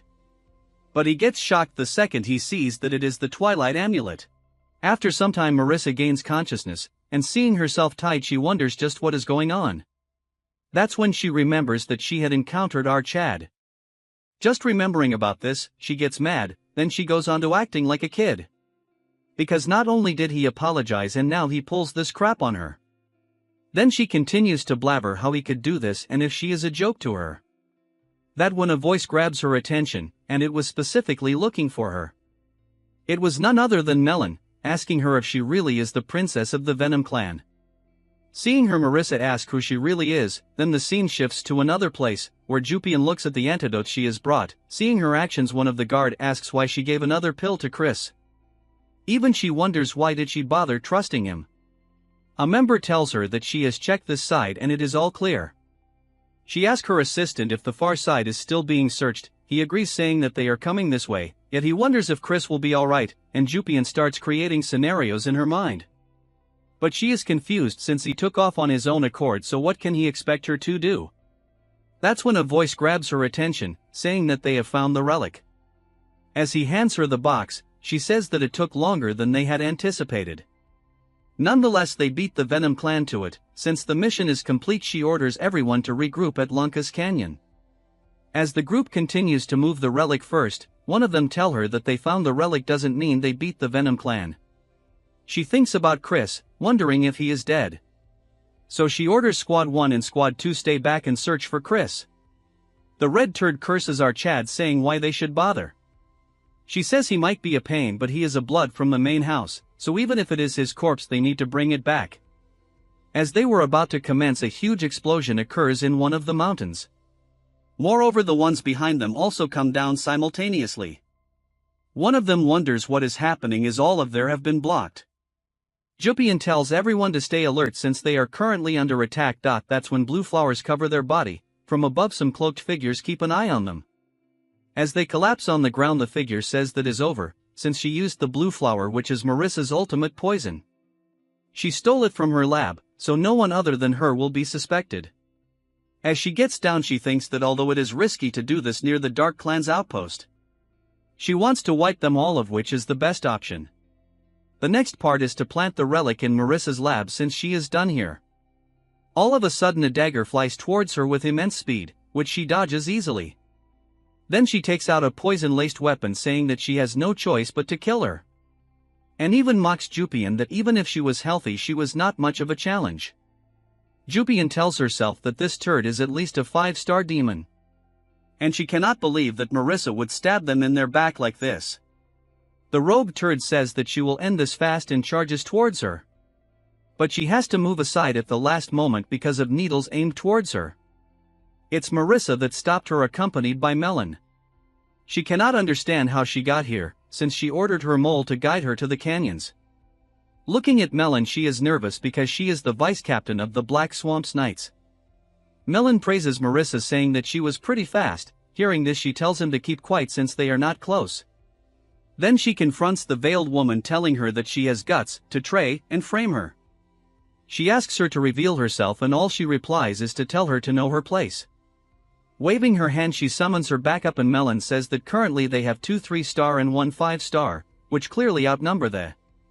Jupian comes to the conclusion that whoever did this knew the expedition lacked high-level fighters. At this rate all of them will end up dying. From the top of the cliff a voice tells them that seeing them here is a crazy coincidence. Looking carefully Jupian and Marissa are both shocked because it's Chris, who is making a face as if everything is going their way. Chris comes to the conclusion that from how things are now, they must have really missed him. Jupian bluntly disagrees and Marissa says that they need to talk later. The cloaked retard says that it's all touching and emotional before he dies. Telling them if they think they stand a chance just cause one weakling showed up. Marissa thinks to herself that as much as she want to deny it what she said are facts. Once someone reaches 5 stars, their whole being begins to change like shedding skin. Even the 4 of them combined would not be able to take her down. That W when Chris says that she is getting for being a mere 5 stars. As he puts his hand in a portal, he says that it makes sense since only a fool would cook up such a plan. Chris calls for all of them and tells them to catch, throwing in 3 artifacts. Although Jupian and Melon were their ones, Marissa is in shock because of her one looks. Seeing the look on her face, Chris asks her if she doesn't want them, and from her face it's clear she doesn't want it. But she gets shocked when she sees Jupian going crazy because she is overflowing with mana. She barks about how she feels overpowered and whatnot, but Chris thinks that he didn't hand something very scary though. Melon got the best among them, but to trigger her one is different. As we move to a flashback, we see that Chris sent a note just for her. It states that there are people targeting the expedition, so he has prepared a relic for her. And even orders her to help Marissa and her team along with the activation method required to activate her relic. One of them asks where he even found this stuff, and he says that he has a sucker finger wrapped around his finger. He says that he needs to run now. Hearing this, Melon says that Chris has promised they will duel later once this is over. Chris agrees, then tells them not to die, bidding them goodbye. Marissa asks him if he is not going to fight with them, but taking a second look she is surprised that he is nowhere to be seen. As he was about to curse his Jupian says that he probably has a plan, and she got that feeling too. Seeing her glowing face, Marissa wonder why she is defending him. Moreover, she has a dreamy look in her eyes. The arrogant turd says that a few toys won't harm her, as she release a wave of poison energy. Jupian is tensed since she released black steel chi. It is a destructive force only those who have reached 5 stars can wield. As Melon points her swords towards them, she says that Chris previously told her that star ranks don't determine the outcome, and the arrogant get destroyed because of their arrogance. Jupian also agrees, saying that these guys who relies on strength only, she always wanted to crush them with raw power. Melon tells them to follow her as she will lead the charge. Jupian tells Marissa to get going, but she is still shocked over her relic. But out of option, she wears the frog-shaped headband ready to fight. Jupian on the other hand throws a bet about who will take out their opponent first. Melon says that she will be fighting the cloaked turd. Hearing their conversation, she gets pissed, throwing poison needles, which Melon easily blocks. But because of her greater mana, she easily gets behind her and launches strike that overpowers her. She thinks it's not bad and creates distance, launching more attacks that eventually injure her. Then this turd proceeds to roast her, saying that she is nothing but a bug, and the Black Swamp Knight are all trash. Melon, although nervous, tells her that if she really is 5 stars, since it felt like a tickle. This pisses her off, and as she charges towards her, she grabs onto her face, releasing a curse right at her face. She cannot understand how a 4-star curse is affecting her. Melon says that the artifact doesn't only boost her strength but also amplifies curse power with her blood. As she is frozen in place, she realizes that Melon took the hit on purpose. Before she gets any more screen time, Melon finishes her off. Seeing her fall, her subordinates look towards her. In that short time, Jupian has subdued her opponent as well. Moving to some other place, our troll is calling for the other 5 stars, saying if he is planning a sneak attack or something. Then taunts him, but saying if he's scared of him. Hearing this, the figure comes out and Chris is happy to finally get a sight of him. Chris confronts the turd, saying that he has been wondering for a while why his core is murky. Since it doesn't seem like he is from the Venom clan, there has to be another purpose for him to be here. Chris picks up a stone and aiming towards the masked turd, he throws it. With extreme speed it grazes him. Before he could look, more of the stones were thrown towards him, which he dodges, but one of them manages to hit his mask. Chris says that when he tensed up, his right shoulders lifts, and when he is distracted, his field of vision narrows.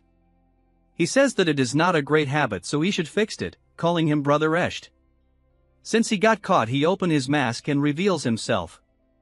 In a flashback, we see that his father telling him that the Venom clan will take care of Jupian and Marissa, but if Chris slips away, he will have tracked him down himself, since no one can be allowed to survive this mission.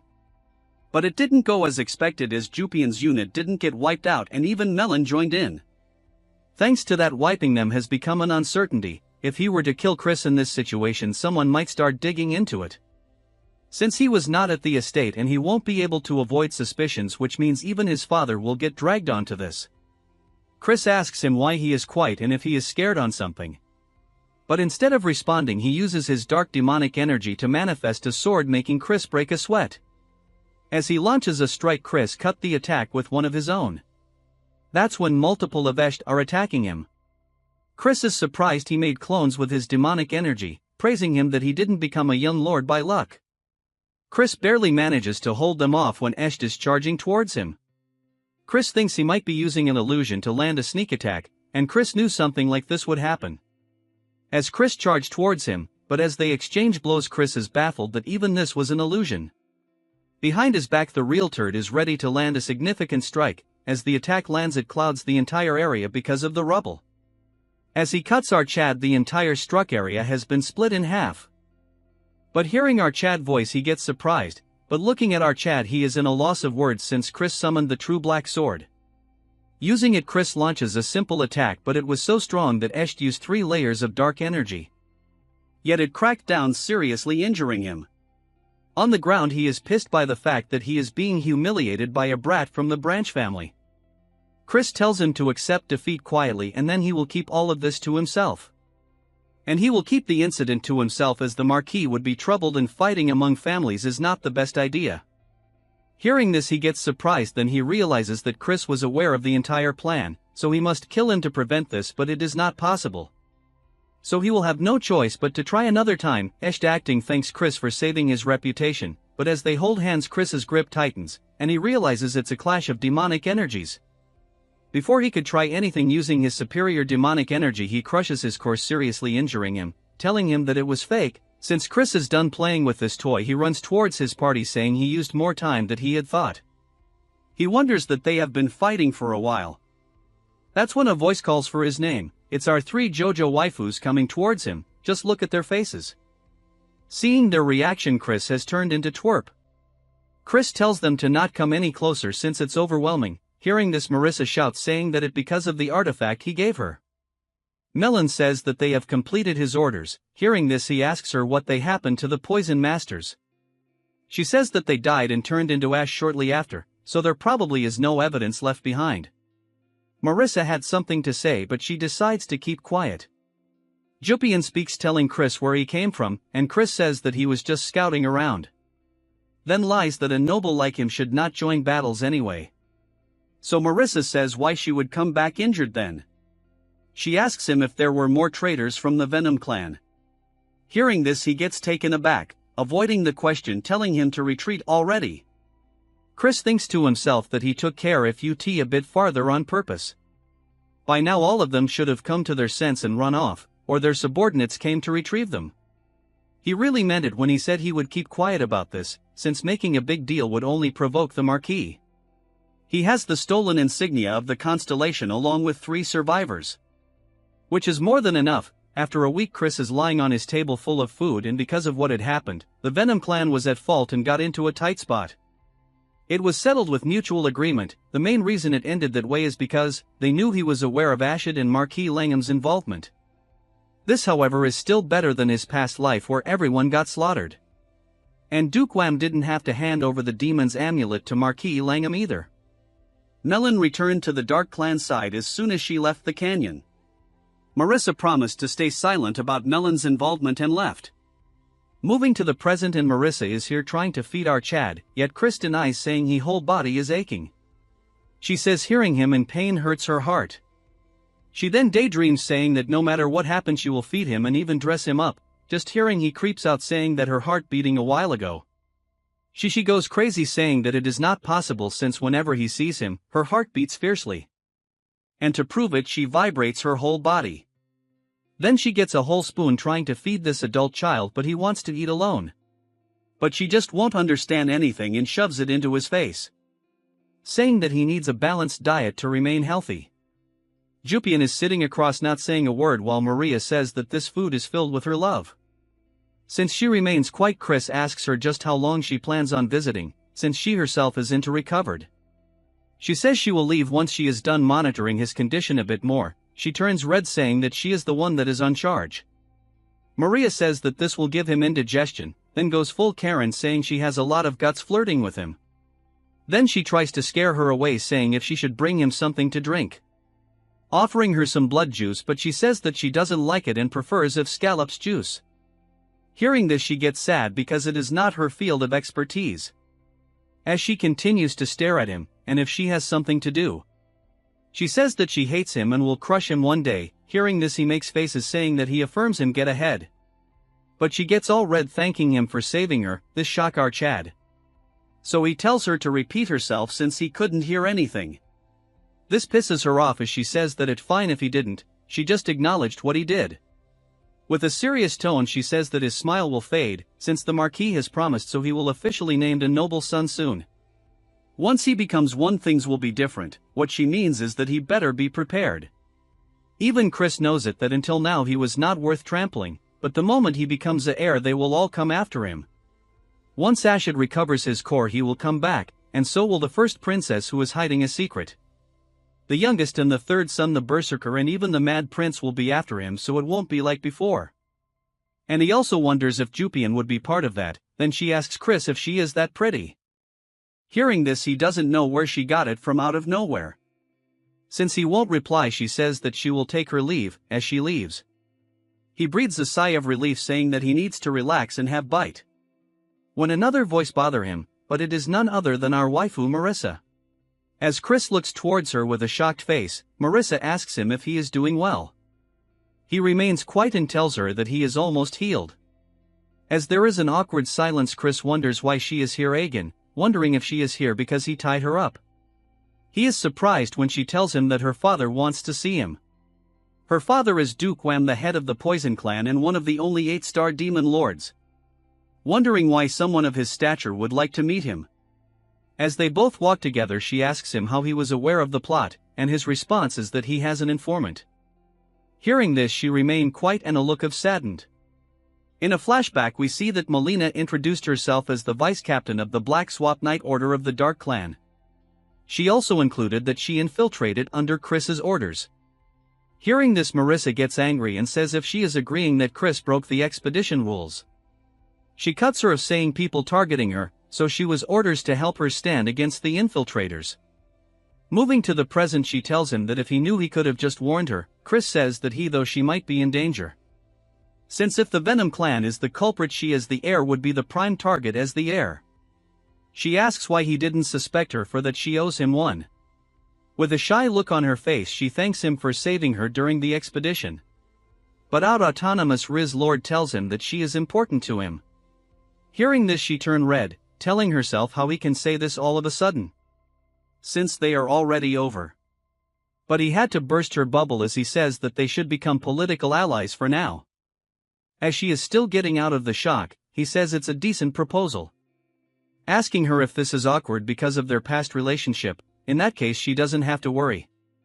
At this point MC should have married a log. Anyways, he continues blabbering nonsense. He elaborates they don't have to get back together or undo the engagement since they are complete strangers now. She just goes dark, thinking to herself probably how she managed to fall in love with this dense log. She makes a killer look at his, almost ready to break his bones. With an angered look she tells him that she is okay with his proposal since it will benefit both families. Chris thinks if he said something wrong, as the log wonder Marissa reaches a door. Calling someone Lord Patriarch and that she has brought Chris from the ducal family. The person she is talking to is the demon lord. He thanks her and then say why she is calling him Patriarch when he told her to call him father. With a serious tone she asks him to control himself because they are in front of guest. He says that she is right, and then tells her that they must have dinner together. She understood the assignment and tells them that she will be taking her leave. Chris, observing this, realizes that they seem to have a good father and daughter relationship. But he is surprised that Duke Wham, one of the overlords, would be such a doting father. As Marissa leaves with a look of anger and shyness, the real conversation starts, as he greets the old man. He says that our Chad is a bit more mature than the rumors. But just thinking about what he did to his daughter makes her want to tear his limbs. But returns to normal as if it were not for him his daughter would be in serious trouble, so he will let this incident slide. So Chris wonders why he summoned him here. He asks him what his connection is with the medicine clan, since he told her he bought medicine from the auction. Since they always monitor the medicinal ingredients sold at the black market auction. But recently the medicinal clan has not made any moves. Hearing this, Chris thinks for a while, then admits that he made it since he is a genius. Hearing this, old man makes a face, saying that to make an antidote he will need to know everything about the poison to make an antidote. Chris says that a genius can understand all this by just reading books. Hearing this, Duke Wham is intrigued since he has not committed a crime he cannot interrogate him. Chris is relieved that the misunderstandings is cleared, but he has one more thing to discuss. Chris gets shocked the second he offers him to become someone of the Venom clan. Moving to some other place, a red turd barges into a room, telling the Marquis that Eskid's core has been shattered and it must be Chris's doing. Old man hearing this tells her to lower her voice. She angers him more, saying that a brute is going to be the leader. If it happens, the honor of the Dark Clan will be tainted, and if he will let it happen. Since he decides to remain quiet, she says that it happened for the best. Since both of them failed, she will deal with Chris herself. This rat face remains quiet, then proceeds to say that she can do whatever she wants, but he won't get involved. As we see a chessboard completely ruined as the pawn has defeated the knight. Welcome back to Season 2 of this series. Well, it has been long. This season opens on the day of the Prince Investiture ceremony. Maria is flying over him as she goes on glazing him, saying he looks amazing in suits. As he was walking through the corridor, he meets with his father, who praises him. In the background, Maria is still glazing him as he thanks his father. Then comes his brother, who has to call him funny names as he lost the bet. Biting his own tongue, he calls him by a super funny name. That's when his father notices Marissa coming and asks Chris if he apologized to Marissa about the broken engagement. Chris imagines her reaction and says that he has yet to, taking opportunity of this. He says that Marissa is an exceptional girl. He then proceeds to shut his son up and cheers for him. As Marissa comes close to Chris, she asks him if everything is okay with his father as she was about to greet him. That's when he realized that this is the reason his father ran away. She says she has another reason to be here, and that is to congratulate Chris, and since he will be busy. Thus he will be handling family duties now. They will see each other often. Chris asks her to take care of him, and then she asks what his father told about him the other day. Chris says that his father told him to marry her. Then he tries to aura farm and says that he refused, so he won't bring it up. Hearing this, she gets shocked, and launches a deadly attack, and wonder what he did wrong. As Chris walks to the main hall, all the important members of the clan are present. A few nobodies talk about how he became a prince. Yet, it must be hard for him to achieve this through merit. That's when everybody present goes silent for some reason.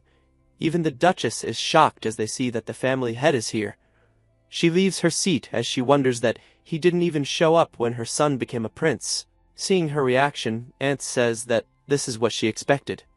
In a flashback, we see her telling the family head that if he goes to the ceremony, it will imply to everyone that he is openly supporting him, and that will alert everyone, including the clan head and high-ranking members. Old man says that Chris claimed that he will become the divine head, so he should not break over something like this. Moving to the present, the clan head is shocked that his father is here himself, and then proceeds to bow to him. As the old man takes his seat, they announce that the ceremony of investiture for Chris will begin now. As he bows in front of the family head, in the presence of everyone, he gets inaugurated as a prince. Chris talks to himself that he became a prince of the Dark Mage family, which also means that the age of destruction is getting closer. With his current power, he cannot do anything, so he needs to get stronger faster, so he must build power and influence, so he must become the Grand Prince as soon as possible. As he was staring at the sky, he sees a huge dragon flying over, but all of a sudden it lands onto the ground. Then it scans through the room, finding Chris. Then it proceeds to create a huge wave of energy as it targets Chris. The guards present create defensive barrier. As Chris is flabbergasted, the guards hold back the energy. His father is worried as the dragon is wrecking chaos. The dragons get so aggressive that the defenses cannot hold long. Even people of the higher ranks are worried when old man speaks. He says that the necromancer family has sent quite an interesting gift. The enormous skeletal dragon emerges from the ruined courtyard. The terrified bystanders freeze with wide eyes before. Chris's father lets out a frantic voice calling for Chris's safety. His aunt steps forward to physically block the monster, but the stoic clan lord, observing from above, authoritatively commands her to stand down. Flinching in disbelief, Auntie argues the creature is an undead dragon sent by the rival house of necromancy to assassinate Chris, making his survival impossible. Remaining completely unbothered, the Lord shifts his luxurious garments, raises a hand to clear the area, and casually declares the crisis a martial test, expecting the young successors to slay the beast. While the other terrified youths panic, shrink into the shadows, and steam to either hide or pretend to fight like Miyazaki, Jupian accepts the absurd command without hesitation. Launching herself forward, she leaps, cracking the paving stones beneath her. As she charges, Lady Julian watches with a serene, amused smile, noting her sister's hot-bloodedness. Moving back to Jupian, she channels raw purple demonic energy into his glowing blade. She unleashes the splitting sword art, bringing her weapon down with an explosion of purple lightning. However, as the smoke clears, the skeletal beast is completely unfazed. She lands and clicks his tongue in frustration. The dragon swiftly retaliates, its colossal tail sweeping through the dust to strike Chris, drawing a cry of pain as a warning shouts from the sidelines. That's when Chris spots a glowing purple insignia on the dragon's decaying flesh, which identifies that it is from the forbidden house of necromancy's Mark of the Dead, used to control corpses.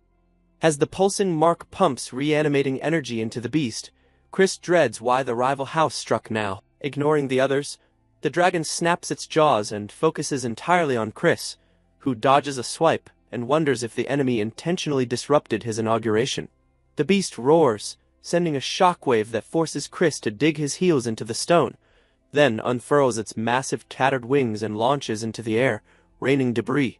Hovering with a flaring purple aura, it dives, creating a localized hurricane. Chris guards against the gale as his clothes whip and cobblestones tear away, sliding backward while calculating that the beast's unnatural wind pressure stems entirely from the necromantic mark. Realizing Jupian's sword, ki, and ordinary demonic energy are useless, and finding only hollow bone where a heart should be, Chris discards his lethal strategies. Frustrated that he cannot use his light magic, the undead's antithesis, in front of the Dark Clan, he braces for the dragon's final, freezing swoop, unable to counter but refusing to yield. Suddenly, a commanding voice orders Chris out of the way, accompanied by a soft, confident chuckle and the calm clicking of pristine high heels against ruined stone. Lady Julian steps forward, playfully stating Chris's lack of ability as she moves past him with dense dark energy swirling at her fingertips. Without looking back, she offers to clean up the mess and effortlessly draws a beautifully crafted bow. A physical vortex of demonic energy whips her hair, condensing into an arrow of blinding purple light that makes the ground tremble. As Chris watches in awe of the sheer scale of her magic, Julian releases the string, sending a shockwave rippling through her gown. The dark arrow races across the courtyard like a comet, blinding the onlookers and drowning out the dragon's roar with its screeching sound. It pierces the beast's skull with zero resistance, drilling directly into the necromantic core and detonating a colossal explosion of opposing dark energies. The dragon screeches in absolute agony as its unholy tether severs, its entire skeletal frame pulverizing into falling ash, while the glowing purple mark flickers and dies. Julian casually lowers her bow, entirely confident in her lethal shot, as Chris stares at her back, processing her terrifying superiority. Chris gasps that her power exceeds Eshud, and estimates she is at least a 5-star level, while another is shocked since she was only rumored to be 4-star. Panicked murmurs escalate as the hierarchy shatters, with Chris wondering if this was what their aunt warned about and an elf marveling at her magic capacity. The crowd realizes Julian is the true monster, prompting sycophants to loudly praise her. Meanwhile, Chris notes how instantly she condensed the energy without Julian noticing. Realizing Julian deliberately played the fool to hide her strength from Eshud's political maneuvering, Chris also notes her unusual archery technique perfectly resembles the legendary obsidian art.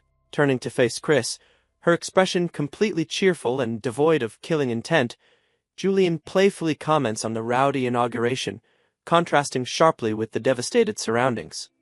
With genuine affection, she formally congratulates him on becoming a young lord. Chris looks at his sister with profound gratitude. Chris offers a small, genuine smile and sincerely thanks her for effortlessly saving his life. The dragon has fallen, and it is disturbing that he faced a fiendish dragon at the inauguration. The observing nobles whispered among themselves, some pitied him, and predicted a doomed path, while others acknowledged him as a profound political threat. Unfazed, Chris maintained a stoic demeanor until his path was suddenly blocked by Melon, a muscular warrior of the Black Swamp Knights. She says that no other candidate has shown such progress. To the shock of the crowd, the notoriously fierce knight declared Chris's achievements unparalleled and dropped to one knee, pledging her eternal loyalty. The bystanders why Melon the mad dog owes, bowing her head as she has never done this before. Chris is happy that she has arrived at the perfect time. Chris crouched down to thank her for the perfectly timed public support. She says that he must keep his Oramus and fight to their heart's content, quietly reaffirming their underlying bargain to eventually fight each other. The moment was interrupted by Kaysen Tiraman, the eldest son of the House of Tiraman, who stepped forward to offer his prestigious family's full support as a gift stated by his father. He also had another request. Kaysen then dragged forward his blonde younger brother, Aloes. Chris casually asked the boy about Choco the pet, which agitated Aloes, prompting Kaysen to force his brother to bow. Kaysen requested that Chris take the stigmata less Aloes as a subordinate. Hearing this, he starts crying as begging his brother. Chris realizes that seeing the strategic political value for the Tiraman family, and how being beside him, he can build achievements. Also, since they do not have any direct connection to any of the direct scions, it is an opportunity to establish a connection. Chris remembers that Aloes' fierce future potential, and he achieved during the Age of Destruction, and he feels bad that he snatched all his stigmata away from this life. Chris agreed, but strictly on his own terms. With a terrifying glare, Chris commanded that Aloes serve him as his absolute master, leaving the boy screaming in terror while Melon and Kaysen smiled calmly. Prompted by this massive shift in power, other nobles eagerly rushed forward with gifts. This is witnessed by everyone as his family sees all this, leading his father to realize Chris was rapidly gaining the backing needed to become the Grand Young Lord. Watching the celebratory spectacle from the shadows, the Countess is calming his son named Miyasak, promising she would personally have Chris removed very soon, as if she can do anything to our Chad. Meanwhile, in a serene outdoor setting, Old Man spoke with his aunt. The Lord dismissed the need to formally greet Chris yet, noting the House of Necromancy's display was sufficient as it has drawn enough interest. Aunt is anxiously shifted the topic to a girl named Julian, suspecting her combat power far exceeded the records of a mere 4-star entity. The ruthless Lord cut her off, driven only by a desire to make the House of Darkness the strongest. He coldly declared he would gladly make Julian the Patriarch if her greed succeeded, or crown, whoever managed to brutally surpass her would be pleasing. Elsewhere, in a dead rocky forest, 2 masked figures stood among the mutilated corpses of elites they had just slaughtered.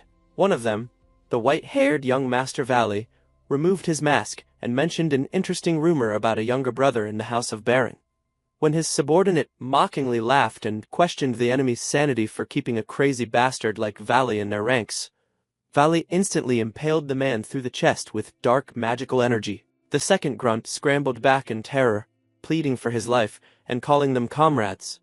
Unfazed, Valley coldly stated they weren't comrades anymore and blasted his hand through the man's chest with dark purple magic, killing him instantly.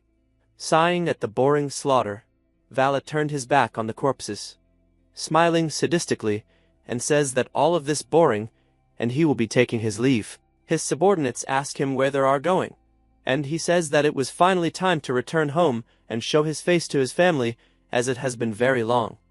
As he smiles, he says that his other reason would be to take a look at his brother. As for Chris, Marie continues to bully him, trying to take off his clothes. Chris receives a letter from his younger brother, asking how he is doing as it has already been a week since the ceremony. Since then he has been training curse magic that he has assigned and showed progress. And with daily 1,000 swordsmanship movements, he is not neglecting his physical training either. Thanks to this, his body feels lighter lately, and next time he visits, he must spar with him, and his goal is to defeat him. As Chris is done reading, he promises himself that he will make him stronger than he was in his previous life, so that he can become his hidden card during the Age of Destruction. Jupian, who is also done with her training, asks him what he looking at that is, making him smile. He smiles at her, saying that she is also his hidden card, Replying to her, he says that she is also his hidden card. Chris says that his younger sibling sent him a report. She then asks him that other than basic training, she has never seen him train beyond basic exercises, asking if he trains in secret. Chris says he has his own way.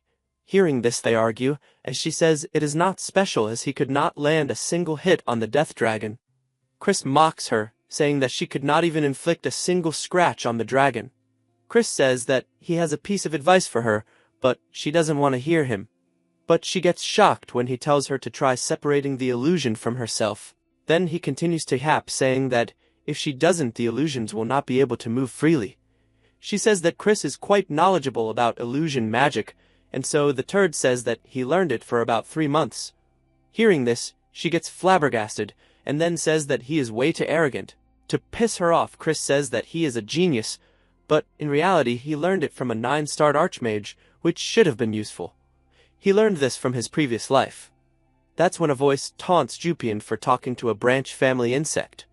This Misak starts blabbering when Jupian call him a stink, and how his mouth smells like a sewer. He asks Jupian if she is taking Chris's side, but she in response says that she hates him, but he is more disgusting than him. Hearing this, the nobody starts talking to himself that she is arrogant, and if her father was not meritorious, he would have gotten rid of her. Chris mocks him by holding his nose and says that he really does smell like a sewer. Hearing this loser releases his killing aura, saying that Chris is courting death. He then goes on saying that with his merit it is not possible that he earned any merit. Instead, he manipulated things with his words. Chris identifies his demonic energy as high level, which is because he is a direct descendant of the mage family. However, he is a low 4-star, so he is not Chris's opponent. Chris then provokes him, saying that if he doesn't trust his abilities, he can confirm by clashing demonic energy. As he got convinced to clash demonic energy, Chris is happy he finally got him. But before they could do anything, Frisia enters the scene and scolds him for releasing his demonic energy. And if they really want to fight, they should set a proper date. She then tells Chris that she has something to talk to him about. Hearing this, Chris realizes he has caught a bigger fish than he realized. As they seat in her office, she sips tea, and we get to know that she is the daughter of the Dark Mage family and the head of internal affairs. Since she is backed by her family, which is one of the top 5 families, she holds immense power second to the head, and her only son is this turd. With Akid, who is ranked first, losing his power, she will do anything to make her son the successor. And Chris is going to be her first sacrifice. As she lets down the cup, she congratulates him for becoming a prince. She then says she was worried about him when he was small, but he grew up well. Hearing her lie, Chris tells her to stop flattering and thanks her for the compliments. She then rambles about. He should not raise his voice with her son, since they are cousins, which makes them blood-related. She wants Chris as a younger brother to get along with her son, but Chris figures it out that she wants him to stay under her son. Chris sighs, telling her why she should be under someone who is unworthy of his older brother. Then he laughs, saying that if she makes her son kneel and treat him as his elder, he might let him live after he becomes the head. Hearing this, she releases her demonic energy, which is so strong that it shatters the surrounding and even makes Chris bleed. Yet, he thinks to himself that she is so strong, she can kill him anytime she wished. But she cannot, as killing him would harm the Dark Mage family's power and would escalate a conflict between families. Since she cannot do much, she says that her son wanted to clash with him, so, as the prince, he would not reject the duel. Chris instantly accepts the duel, and she, with an angered look, says that a servant will let him know of the dates. She also says that she will provide Chris with instructions, or else her son would beat him easily. Chris makes a stern look and says that he will take his leave. He sighs, saying that it is not going as his way and his lazy life is over. And from the next day, her scheme started. As Chris is brought to a rundown place, as the guide tells him that this will be his residence from now onwards. He then apologizes to Chris, saying that the order was given by the Countess. Chris, however, is very happy that this works better because this place will act as a hideout and won't attract unnecessary attraction. Then he orders Marie to clean the place, and she says she will follow shortly. Then she proceeds to summon some spirits herself, as her if she called them. The guide gets shocked seeing the ghosts. But for Chris it is normal, as he says that, unlike Marie, these are lower-rank ghosts. She then commands that this is her and young master's house, so they should clean it without a speck of dust. They immediately get into action as the cleaning starts full-fledged. As things starts floating all around the house, the guide is amazed by the fact that they are so fast. Chris, however, is creeped about the fact when he will be able to have human attendants. The Dark Mage family is a lineage of dark magic swordsmen. Therefore, a prince gains the rights to learn all techniques linked to dark demonic energy. In other words, this type of support is given for such training. However, for Chris, this is going to the opposite. As his swordsmanship tutor, he is sleeping around, giving him wrong guidance. As he blabber wrong guidances, he tells himself that these kind of swordsmanship doesn't exist anywhere. The next day, the teacher is giving him incomplete advice, so he just pretends to understand. The third day of the class, the magic instructor is nervous because she introduces herself as the instructor in charge of illusion magic. The turd had instructed all instructors to no assist Chris's progress. She tells her that it is clearly the prince's authority, but get cut off, as she says that since she raised her sole son, their family has spared no support for her. As she loses words, she understands what she means and says that she will follow her orders. Moving to the present, she concludes her lesson, and Chris thanks her for her valuable teaching. But she says she doesn't deserve such words from him because he clearly knows that he is saying nonsense. Chris smiles, saying that he understands her situation. Rather, he apologizes for dragging her into the conflict. Chris tells her to cool down because she did her best. Although she has shortened the lesson, she taught proper principles. She cannot understand what she is saying, as Chris begins to demonstrate her illusion magic with butterflies and fairies flying around the room. Seeing this, she is shocked that he is able to manifest an illusion which in theory should take him 6 months, yet he copied it just after seeing it once. She, with a look, says that the marioness can never be a match for Chris. She says that he is impressive, but she cannot teach him any further. Chris says that it's fine when he looks to the side as she demonstrates illusion magic. Seeing the butterflies fly, Chris is shocked as well, because she is showing him 5-star illusion magic. Then she says that she cannot control her power as Chris plays it off. She says that it is good work, even though she did not really teach him anything. Chris is impressed as she laughs, thanking her for her valuable teaching. Moving to the residence of the old master, Old Man says that Chris has become arrogant after becoming the prince. Auntie enters the scene as she says that he will soon face Misak, and as said by the family, he won't receive help from him. Manchild tells her that without his help, he can never defeat him, since Chris is only a 3-star. That when his vampire messenger enters the scene saying that his grandson has sent a gift, he even said that as his grandson, he has sent him this, and he must try them. As he gulps down the chocolates, he says that at his age, instead of training, he is trying to gain favor. So he will teach him a lesson, but all of a sudden his world distorts itself. He realizes that Chris used illusion magic. It takes him to a battleground as he is in his youth slaying enemies left and right, until he finishes them all, as he gets victory for the Dark Mage family. As we see everyone of just in their younger self, as they hail the glory of the Dark family. A question hung in the air, seeking the old man, followed quickly by an apology from Auntie, who conveyed her deep regret and admitted she had not anticipated that the situation would cause such profound displeasure. She hastily offered to return the item immediately and have a word with someone, but her sentence was abruptly cut short as another voice interjected with a firm, definitive declaration of approval for whatever had been presented.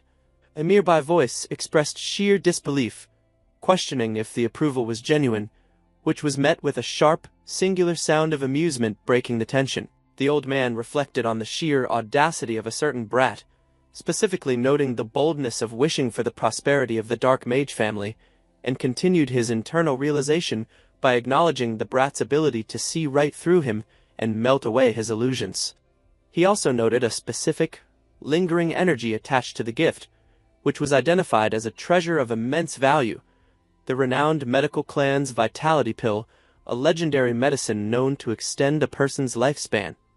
Incredulity colored his realization as he questioned where on earth the sender had managed to procure a medicine that even Simon had failed to obtain. Redhead stepped in to present a letter, noting it was the correspondence the young lord had sent alongside the pill.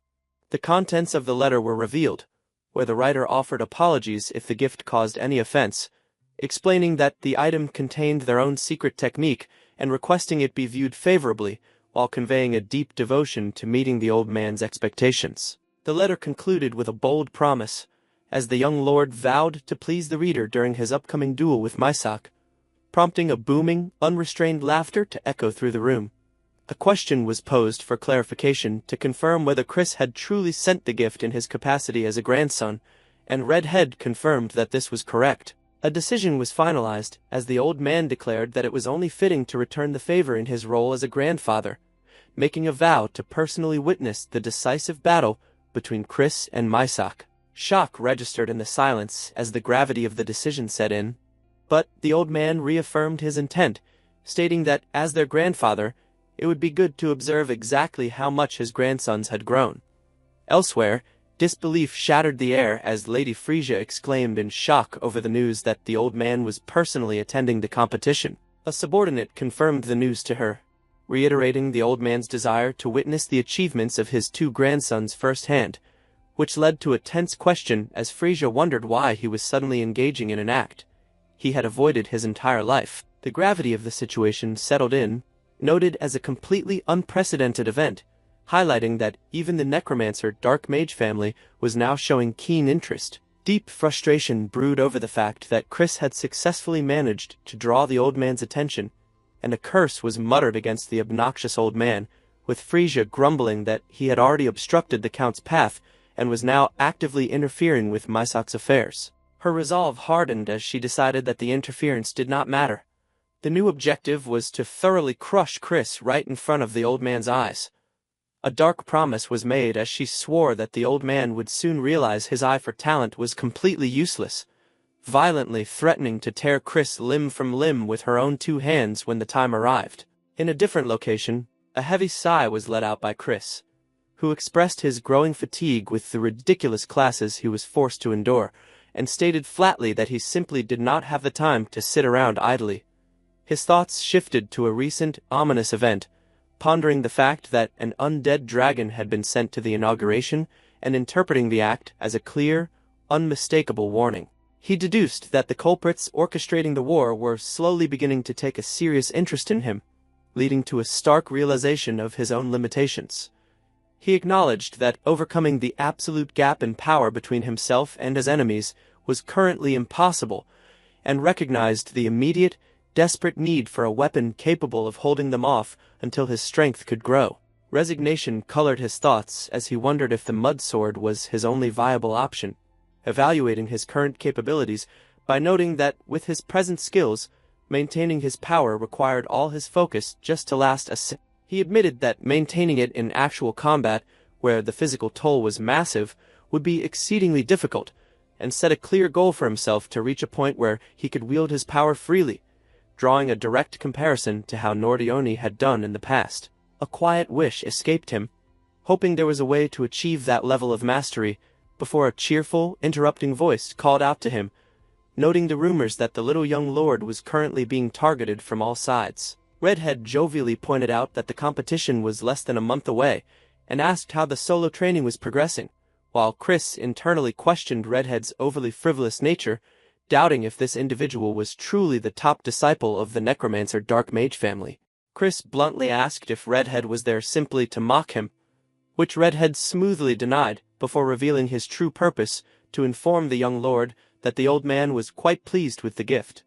Chris responded with mild, guarded intrigue as a veiled warning was issued, with Redhead casually suggesting that Chris shouldn't do anything to disappoint the old man now. Chris firmly agreed that he would not, prompting Redhead to pivot the conversation, noting that Chris's current, so-called teachers were doing nothing but slacking off and offering to use this opportunity to teach the blood thrall technique perfectly. Chris delivered a flat, immediate refusal, leading Redhead to express mock disappointment and muse aloud that he could have turned Chris into the ultimate blood fiend.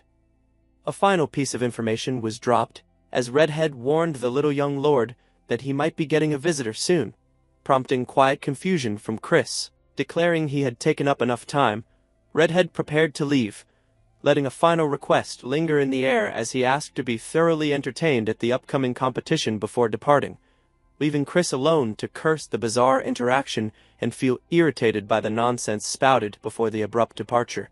A soft voice then called out to him, addressing him as young lord, as his maid, Maria, reported back, confirming that she had looked into the first young lady, Urian, exactly as requested. Chris prompted her for her findings, and Maria hesitated momentarily before admitting she had found absolutely nothing. Chris questioned this absolute lack of information, prompting Maria to elaborate on the young lady's background by stating she was born as the youngest daughter of Marquis Langham and his former wife, and had been raised very preciously. Maria confirmed that Urian had not gone through any major incidents in her life, but Chris rejected this conclusion outright, pointing out that her power was completely abnormal for her known star rank, and highlighting the presence of an unfamiliar demonic energy, concluding it was definitely the power of a demon contractor. He noted the glaring contradiction that she had no specific reason to enter into a contract with a demon, and theorized there had to be a hidden secret, something even her family was completely unaware of. Maria interjected, recalling one strange detail. Urian's personality had apparently undergone a sudden, drastic change. Chris zeroed in on this detail, as Maria explained that Urian used to be infamous for being incredibly arrogant and cruel, revealing the turning point to be around 5 years prior when she had fallen ill. Maria detailed that after suffering a severe fever, Urian had become a completely different person, and the rumors suggested the fever was the catalyst for the warm disposition she exhibited today. Chris scoffed at the logic, questioning exactly how sick a person had to get for their entire personality to completely change, and concluded that Urian was definitely suspicious, resolving to keep a much closer eye on her. He then questioned Maria's methods, asking how she had discovered information that even his aunt didn't know much about. Maria let out a small, dark chuckle, admitting she had interrogated the ghosts at the main estate, causing Chris to express genuine surprise and find it unexpected that she was friendly with those spirits. Maria smoothly corrected his assumption, clarifying that rather than being friendly, she had caught them gossiping about Chris and decided to teach them a little lesson. Chris noticed a change in her demeanor, surprised by how clearly she was speaking, as Maria gleefully added that after the lesson, the ghosts had all started listening to her very well. Chris processed this information, coming to a startling realization about the ghosts' absolute submission, and internally panicking as he realized that if she controlled them, she was basically a banshee queen, and one belonging to the dark mage family no less. He reflected on the nature of spirits, noting the established rule that, usually, the deeper a ghost's grudge, the stronger they become, leading him to question what kind of dark, terrifying backstory Maria must possess to wield such unquestionable authority over them. Maria noticed his sudden distraction and asked what he was thinking about, prompting Chris to quickly cover his tracks by thanking her for the information and praising her good job.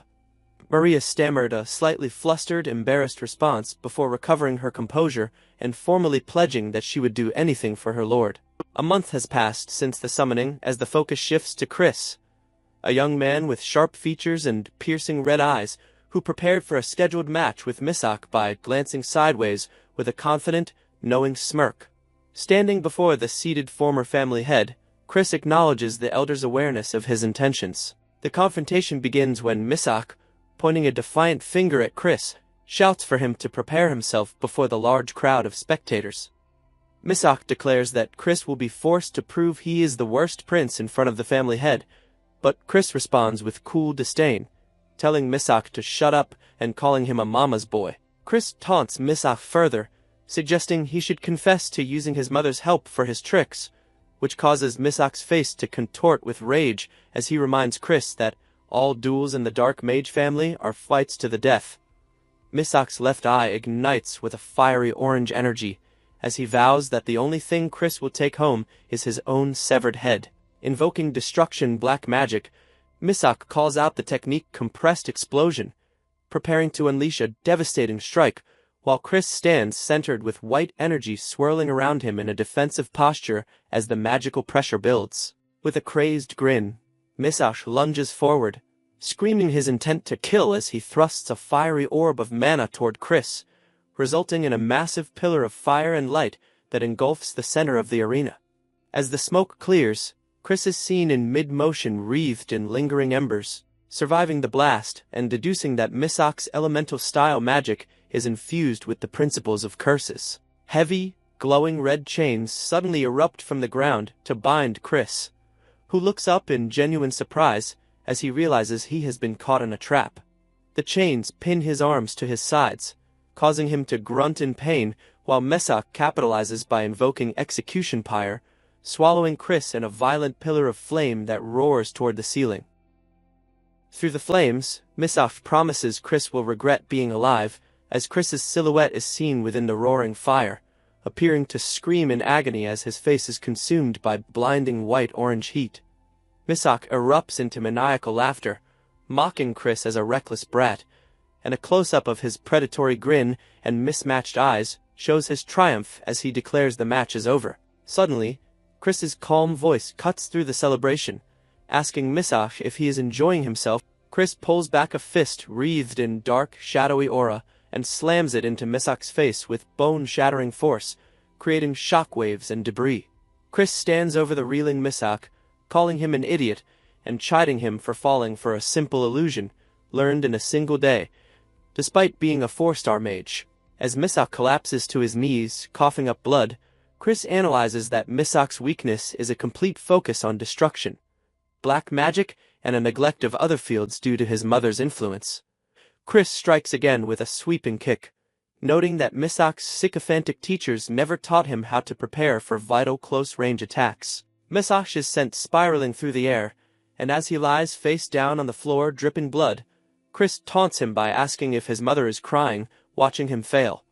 Seemingly breaking, Misak reaches for a glowing bird-shaped magic tool, ignoring a spectator's shout that using such tools violates the rules. Chris remains unsurprised, expecting a cowardly backup plan as Misak invokes the 5-star destruction, black magic spell Requiem of Destruction. The high-ranking spectators watch in shock as Misak lunges with a mask of insane fury, screaming for Chris to die while the magic creates a crushing vortex that shatters the arena floor. Standing his ground, Chris focuses his will to cut through the approaching darkness, realizing this internal strength transcends physical limits. Chris draws his sword with a steady purple light, and, with a single, precise, vertical slash, cleaves directly through the center of the 5-star magic, splitting the red vortex in an explosion that fills the entire hall. Darkness coalesces around Chris's outstretched hand, swirling with volatile purple energy as he prepares his technique, the sheer force of the impending attack charging the atmosphere with destructive intent. In response, the dark-haired combatant executes a vicious, sweeping strike with his weapon, sending a crescent wave of concentrated purple demonic energy trailing the arc of the swing, cutting through the air with devastating momentum. The explosive impact of the strike obliterates the ground, sending massive shockwaves of blinding purple and crimson light surging upward. The sheer vertical scale of the eruption completely dwarfs the figures caught within its blast radius, as a chaotic maelstrom of jagged, dark energy tears through the battlefield, shattering the stone floor into flying debris as the crimson and purple shockwaves continue to violently expand outward. Caught on the periphery of the massive explosion, a man cries out in sheer terror as the blinding red energy threatens to consume him. Nearby, Auntie stares wide-eyed in absolute disbelief, the reflection of the chaotic energy dancing across her face as she processes the sheer magnitude of the attack she just witnessed. Amidst the settling dust, Chris internally assesses the situation, noting that the black sword in his possession is fully capable of handling the overwhelming stress of 5-star destructive demonic energy. Meanwhile, on the ground, a defeated Misak coughs violently, thick white smoke and foam escaping his lips. Struggling to remain conscious, he stammers out a weak, disbelieving question, demanding to know how his opponent accomplished such a feat. Without a hint of mercy, Chris dismisses Misak as an absolute idiot, channeling another surge of crackling purple energy around his hand and preparing to deliver a decisive follow-up blow. At the same time, Misak fully succumbs to his injuries, his eyes rolling back as he foams heavily at the mouth and collapses completely to the stone floor. Watching the aftermath in stunned silence, a woman in a pink dress and a gray-skinned boy share a simultaneous realization, their thoughts confirming that the boy standing victorious is undeniably a true genius.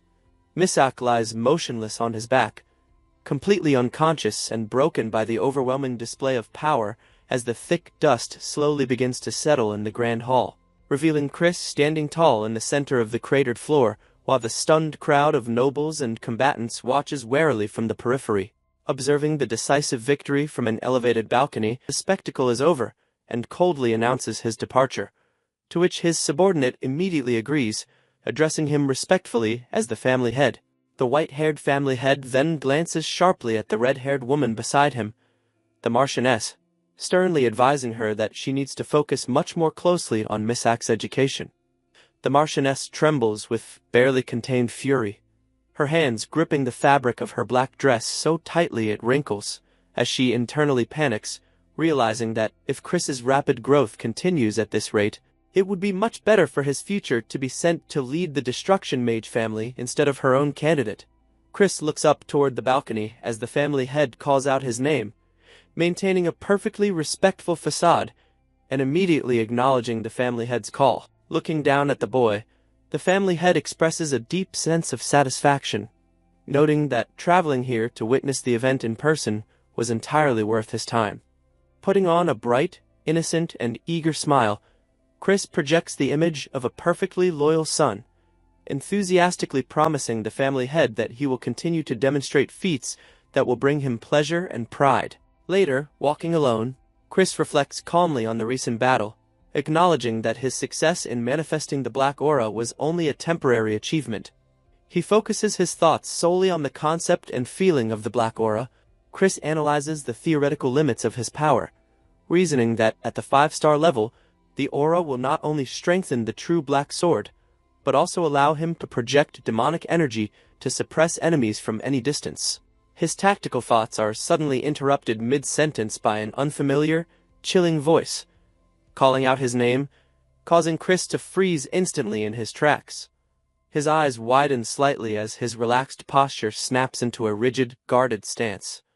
The disembodied voice greets him with a deceptively cheerful and casual tone, welcoming the encounter.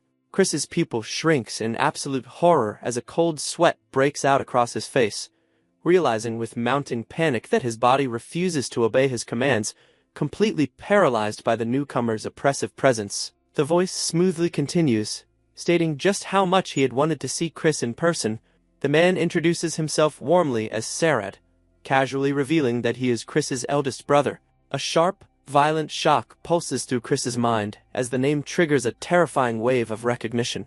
His thoughts race as he recalls the dark history of his family, remembering the persistent rumors of a lunatic, the mad prince of the Dark Mage family, though the exact details of the man's horrific history were always shrouded in mystery. As Sarad maintains his gentle, almost angelic smile, looking at his younger sibling, Chris recalls that this specific prince had vanished completely, running away just before the outbreak of the Great War. As Chris remembers that his eldest brother is a direct disciple of Simon and the ruthless leader of the Blood Shadow Demon Corps, Sarad lightly leaps down from the balcony ledge, landing gracefully on the courtyard floor, while Chris's mind screams in confusion and dread, desperately wondering why such a monstrous figure has appeared here now. Noticing Chris's complete paralysis, Sarad tilts his head and questions why his little brother is acting so stiffly, playing innocent by pointing out that this is their very first time meeting each other. Sarad's tone shifts to one of mocking pity as he casually brings up Chris's familiar nickname, theatrically expressing what a profound shame the current situation is. Looking down at the frozen boy, Sarad laments that if Chris had actually taken the time to properly learn swordsmanship or magic, he would have been a much more entertaining plaything than their other sibling, Evan. Suddenly, Sarad's angelic facade breaks entirely, revealing a grotesque, blood-splattered, monstrous visage with a horrific grin. With chilling glee, he whispers that if Chris were stronger, he could have thoroughly enjoyed the process of slowly severing his limbs apart. Every survival instinct in Chris's body blares absolute danger as he realizes that from the exact second he laid eyes on his brother, his nervous system has been screaming in primal terror. A visceral image flashes in Chris's mind of a comrade, a beast kin with Fox, ears bleeding heavily from the mouth, a casualty of his brother's cruelty. Driven by this grim memory, A singular, desperate resolution forms in Chris's mind that he absolutely must kill Sarad, no matter what it takes. Fighting through the paralyzing fear, Chris forces his dark aura to ignite, his eyes glowing white with fierce determination, as he vows to himself that he will do whatever is necessary to prevent that past tragedy from ever repeating itself. Sarad looks down silently as the dark purple aura violently erupts around Chris's hands, noticing the boy's sudden, desperate spark of resistance. Unfazed by the display of power, Sarad's serene smile returns effortlessly, softly chiding Chris and calling his sudden murderous intent a bit too harsh. Sarad casually steps forward, completely ignoring the volatile aura, and grabs Chris tightly by the collar of his uniform, playfully asking if the boy isn't being far too aggressive toward his own brother. Leaning in close so their faces are merely inches apart, the playful tone drops entirely as Sarad's eyes glow with lethal promise, warning Chris that if he actually attempts to strike, Sarad will have no choice but to kill him on the spot. Chris's crimson eye twitches under the pressure, locked onto his brother's face, fully aware that the threat is not an empty one, depressing the dark energy without breaking a single sweat.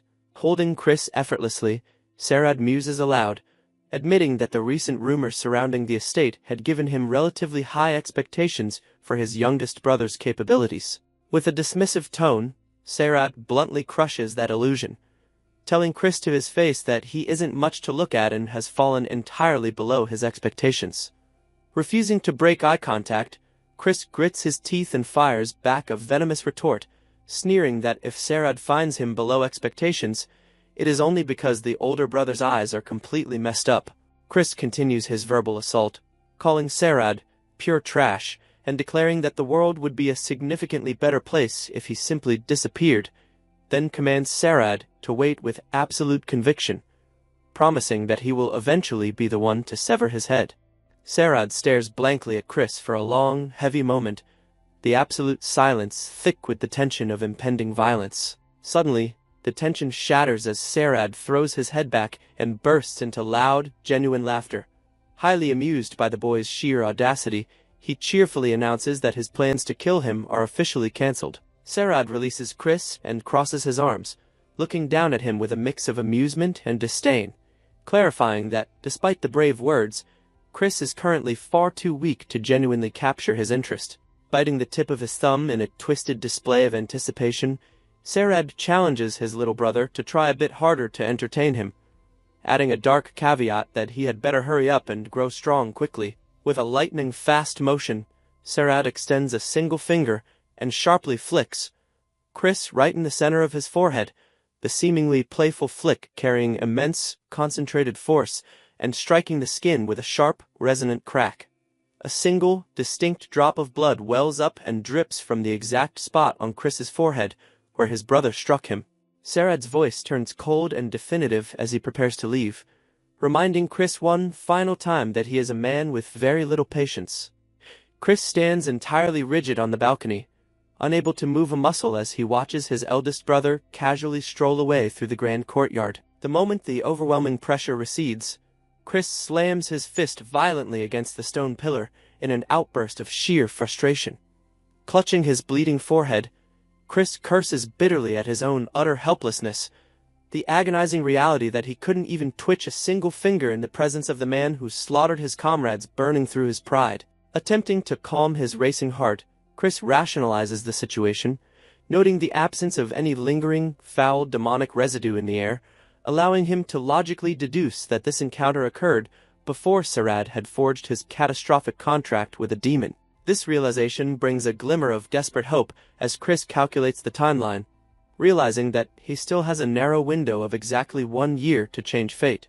As Sarad walks away, massive, nightmarish silhouettes of shrieking, jagged-toothed demons manifest in the dark aura, trailing behind him, foreshadowing the monstrous threat he represents. Glaring at his brother's retreating back, Chris solidifies his ultimate objective, vowing with absolute certainty that before this 1 year is up, he must be the one to end Sarad's life. Chris stands solemnly on an ornate stone balcony, acknowledging that once a certain individual secures a pact with a demon and obtains the blessing of the ghoul, halting their destructive advance will become an absolute impossibility. His internal monologue presses forward, recognizing his own immediate vulnerability and a critical need to acquire powerful items capable of amplifying his magical strength to prepare for the looming conflict. He specifically recalls the formidable artifact previously utilized by Maisak. Before his strategic planning can progress further, a voice suddenly cuts through the silence from off-screen, respectfully addressing him as young master and urgently relaying a summons that Freyja has demanded his presence in her chambers immediately. Without a shift in his composed, stoic demeanor, Chris issues a curt command for the servant to lead the way. Chris makes his way to the meeting. Freyja holds a delicate teacup, her gaze cast downward in a heavy, brooding silence that dominates the room.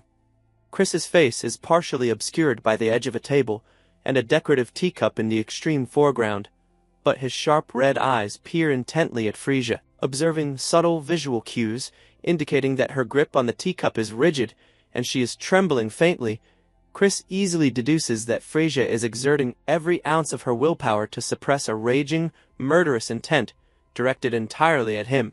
Freyja finally speaks, her eyes closed in a strained attempt to maintain a facade of aristocratic grace, and without looking directly at him, she questions whether Chris is fully aware of what the young master's meeting entails. Chris calmly confirms his knowledge, characterizing the event with polite detachment by describing it as a formal gathering, specifically arranged for newly appointed young masters and ladies to socialize.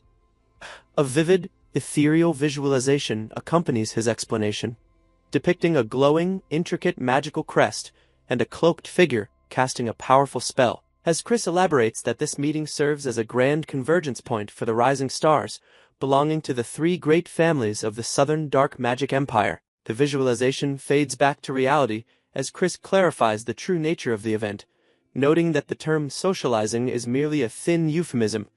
In truth, the gathering is a brutal arena designed for the young elites to aggressively clash and assert their dominance over one another. Freyja opens her eyes, locking a cold, piercing crimson stare directly onto Chris, and informs him that it is their specific Dark Mage family's turn to host the event this year. Leaving no room for argument, she declares that the meeting will take place on the notoriously dangerous 7th floor of the underground garden. Chris's carefully maintained stoicism breaks into genuine surprise, his red eyes widening at the mention of the location. Recovering quickly from the shock, he formally requests the names of the other attendees. Freyja reveals the short roster: Chris himself, Juvian, and young Lady Marissa, hailing from the Ultimate Poison Dark Magic families.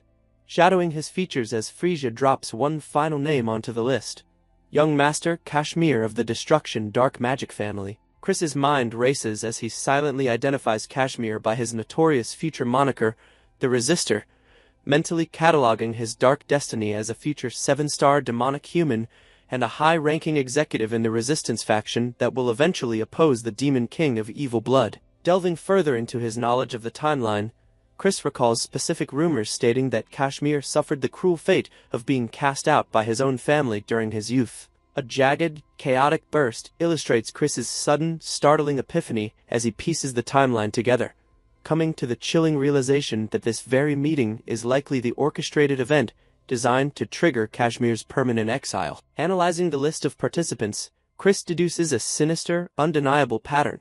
The roster is not composed of favored rising stars, but is instead exclusively populated by the family's outcasts and undesirables, aiming to wipe out all the unwanted attendees simultaneously. Despite realizing the scope of the deadly trap laid before him, Chris perfectly masks his thoughts, simply nodding to acknowledge Freyja's instructions and stating he will prepare accordingly.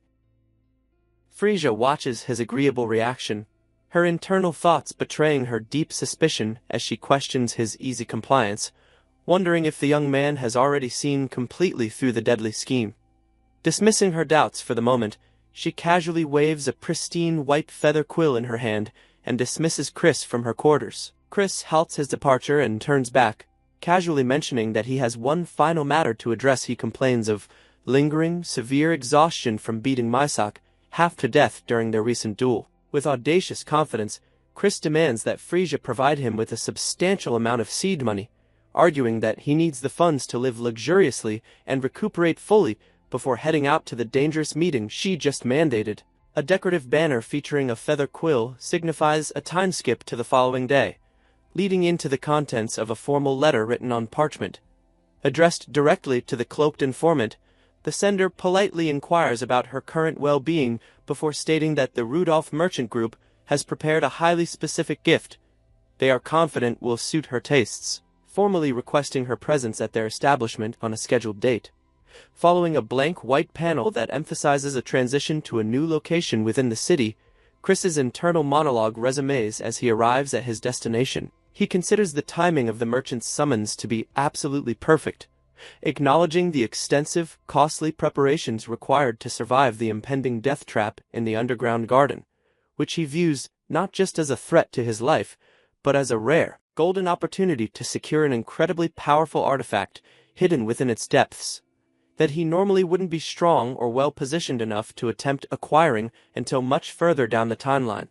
Approaching an open doorway, Chris hopes that luck will favor his early attempt and casually steps into the room, raising a hand in a familiar greeting to ask what prompted the sudden summons. He freezes mid-wave, a look of blank surprise washing over his face as he sees the cloaked informant, a young woman with short silver braids and striking green eyes, wrapped in a heavy dark gray cloak sitting comfortably on an ornate sofa, holding a teacup.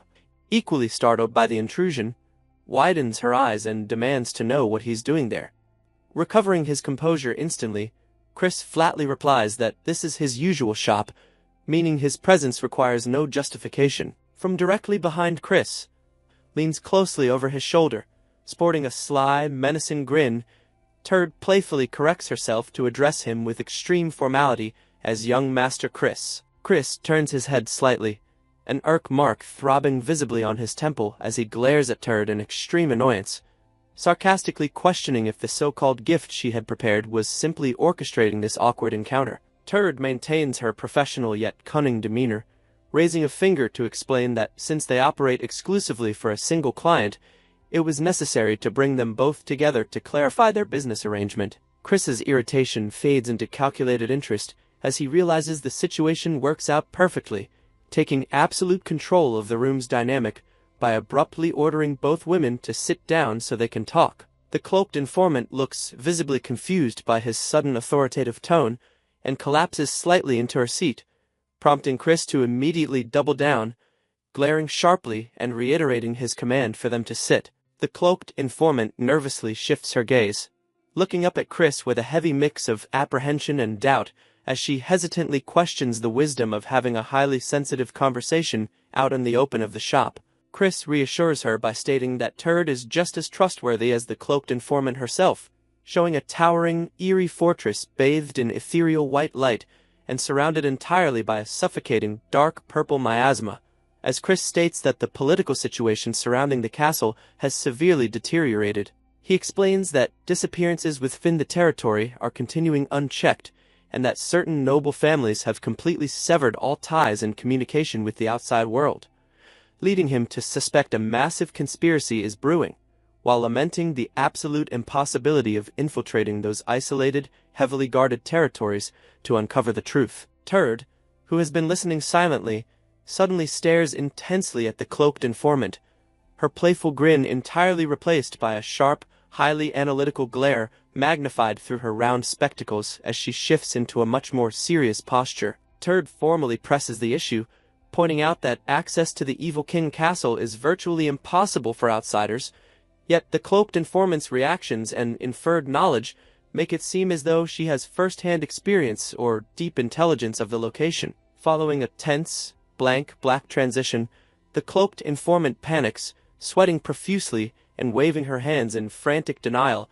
as she awkwardly clears her throat and hastily explains that her family merely possesses some deep historical connections within that territory. Turd adjusts her monocle-style glasses, peering incredibly closely at the flustered state before murmuring to herself that the frantic explanation does not appear to be a fabrication. Turning her attention to a stack of coded documents and ledgers spread out before her, Turd traces the lines of text with a manicured finger to piece the puzzle together based on the confirmed intelligence, eventually looking up to agree with Chris's earlier assessment. She notes that if the intelligence holds true, all the bizarre, isolationist behaviors finally align into a logical, frightening pattern, theorizing that the isolated factions are genuinely preparing to wage war against the Union. Adding her own gathered intelligence to the table, Turd reveals that deeply suspicious rumors have recently begun circulating heavily throughout the neutral zones bordering the Union, plunging the group into collective anxiety as they question the escalating events and hope it is merely paranoia. Turd elaborates that surveillance and security at all gates leading into the Union have been drastically tightened and key trade routes completely blockaded without warning, leading her to the grim conclusion that such severe, coordinated blockades suggest direct intervention by the Holy Kingdom.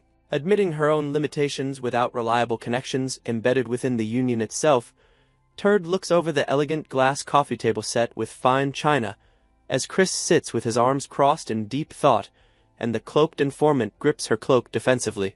Breaking the silence, Chris authoritatively declares that he will personally take responsibility for looking into the Union's activities, leaving the cloaked informant staring with wide-eyed surprise at his willingness to dive headfirst into such a massive, dangerous political conflict. Turd regains her confident, businesslike smirk, pointing out that as merchants who frequently travel through the neutral zones, she will utilize her network to at least uncover the identity of whoever issued the lockdown order and the exact timeline of its execution. Chris acknowledges her competence,